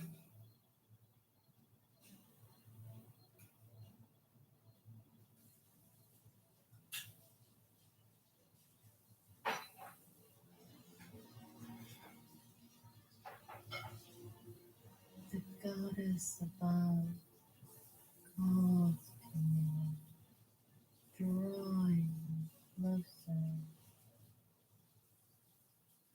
pulling you away from your earthly shell,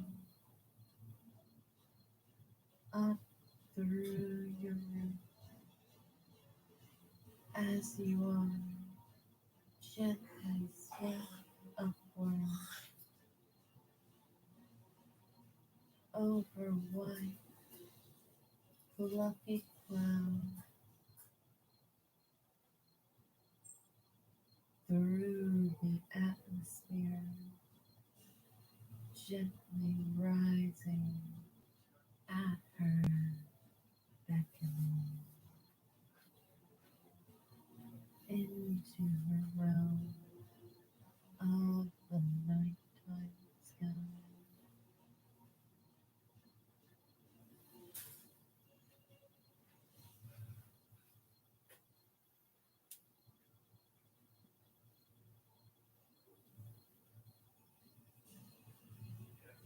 Check it out. He ate a bowl of food outside almost. Yeah, give him a small handful. He ate that little bowl of food outside and then they won't.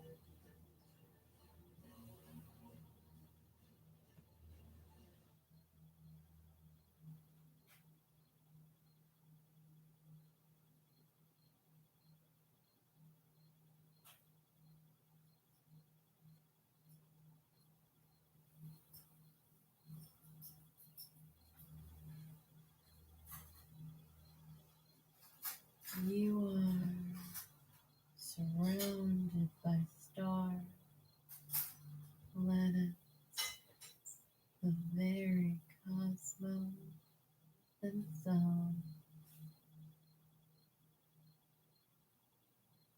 The stars seem to sing as they twirl and dance, delighted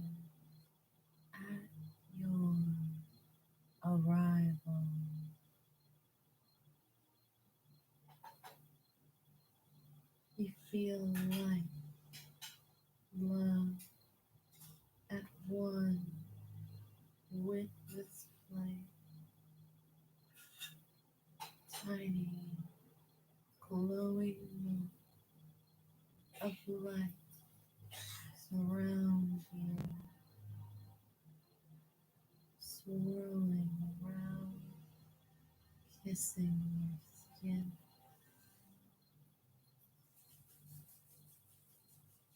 You bask in this warmth, knowing that the goddess herself has arranged this meeting.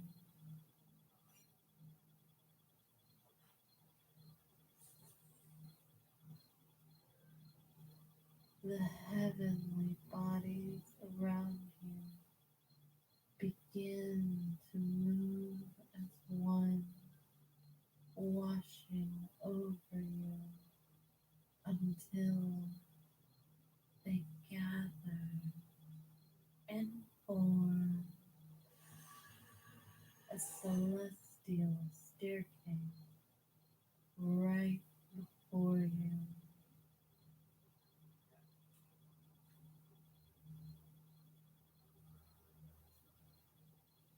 You know what you must do without thinking. Your feet begin to guide you, propelled by your desire to perhaps peer into infinity. Yeah, looking for Garfield.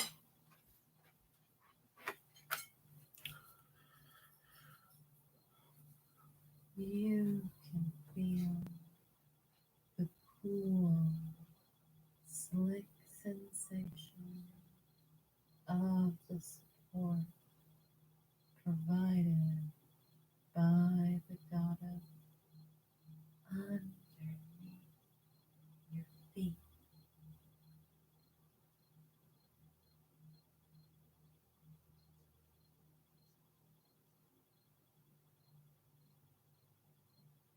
You begin the slow, gentle ascent up the spiraling, sparkling staircase.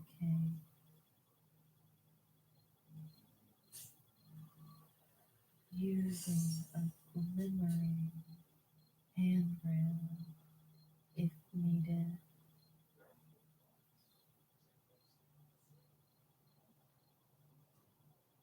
As you climb upward, planets and stars of all colors begin to gather all around you, seeming to cheer you onward, encouraging you in your journey.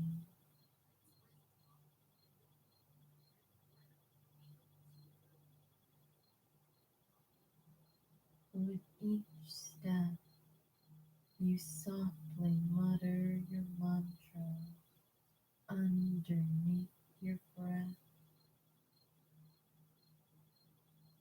Every time the word leaves your lips, the galaxies around you begin to pulsate in rhythm, as if they are lending their strength.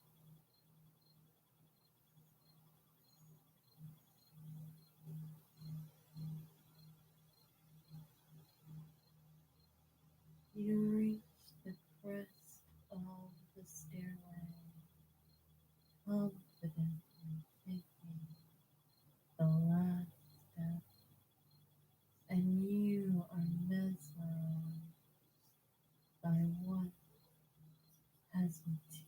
downward before you.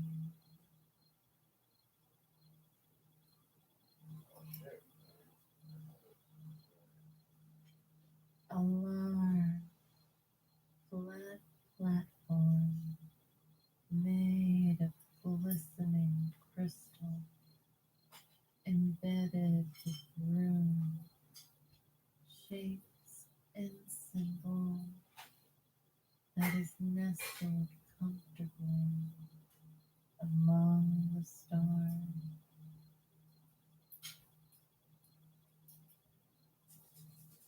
The perfect place to quietly observe the glittering universe all around you.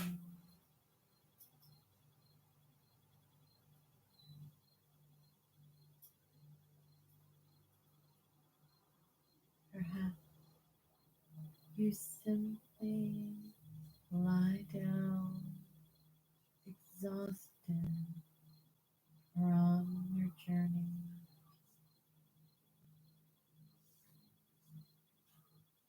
keeping your eyes open as you watch the swirling form above you, comforted by their slight movement.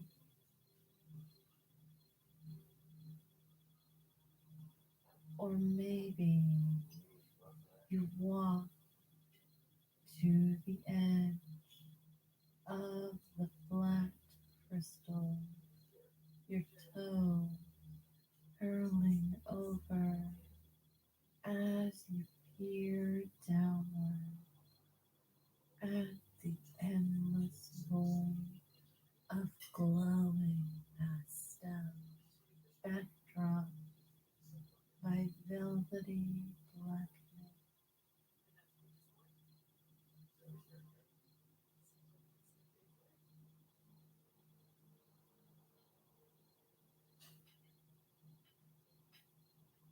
Whatever you may choose, simply allow your mind to quiet,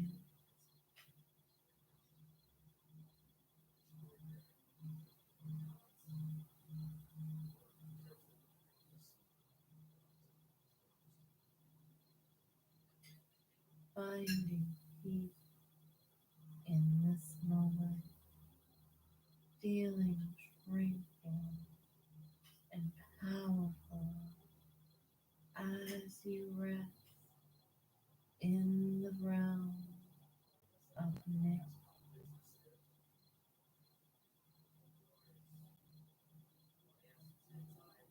Your mantra sits on your lips, brimming with anticipation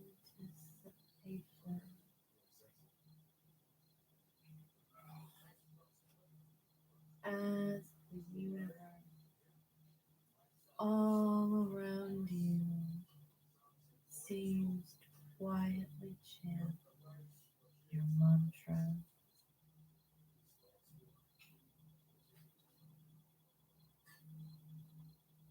You listen, the words thrumming against your ear,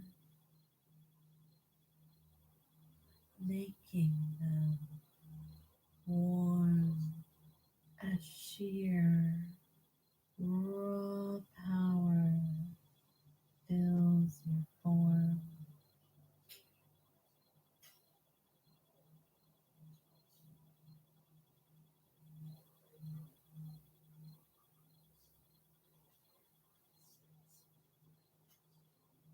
Keeping your breathing calm, cool, and steady.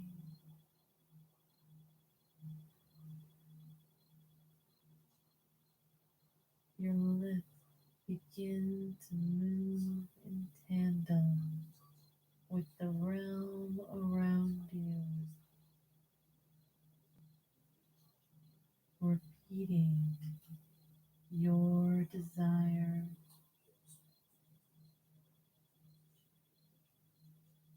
Your ears are hot with the sound of thousands of voices rising from the universe around you.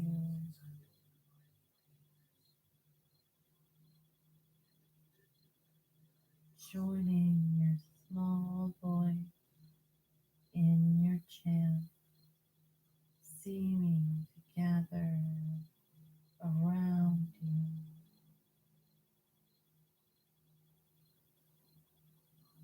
empowering you in your magic.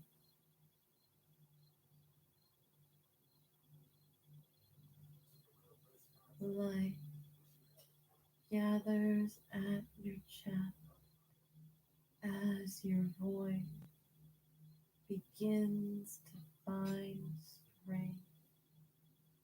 It glows and shimmers right before your eyes,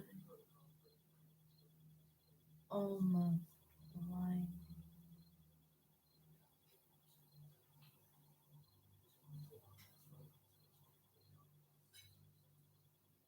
Your mantra feels heavy upon your lips, way down with your intent.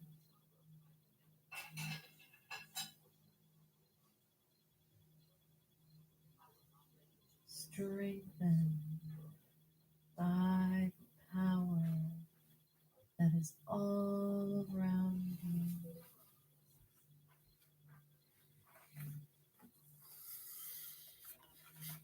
As with each repetition, you allow your voice to rise in volume and intensity.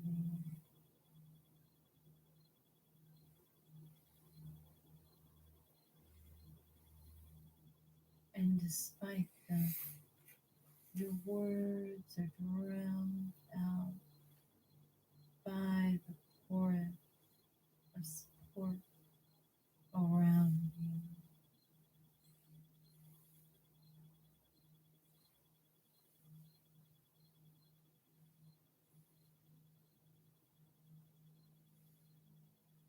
The orb of light from before seems to respond to you,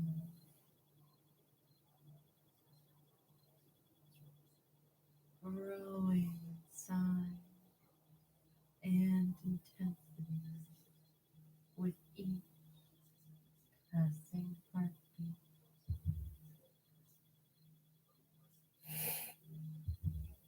Your pain, your desire, your strength pours once again into this singular word until you shout your mantra one last time, putting every ounce of yourself into it. You ever watch some?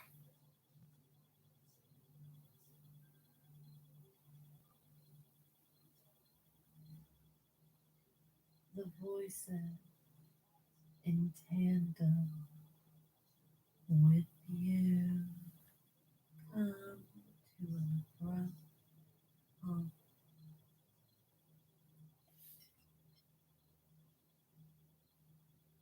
and the orb of light before you rockets upward into the void, careening past stars and planets,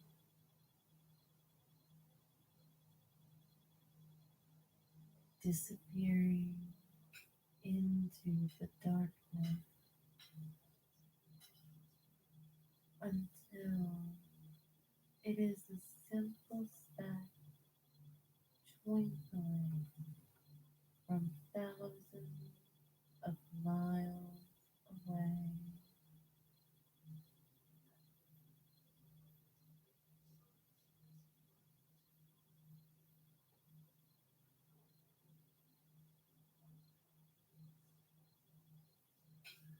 You remain still, breathing heavily in the silence, your heart thumping so loudly in your chest you could swear it was causing the stars themselves to shake and shimmer.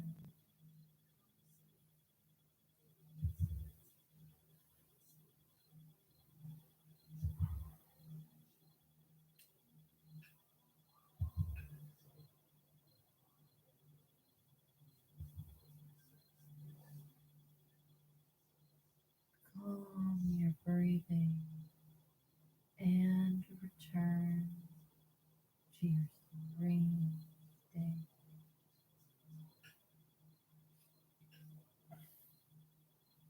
Inhale, 1, 2, 3.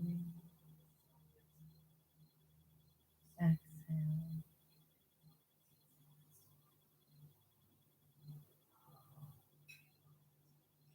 Inhale, 1, 2.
2,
3,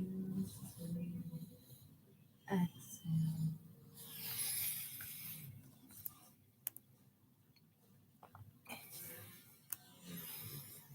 Inhale. 1, 2, 3, exhale.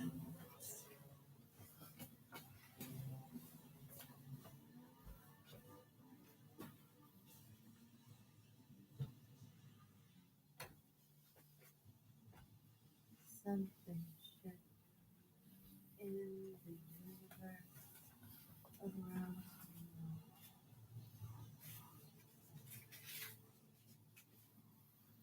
Your head turns, your senses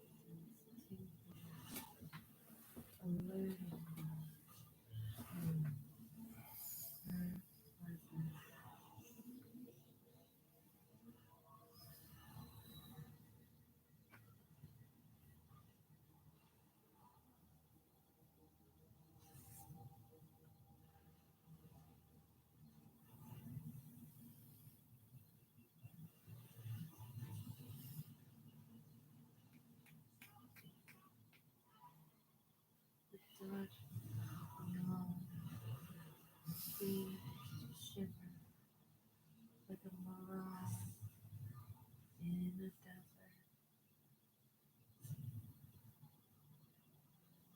You were drawn to the very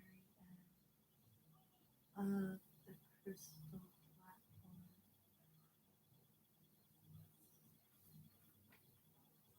peering into the galaxy beyond. It takes you a moment to realize what you are looking. The very stars themselves seem to move like a wave, twisting, tumbling, as if they were one, and a heartbeat later, you realize that you are watching the universe move as if it were one.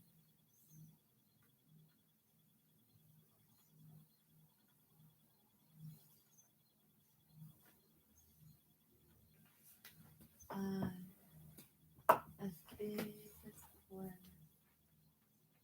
slowly open, revealing milky white iris.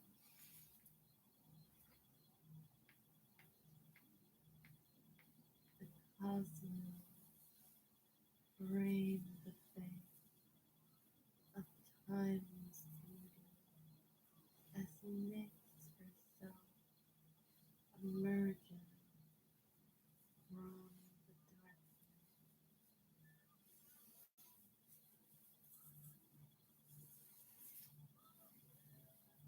The very stars making up her form.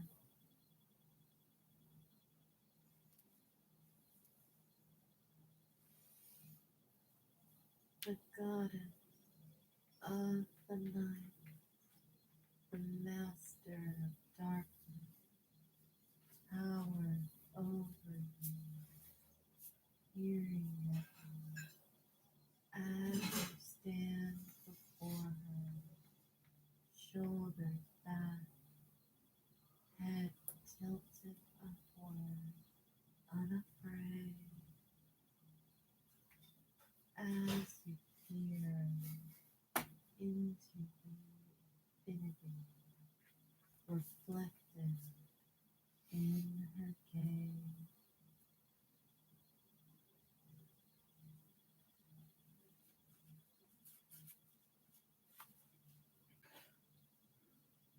The goddess places a gentle, gigantic hand down next to you,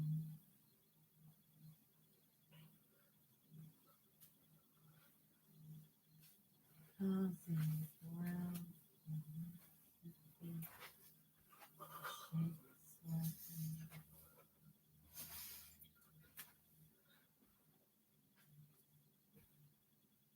Without hesitation, you step onto her very flesh,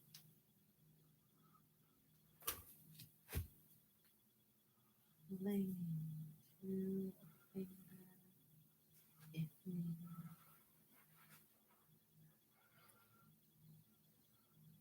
As the goddess cradles you in her palm,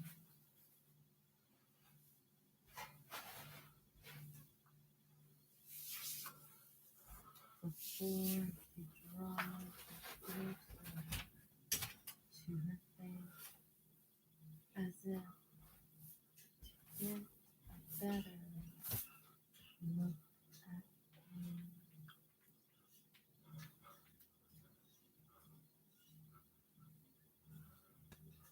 with surprising tenderness.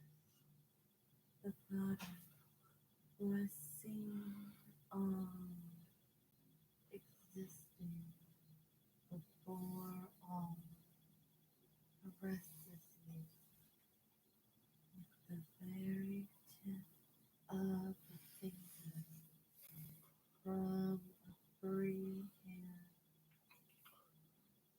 as she softly mutters to you.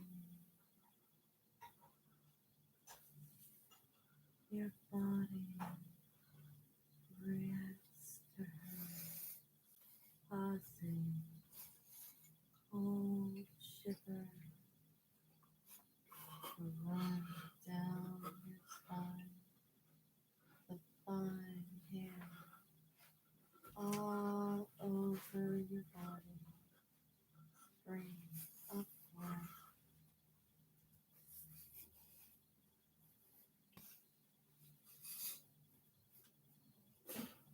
Next blink, noting your reaction. Her white, shining eyes leaving the form, peering around as if she is trying to place where she has looked before.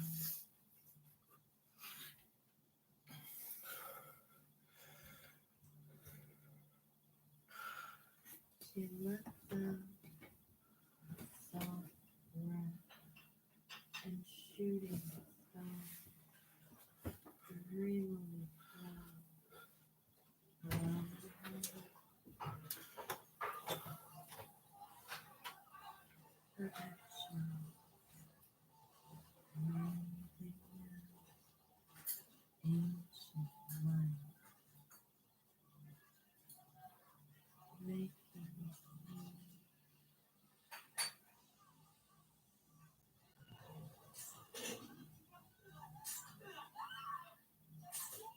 you want her and all stuck in a trance at the sheer power of the goddess of the night before you.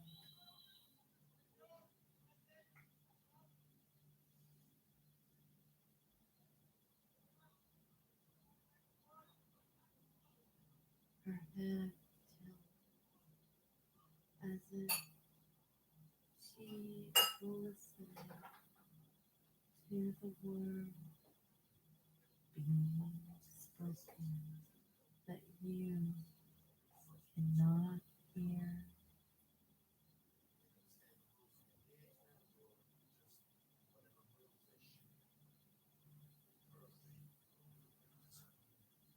A gentle smile crosses her features, and you can see the nebula within her shimmer brightly.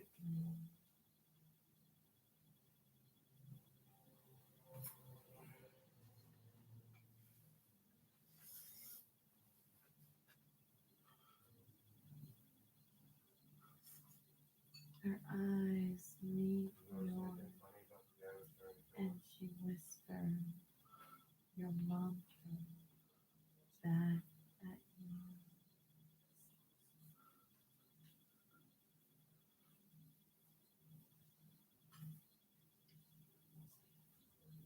Your heart touches in your throat, and your blood runs cold at the sheer energy that radiates from the goddess.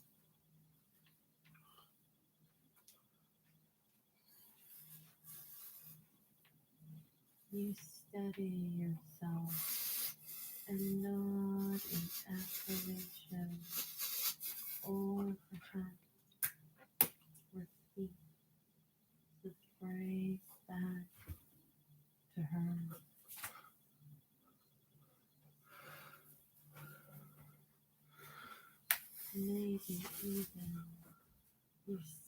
great, the ancient deity right before you, no longer concerned about your earthly worries.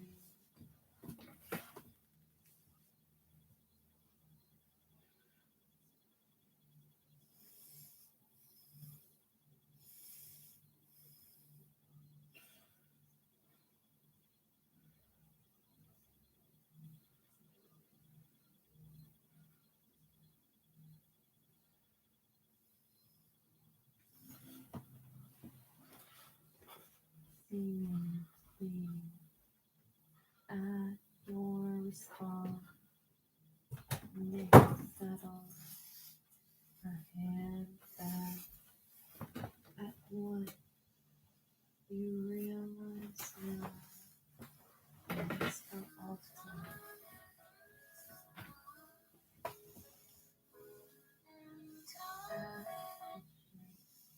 and the symbols upon it have begun to glow in reaction to her presence.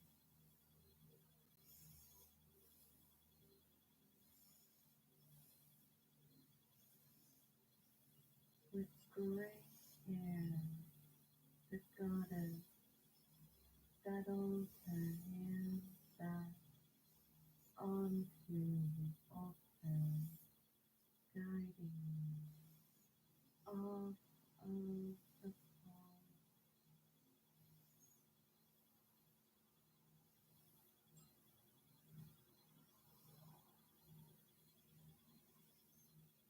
You take a moment to thank her, to speak with her, telling her what has brought you all this way.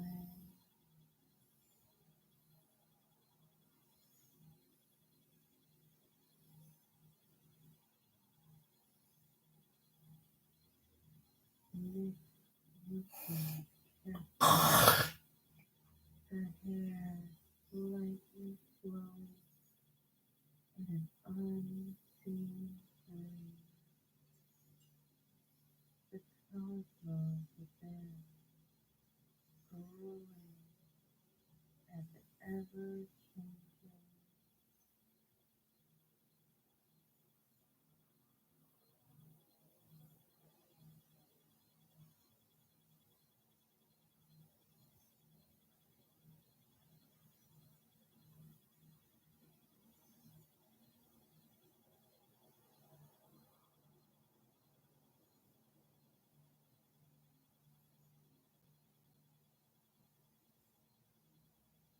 After a short while, Nick's wordlessly reaches upward before rising through the darkness towards him.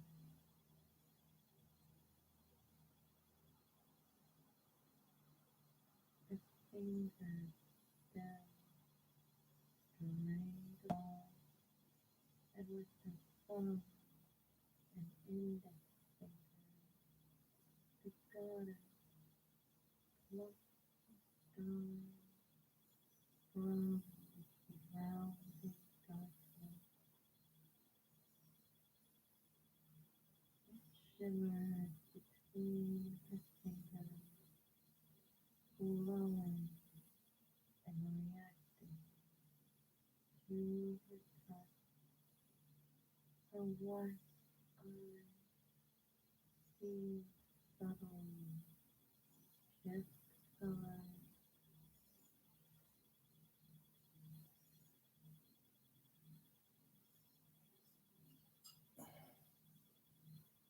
As you watch, the goddess exerts her will, her magic, causing stars to shrink down between her fingers.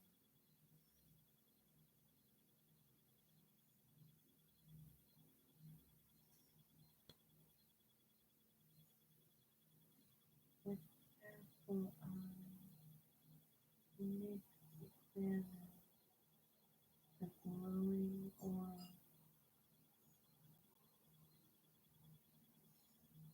then with the smallest of smiles, she extends her gift for me.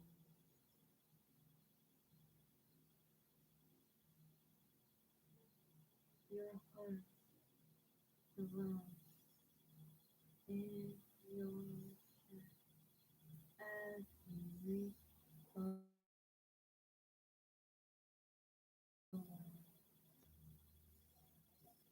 plucking the shimmering moss from her,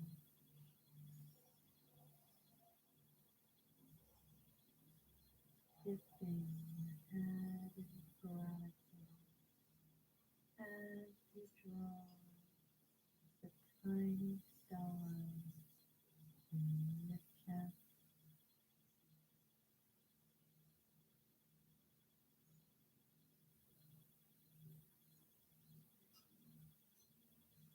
You notice that it is pleasantly warm, like a mug of hot chocolate on a cold day.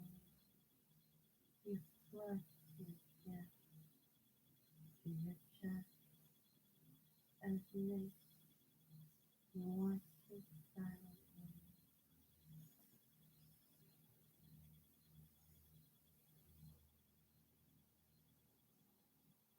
Her features that own a gentle mother,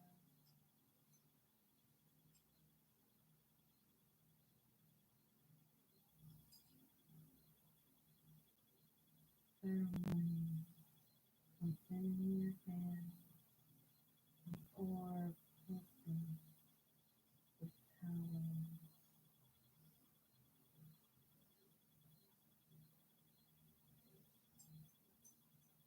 The deity before you waves her hand forward, and the star between your fingers continues to shrink down as it begins to merge with your spiritual form.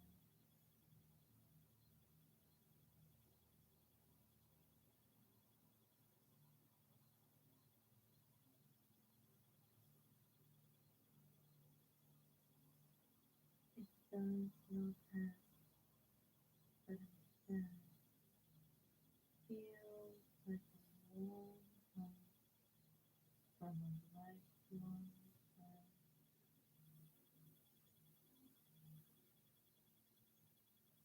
The light between your hands fades as the power within it is absorbed within you.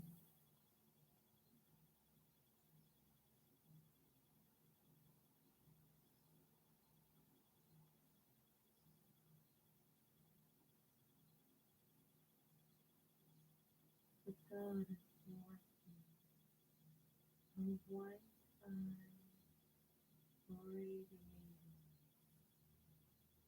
pride, and as quickly as she appears, the goddess makes seems to fade into the stars of the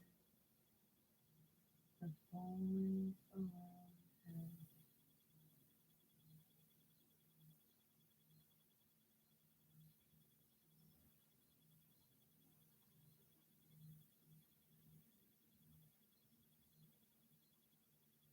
Her essence, the presence of her power lingering behind.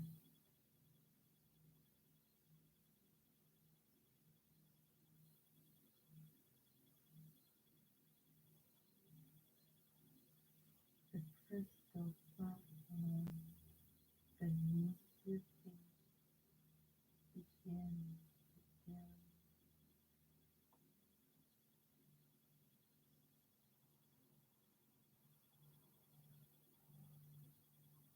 No longer glowing as it slowly begins to fade away.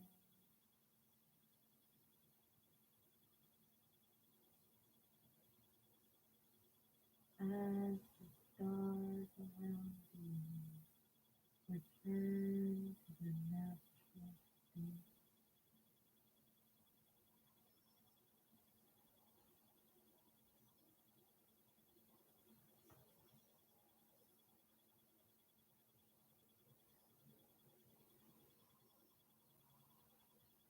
You float away from the realm of mist,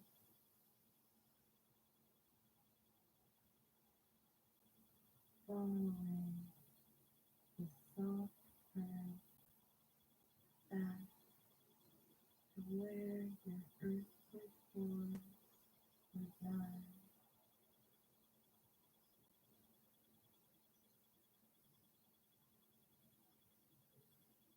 tucked away in the darkness of sleep.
I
just love it because the teachers are so nice to help me understand the word.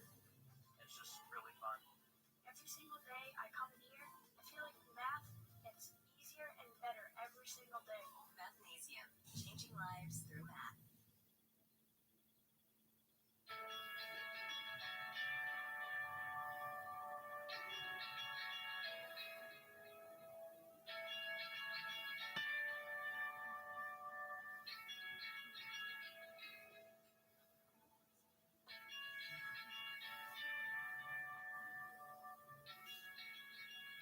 To achieve optimum health,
Um, um, um, um, um, um.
The castles should not have existed. We have flown beyond all known maps past the final frontier. Yet there it was, ancient, waiting. A golden kingdom and a massive engraved door. A staircase ascended, in a room a wheel within a wheel, spinning on its own. Golden statues, faces eerily lifelike. At the center, an ancient map etched into stone. Then the egg, flickering with the fire from within. The air was heavy, the silence unnatural as our team studied each room. The others hesitated, but it was not over. Inside, ancient thrones, still occupied by skeletal remains, stared back at us. We were not the first to stand here. They had been waiting, watching. It was here that I knew this place was never lost. It was abandoned, left behind for reasons we were not meant to understand. The ice did not bury it. It protected it from us. I'm trapped. The castle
quick hack on how to unsubscribe from all of your emails at once. It's called Unroll Me, and it allows you to see all of your subscriptions in one place. You can scroll through and decide which ones you want to keep and which ones you want to unsubscribe to. Or if you just want to unsubscribe to all of them, you can hit select all, unsubscribe, and now your inbox will be crazy full of subscriptions. Download Unroll Me in the Apple or Google Store now. It's free.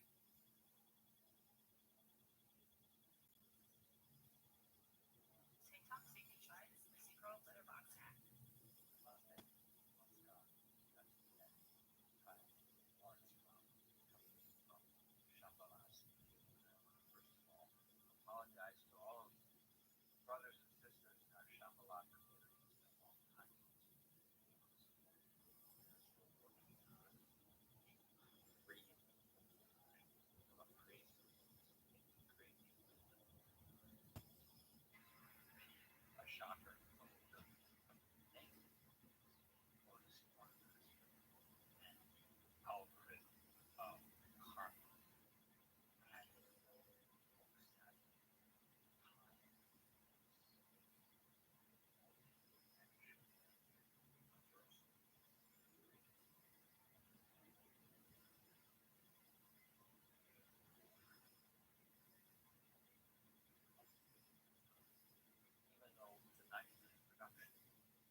Uchi.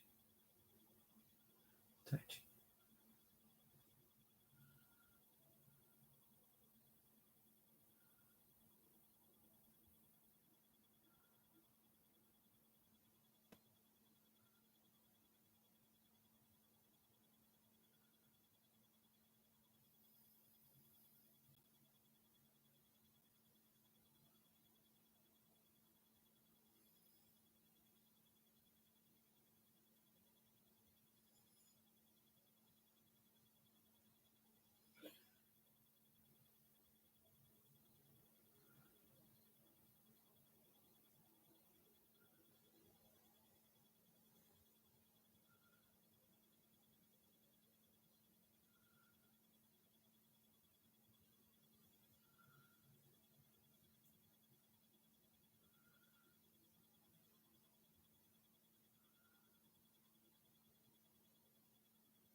This is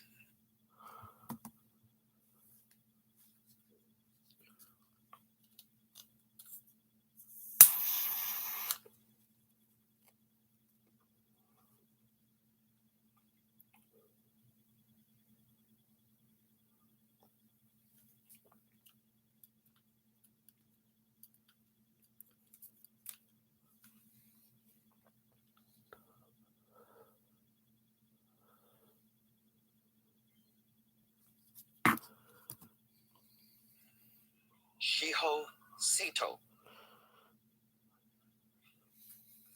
a strong competitor from yesterday's Taichi Tien.